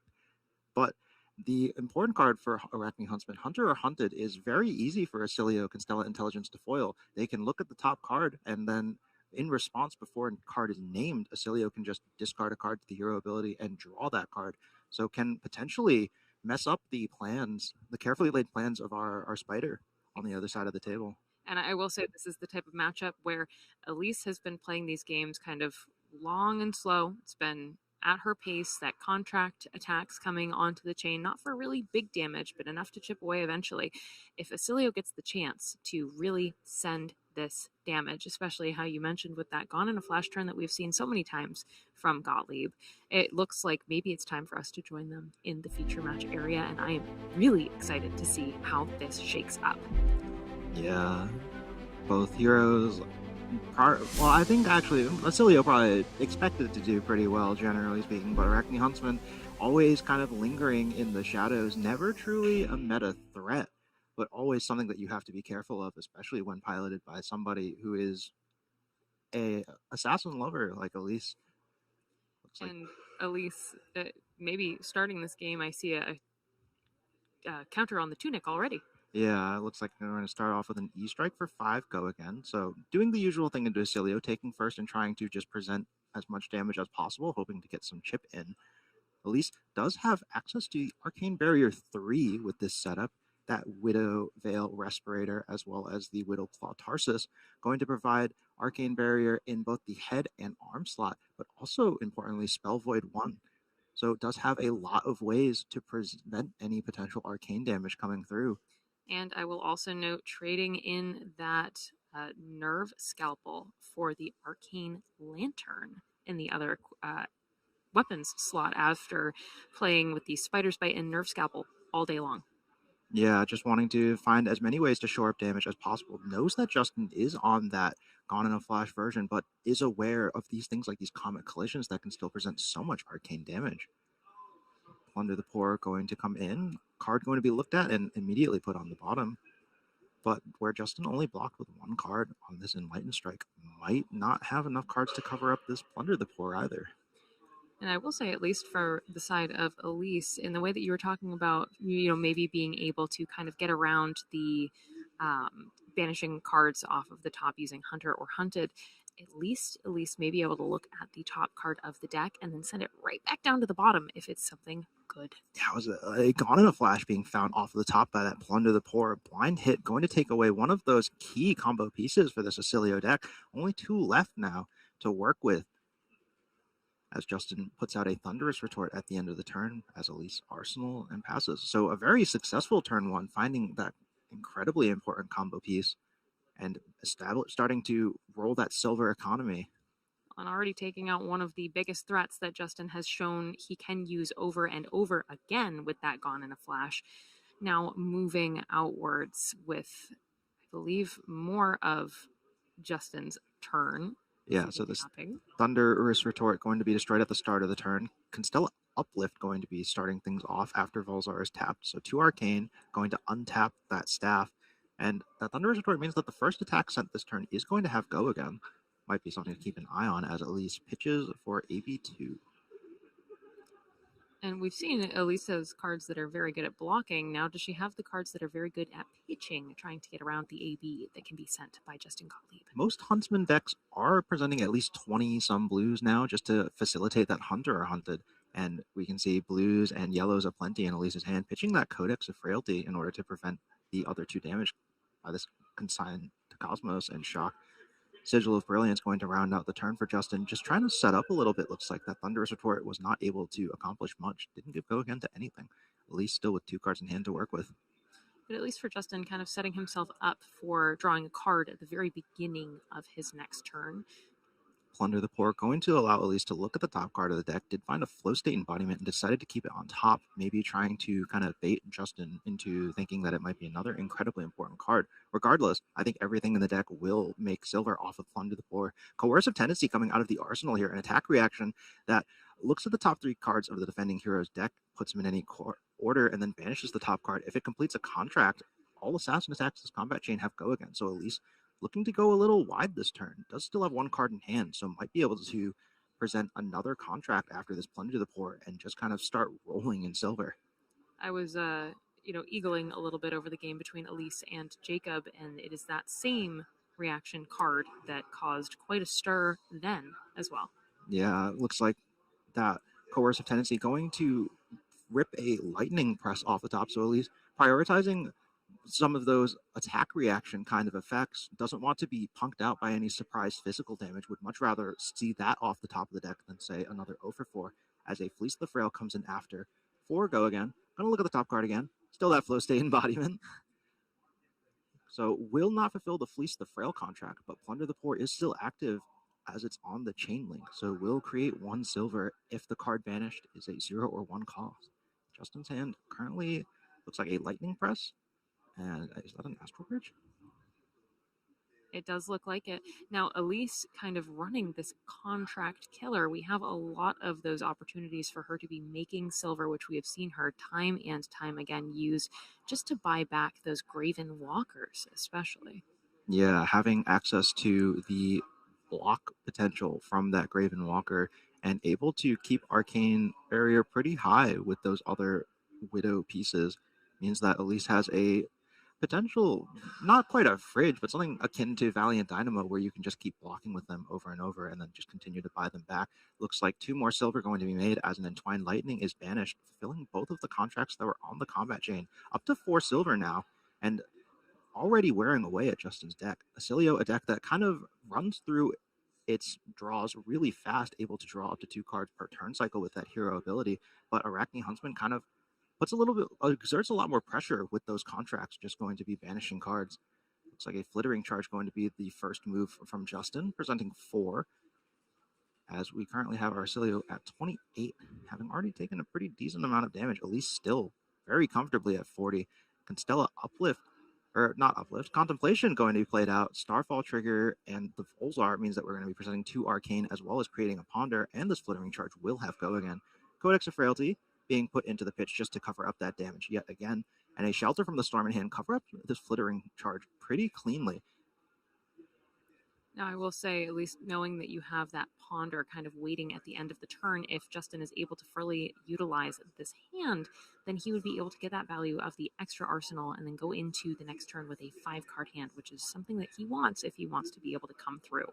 Yeah, speaking of value, it looks like this cut to the chase is going to be met with this Graven Walker, blocking 4 on this flow state embodiment, but that Lightning Press going to create an embodiment of lightning off the flow state's effect, as well as getting over for 3. So Arachne Huntsman finally taking its first few points of damage down to 37 as that Graven Walkers are put into grave, exactly where Elise wants it though, because with 4 silver, she can start buying those back and getting 2 block value out of them every time. And having that embodiment of lightning for Justin means that no matter what he plays on that first chain link, he is going to have go again coming off of it, which is not always a difficult thing for Acilio to have, but it's definitely nice to know that you have when you are looking down the barrel of Elise Sims piloting Arachne Huntsman. Yeah, I mean, it does mean that it's just all that much easier to convert your hand. Being able to guarantee that your first attack will have go again means that you can always just send over 4 into over 4 at worst, or we can see Justin sending something like an E-Strike. Usually you have to choose go again as a mode, but with Embodiment of Lightning on the board means you can just choose a different one and just give it go again anyway. looks like Chosen Mode is +2. So going to be coming in for 7. Elise quickly putting out a Cut to the Chase for 3, and then in reactions putting out this Fate for Scene, going to keep the card opted on top of the deck, so likes what she saw. Scar for Scar coming out afterward on Chainlink 2. 4 go again. Elise still at 37, has not taken any damage this turn, despite the pretty impressive offensive output, and Justin still has 2 cards in hand. Or 1 card in hand, 1 card in arsenal. 2 coming over as Graven Walkers is going to be put in front of the Scar for a Scar. Lightning Surge from Arsenal presents 4 go again, yet again. A pretty consistent turn. I will say Justin has been very lucky on these future matches, getting that Scar for a Scar when he does have the lower life total, guaranteeing him that go again. Yeah, Elise going to be using that Fiendel Spring Tunic just to pay for that Oasis Respite. Going to prevent the 4 damage from the Lightning Surge, but does not have lower life, so will not be gaining a life off that. Missing a little bit of value, but perhaps just considering that blocking the damage is more worthwhile. Shred going to cover up 3 of the 4 damage by that Entwined Lightning, at least down to 34 now. Once again, just going to be buying up those Graven Walkers and arsenaling yet again. Assuming Justin allows her, might have something to do in the end step. And at this time, no more silver for Elise should she use those Graven Walkers again. We do see an activation of Cilio. Yeah, it looks like Vols are going to be amping up this Echo Flash damage by 1. Elise going to pitch a red to prevent 1 of that damage. Was perhaps hoping to put that Annihilate the Armed into the arsenal just to threaten some more deck banishes as well as a little bit more damage. But in this case, would much rather just convert it to preventing 1 instead, keeping that life total as high as possible, because we know that with how long this game is going on, we will likely see at least 1 reasonable Gone in a Flash turn show up. Needs to keep her life total high. I think mitigation is kind of the name of the game, especially now that we are in the final game of the New England Battleground. Both heroes battling it out as best they can, and Elise knows this deck. She's played this deck for a long time, so she knows when to hold her cards, she knows when to send them, and when to block with them, which is arguably, I mean, everyone knows the tenets of a good Flesh and Blood player. Yeah, we attack with our cards, right? A Cilio activation, going to be discarding this Echo Flash, presenting 1 Arcane. Elise not preventing this one, down to 32 now. Only 4 life ahead of Justin at the moment. So he's been doing some pretty good work on this life total, but it has been costing him a lot of cards from deck so far. Ravenous Rabble is the play, going to show an Electrostatic Discharge off the top, so going to be coming in for 4 go again, and knows that next hand is going to have an instant in it. And it looks like Elise is just happy to start blocking here. Again, maintaining her life total as best she can against Justin and what else he has to offer. Justin really thinking about this turn. He has his power pad in his hand, really focusing as Elise is, as always, hydrating. Doing a little wiggle as you do sometimes. I think Justin probably considering, I think I saw a Gone in a Flash in the hand, but it's kind of dangerous sometimes to put that in the arsenal where Assassin has so many arsenal disruption effects like those Leave No Witnesses. Comet Collision going to be coming out for 4 Arcane. Elise going to pitch a blue to prevent 3 of it, down to 30 now. 2 cards left in the hand. And like you said, just Justin, piece by piece, taking Elise's life total right back down. Yeah, it looks like we're going to be seeing an excessive blood loss here. Going to be pitching a Fate for Scene to fuel that one. 5 contracted to banish red cards, and on hit, if that first contract is fulfilled the first time, will be banishing an additional card. So could be creating 2 silver off of this. We saw Justin's top card of deck was a Sigil of Solace, so would be banishing that, creating 1 silver, and potentially banishing the second card if Justin allows it to hit. And what we've seen before, at least with Elise in her attacks, is they are not just blank attacks. Everything that she does send has a effect. And Justin, as we've also seen before, doesn't always have great blocking cards in his hand, especially where there's those instant, there's those pearls on the bottom. It looks like he's actually taking all of that damage. Yeah, down to 23 is Justin Gottlieb, going to be banishing a red off the top and a second red off the top. 2 Sigil of Solace, so 6 life taken out of the deck for Justin, and perhaps more importantly, 2 instant, at least creating 2 silver. Effectively almost gaining 2 life if you think about it in a certain way. Those Graven Walkers going to be bought back 1 more time and just continue to be put on blocking duty. It makes me wonder how many times she has actually been able to buy them back kind of in a record, what her current record is. Over the course of a game, I don't know. We'll have to ask her sometime. But I know that Elise as a player loves to play defensively. I think one of the main tenets of the game for her is you have to show me that you can kill me, and I will just block until you do. And so Justin going to have to find a way to do that. Going to present Flittering Charge for 4, has the instant with that Electrostatic Discharge, so going to give this Flittering Charge go again, at least down to 29 now. But that next attack that costs 1 or less is going to get +3, so Justin will be able to fire off a pretty good turn. Flittering Charge the second onto the combat chain, this time for 7, will require another instant to have go again. But seeing a little bit of deja vu, but we know the instants are absolutely no problem for Acilio Constella Intelligence. Yeah, giving Elise the opportunity to put that Graven Walkers in for full value, currently blocking 5 on 7. Would be taking 2, assuming that Justin is going to have to instant to play just to give this Flittering Charge go again and continue the combat chain. It looks like he is debating it because you would think that if he had the instant immediately in his hand, he would be sending that out. Yeah, perhaps thinking about how to get over this kind of wall that Elise is presenting. She is quite happy to just fold every hand defensively. So you really need to find a lot of offensive overlap or just a lot of chip damage with Arcane and such whenever you get the opportunity. So Justin kind of has to, I think, cannot just be willy-nilly presenting every attack in every hand that he draws up. I think will need to find some sort of crazy turn in order to get over the incredibly defensive posture that Elise is taking in this game.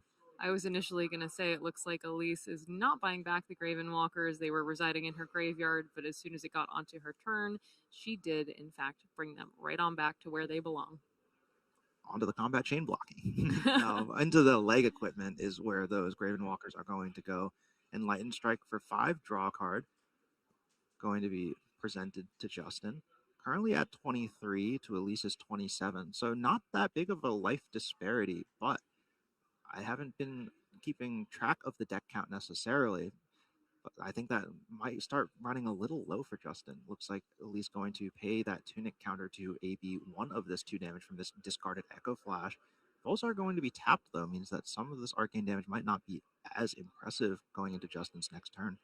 And I will say, at least for Elise and anyone else that is presenting a lot of AB into, let's say, an Acilio, their deck is going to be primed for longer games because instead of using that in physical blocking damage, it is just getting recycled right back into their deck. And if I know Elise, she's probably taking great care in at least the amounts of reds, yellows, maybe blues. Not that she's playing, Huntsman does play a ton. I have Marionette on the brain now. But getting ready for an end game that may go a little bit longer because that is the goal of Huntsman. Lightning Greaves put onto the combat chain, blocking this E-Strike. So going to be taking 4, will Justin. Going down to 19, but usually every time we've seen Lightning Greaves blocked with, they're usually used the turn after. So we might just see Justin try to line up an offensive overlap turn, just like I'd mentioned earlier. At least drawing that 3rd Codex of Frailty. The other 2 so far have been sent to the bottom of the deck, and a Hunter are hunted in the hand as well. Ravenous Rabble coming in for 3 go again after revealing a consign to Cosmos. Shock off the top. Bit of an awkward hand to work with here, I think. Well, and now I'm wondering if you are right, if the Gone in a Flash is indeed in the hand of Justin Gottlieb, using a Ripple Away to block that Ravenous Rabble on the side of Elise Sims. Justin might have to be careful here. I'm not too sure if he wants to be using the Acilio Hero ability. It can be kind of dangerous to do it during your own turn sometimes, especially if you're still presenting attacks, as you need to be wary of the fact that Hunter or Hunted might just take another 3 or 4 cards out of your deck at any time. Elise, very happy to put that Graven Walker as well as this Command and Conquer in front of this Enlightened Strike for 5 go again. Trying to prevent any and all damage possible, and there is the Gone in a Flash going to be coming across for 4. Elise, now aware that the second Gone in a Flash has been found, is perhaps expecting an instant to be played out of Arsenal and putting that Gone in a Flash back. And now with this Command and Conquer on the combat chain, 1 less Arsenal disruptive piece just means that Justin's Gone in a Flash will be all that much safer. At least not blocking this Gone in a Flash at all. This Sigil of Solace going to come out of the Arsenal. Evening up life totals here. Both players now at 22, but Elise did keep 2 cards in hand. And Justin put that Gone in a Flash right back into the Arsenal. Yeah, I think Elise has a Codex of Frailty in the hand, so perhaps looking to line up that card, finding something like a Leave No Witnesses or a Command and Conquer, and really start threatening that Gone in a Flash that is in the arsenal for Justin. I think that she knows that the bells are tolling on that turn. She really needs to do what she can to get that out of the way. Yeah, this Annihilate the Armed Enemy coming out of Arsenal, going to keep the top card of the deck for Justin. It wasn't Enlightened Strike, so would fulfill that contract and take multiple cards out of the deck. But I think that at least has to be very careful here. This might be a pretty strong turn that we're seeing from Justin with those Gone in a Flash in Arsenal and those Greaves primed and ready to rip. Enlightened Strike is the first card banished, making 1 silver, but the second card was a blue. Now, that second card, that was a blink, though, as well, which is a useful card for Acilio, and too bad that it's ended up right in the banish zone. Yeah, a useful card for those non-Gone in a Flash turns, but if you're going to be ripping those Lightning Greaves anyway, could be less important. Bracers of Belief going to reveal a red off the top. It is a meteoric impact, though, so not another instant to make use of something like an Astral Bridge. Going to give +2 to the next attack that comes across, though. At least removing that dice from the last attack that she has sent. But you see Justin really focusing this game. In previous games that we've had him on stream, he was a little bit more relaxed, showing just how important this match is to him. And we do see that Gone in a Flash now coming in for 6. Justin is a very competitive player at heart, has been playing card games for a long time now, so is very well aware of the stress and the he really has this love for card games. So not surprisingly, he's thinking about this every step of the way, wants to make sure that he does this right. Acilio going to be tapped, Old Knocker going to be destroyed, and Lightning Greaves going to be activated. Here we go. Electrostatic Discharge out of the hand, going to bounce that Gone in a Flash and giving +3 to what I can only assume will be the next Gone in a Flash. Yeah, that's 7 dice put out preemptively by Justin. 7 off of this second Gone in a Flash. Elise going to put a 3 block in front, and I assume a defense reaction. Sink Below going to be put out.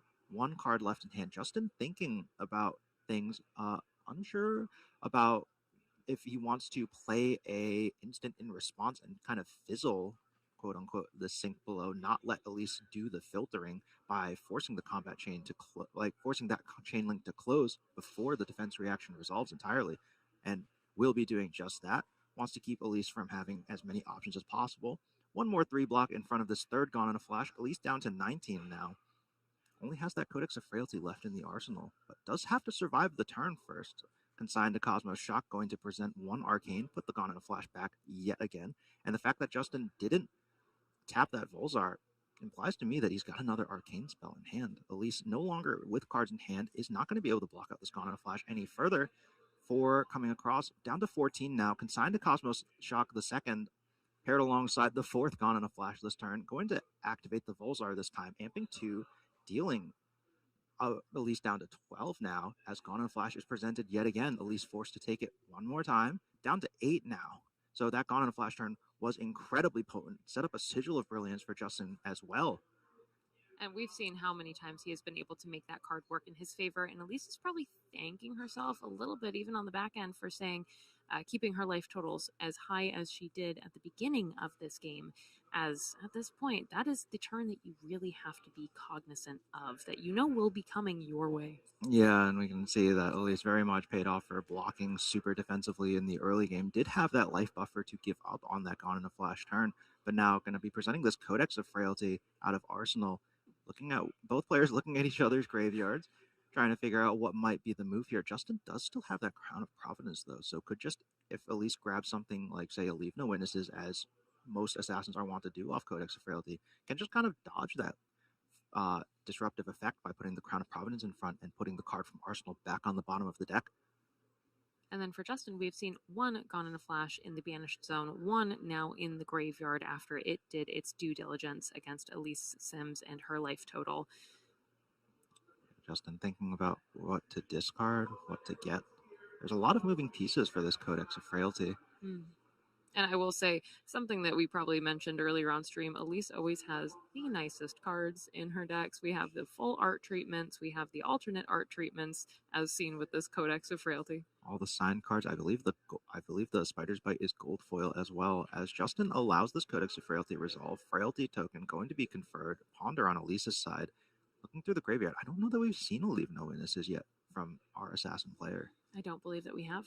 So just going to grab a Plunder the Poor here as Justin grabs a Gone in a Flash. This Codex of Frailty may prove mildly problematic for Elise if Justin has enough cards in hand to work with to make another kind of mini combo turn with this Gone in a Flash.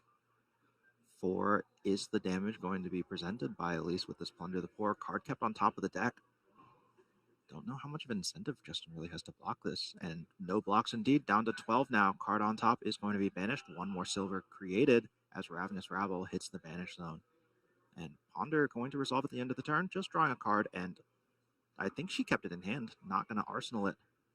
And Yeah. now It was a blue shred. A blue shred, and that's one that if it gets into your arsenal spot, sometimes it is just very difficult to get out. I certainly can confirm after having made an oopsie doopsie of something similar myself on stream. And also, perhaps more importantly, that shred is a blue, so we'll be able to prevent some arcane damage. And with these 2 silver on board right now, Elise is looking to buy back that Graven Walkers. Perhaps just wants to try and make it through this turn unscathed, or at least as unscathed as possible, and just keep recurring that defensive value from that leg piece.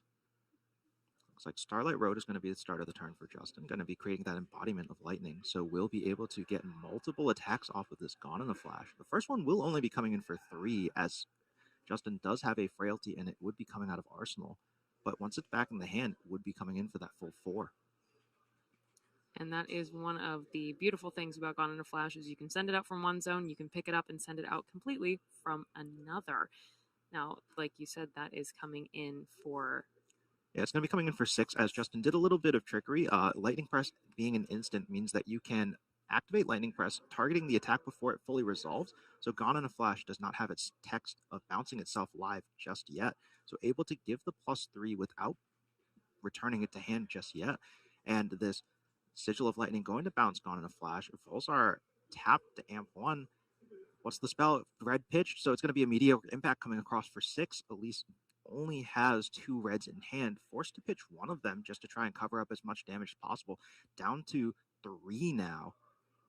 That's a very dangerous place to be. Absolutely. And it's one of those situations where if Justin Gottlieb really likes what is in his hand, he may be able to deal, maybe not quite lethal on Elise's turn, not since Volzar, the lightning rod, was taken out, but still able to do some serious damage to put her right back on the back foot. Yeah, usually Acilio nowadays is only going to be able to present maybe like 3 or 4 arcane damage during your turn without something like a Storm Striders on the board.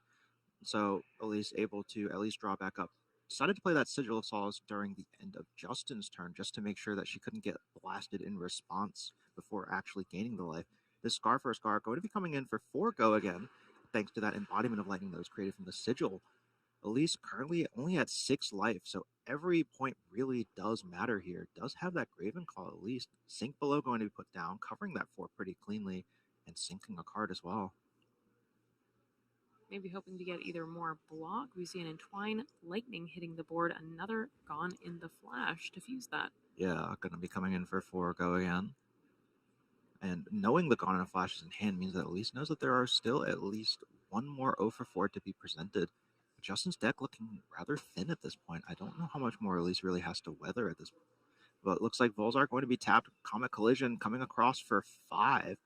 AB 3 from Elise's side, so we'll be taking 2, chipped down to 3 now. This is one of those moments where Elise is looking, right down the barrel of Acilio and just thinking objective, survive. Yeah, but it might be a little difficult to survive. Is keeping that Tunic counter, so can at least Arcane Barrier 1 during this turn. Justin's deck very thin. I think when he was drawing up, he spread it out entirely, and it only looked to be maybe 6-ish cards left. I'm not entirely sure. It's a little hard to count from up here. Leave No Witnesses going to allow Elise to look at the top card of the deck, putting it on bottom immediately. So perhaps wanting to find something more high value to potentially rip from Justin.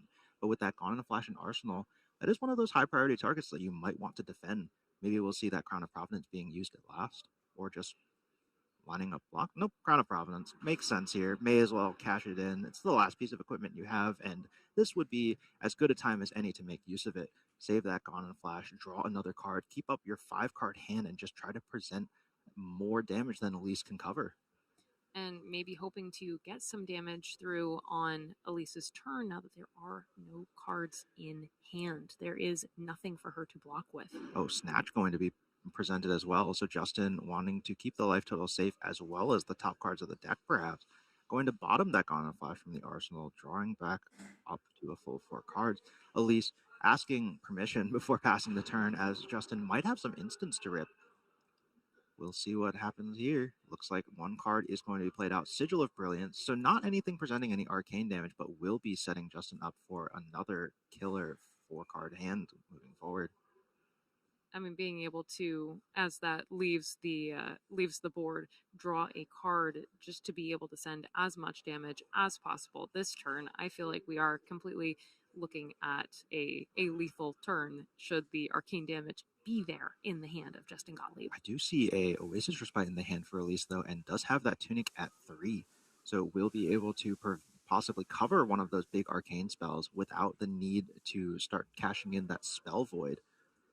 But so far, it's just a Constella Contemplation for 1 go again, creating that Ponder. Elise going to pitch a blue to prevent 1 of that damage. But Justin still has 3 cards left in hand to work with, and that Volzar was not tapped on this Contemplation activation. So that means that we might see even more arcane damage coming across. Saving it for this very moment. Yeah, it looks like a red to be pitched, a Meteoric Impact for 6, but little does Justin know, Elise does have that Oasis Respite, going to make use of it here, prevent for AB2, and since she's lower life than Justin, will be gaining a life as well.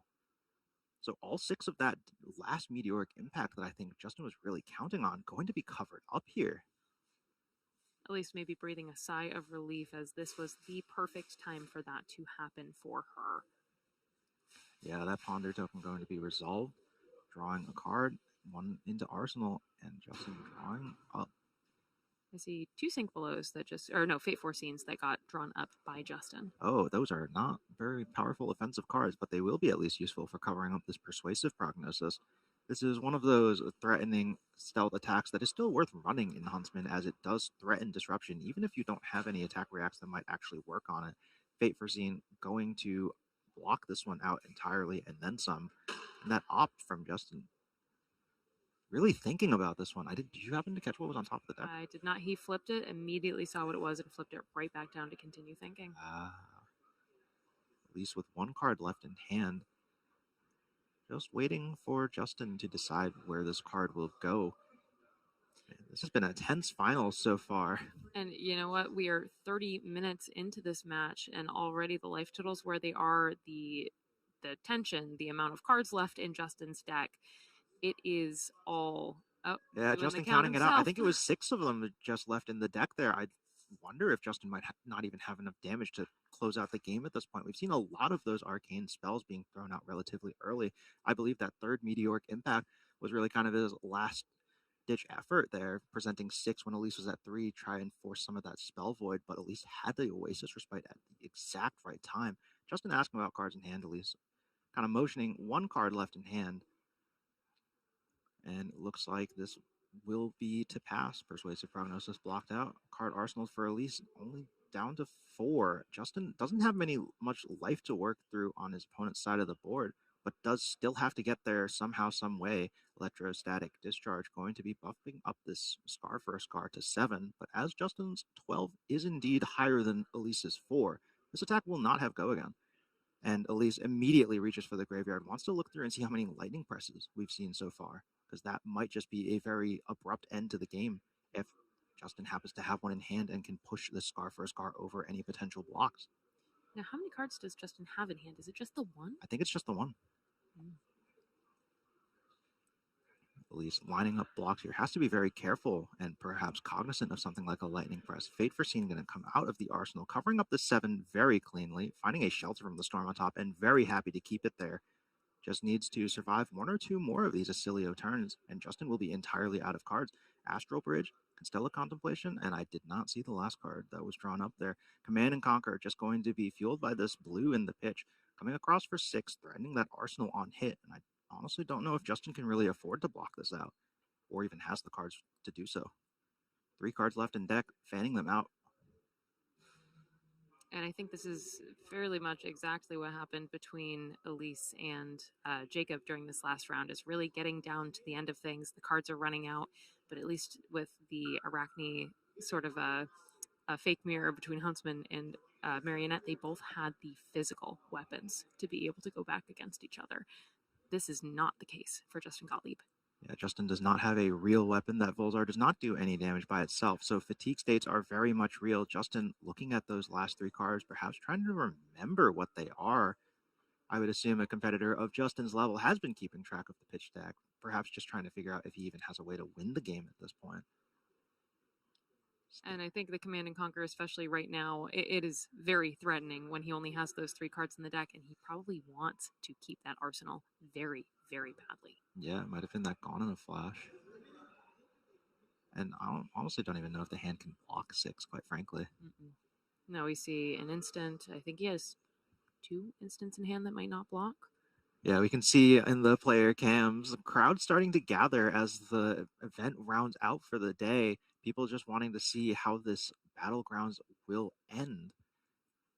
Well, and I will say, I think a lot of people have been following both Elise and Justin across this entire day, just interested in what they have to say, what they have to do. Both have been showing fantastic performances across the board. Yeah, absolutely. Those fantastic performances is what has gotten them into the finals here, playing for that $2,000 for first place, as well as the PTI gold foil, gold resource coin, kind of the works. There's a lot of stuff on the line here for these 2 players, so it makes sense that Justin would be tanking this hard. Constella Uplift's going to be found off of this Astral Bridge, so Justin thinking about whether or not he wants to resolve the Uplift first, I believe, going to activate that Volsar, amping 1. Before resolving the uplift, wants to be able to get as much damage as possible by untapping the staff and amping again. Elise going to prevent 2 of the damage, pitching that red, but now no longer has any cards in hand. Does still have Spell Void too, with both that Widow Veil Respirator as well as the Widow Claw Tarsus. So a workable number, quite frankly. Astral Bridge again from Justin. What's on top? It's the Gone in a Flash. So not going to be able to do any more instant speed shenanigans with the top of the deck here, but Astral Bridge is going to be dealing 1 more arcane. 2 more arcane, sorry. The Volzar was amping it by 1. Elise choosing to take 2, down to 2 now. Does Justin have it? Can he find the instant speed damage to make this happen? He has something. He has a Constella Contemplation coming across for 1. Elise thinking about going for the Spell Void here, but opts against it. Gonna go down to 1 now, as Justin takes the 6 damage, loses that Fate Foreseen in Arsenal, and only 1 card left in hand, and I believe 1 card left in deck. I think Elise may have gotten through the storm just by the skin of her teeth here. Not quite unscathed, but definitely holding on. Yeah, definitely not. Definitely not. Yeah, it looks like Shelter from the Storm showing up at the exact opportunity, covering up that last Gone in a Flash. Justin drawing that last card in deck as Elise starts pushing the daggers. Justin cannot afford to block these. I think she might have done it. I think so as well. The last card in hand, I was not keeping enough track of Justin's pitch stack, but I assume that whatever he's going to present, Elise will just put the hand in front, and then that will be all that she wrote. Graven Walker, Fleece the Frail, going to come out on blocks. Justin, no cards left in the deck. Elise Sims going to pitch a blue, present Command and Conquer, and she gets there in the end against Justin Gottlieb. Arachne Huntsman takes down the Grave Troll Games Battlegrounds in the hand of Elise Sims. And you just hear applause erupting from that area. All the people that you said were watching. Yeah, I don't know if the the mics are quite picking that up, but we could hear the announcement coming across the entire room, exploding into cheers for our winner, Elise Sims. And kind of like we said, New England, everybody kind of knows each other, and so this is very much like one of your own friends winning the event. Everybody is, I think, happy for everyone. You know, maybe a little sad that they weren't able to get there themselves, but very, very proud of Elise, and we are very excited that we will get to see her in an interview. Yeah, we'll be bringing that winner's interview to you shortly, right after these messages.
Welcome back. I'm Jesse Harper, and we have just completed all the rounds for the New England Battleground. And with me, the Master Assassin, Elise Sims, taking down the whole event over Justin Gottlieb on Acilio. Elise, how are you feeling right now? It's pretty sick. I've never had a PTI before, so that's pretty cool. I have to think about what to do with that.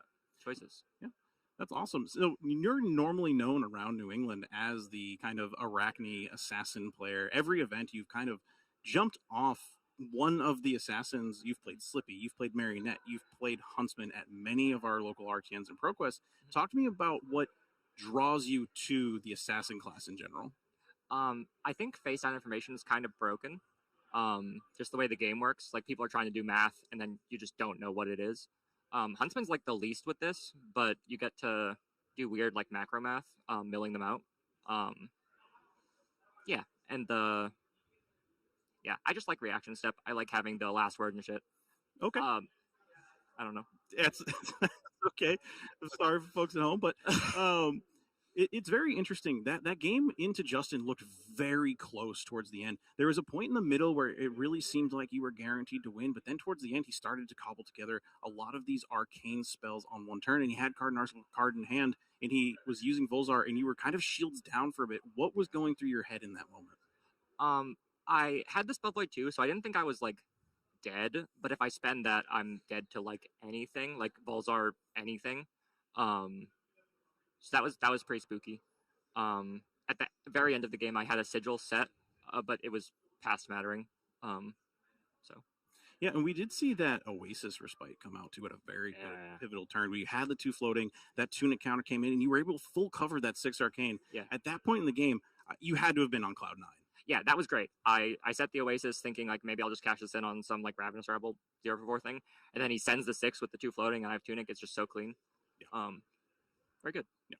So I did notice that you had the Graven Walkers today, not the Graven Gloves, which has been the traditional slot you play the Graven equipment in, and I saw that you were favoring Flick Knives in that slot. Can you walk us through a little bit of why you decided to make that change into the deck list? Yeah, so it started with Stonewall Gauntlet for the Draconic Ninjas, so I wanted to move the Graven to another slot. And then since I had hands available and we just lost Remembrance, I put in Flick Graven Call to grind out the long games. I played Minoge in Swiss, and it plan worked. Graven Call good when they're slow. Yeah, awesome. And you did win the whole event. You are the crowned champion of New England. No dispute, bar none. Is there anybody at home you want to thank? Ka's here, but I'll say thank you, Ka. We talk about stuff a lot. Yep. The banana testers, perhaps? Oh, yeah, that makes sense. Yeah, Ka's a teammate. The rest of the teammate is banana testers. They're also some here, some not. We're going to do dinner after this. They're good. Awesome. Any ideas where you're going? Are you going to all-you-can-eat sushi? I don't know yet. I didn't have time to think about things. All righty. Well, I think that's just about do it. But before we sign off today, I do want to thank Arcane Games and Events for producing the show and really sticking with us through some of the technical difficulties that we had today. I do want to shout out Katie Lamar and Grave Troll Games for being the host of the event today. And we will be back here tomorrow with Arcane Games and Event Open Series that will be live streamed on the Arcane Games and Events channel. Thank you again. I'm Jesse Harper, and this is Elise Sims, and we'll catch you tomorrow. All right. Bye.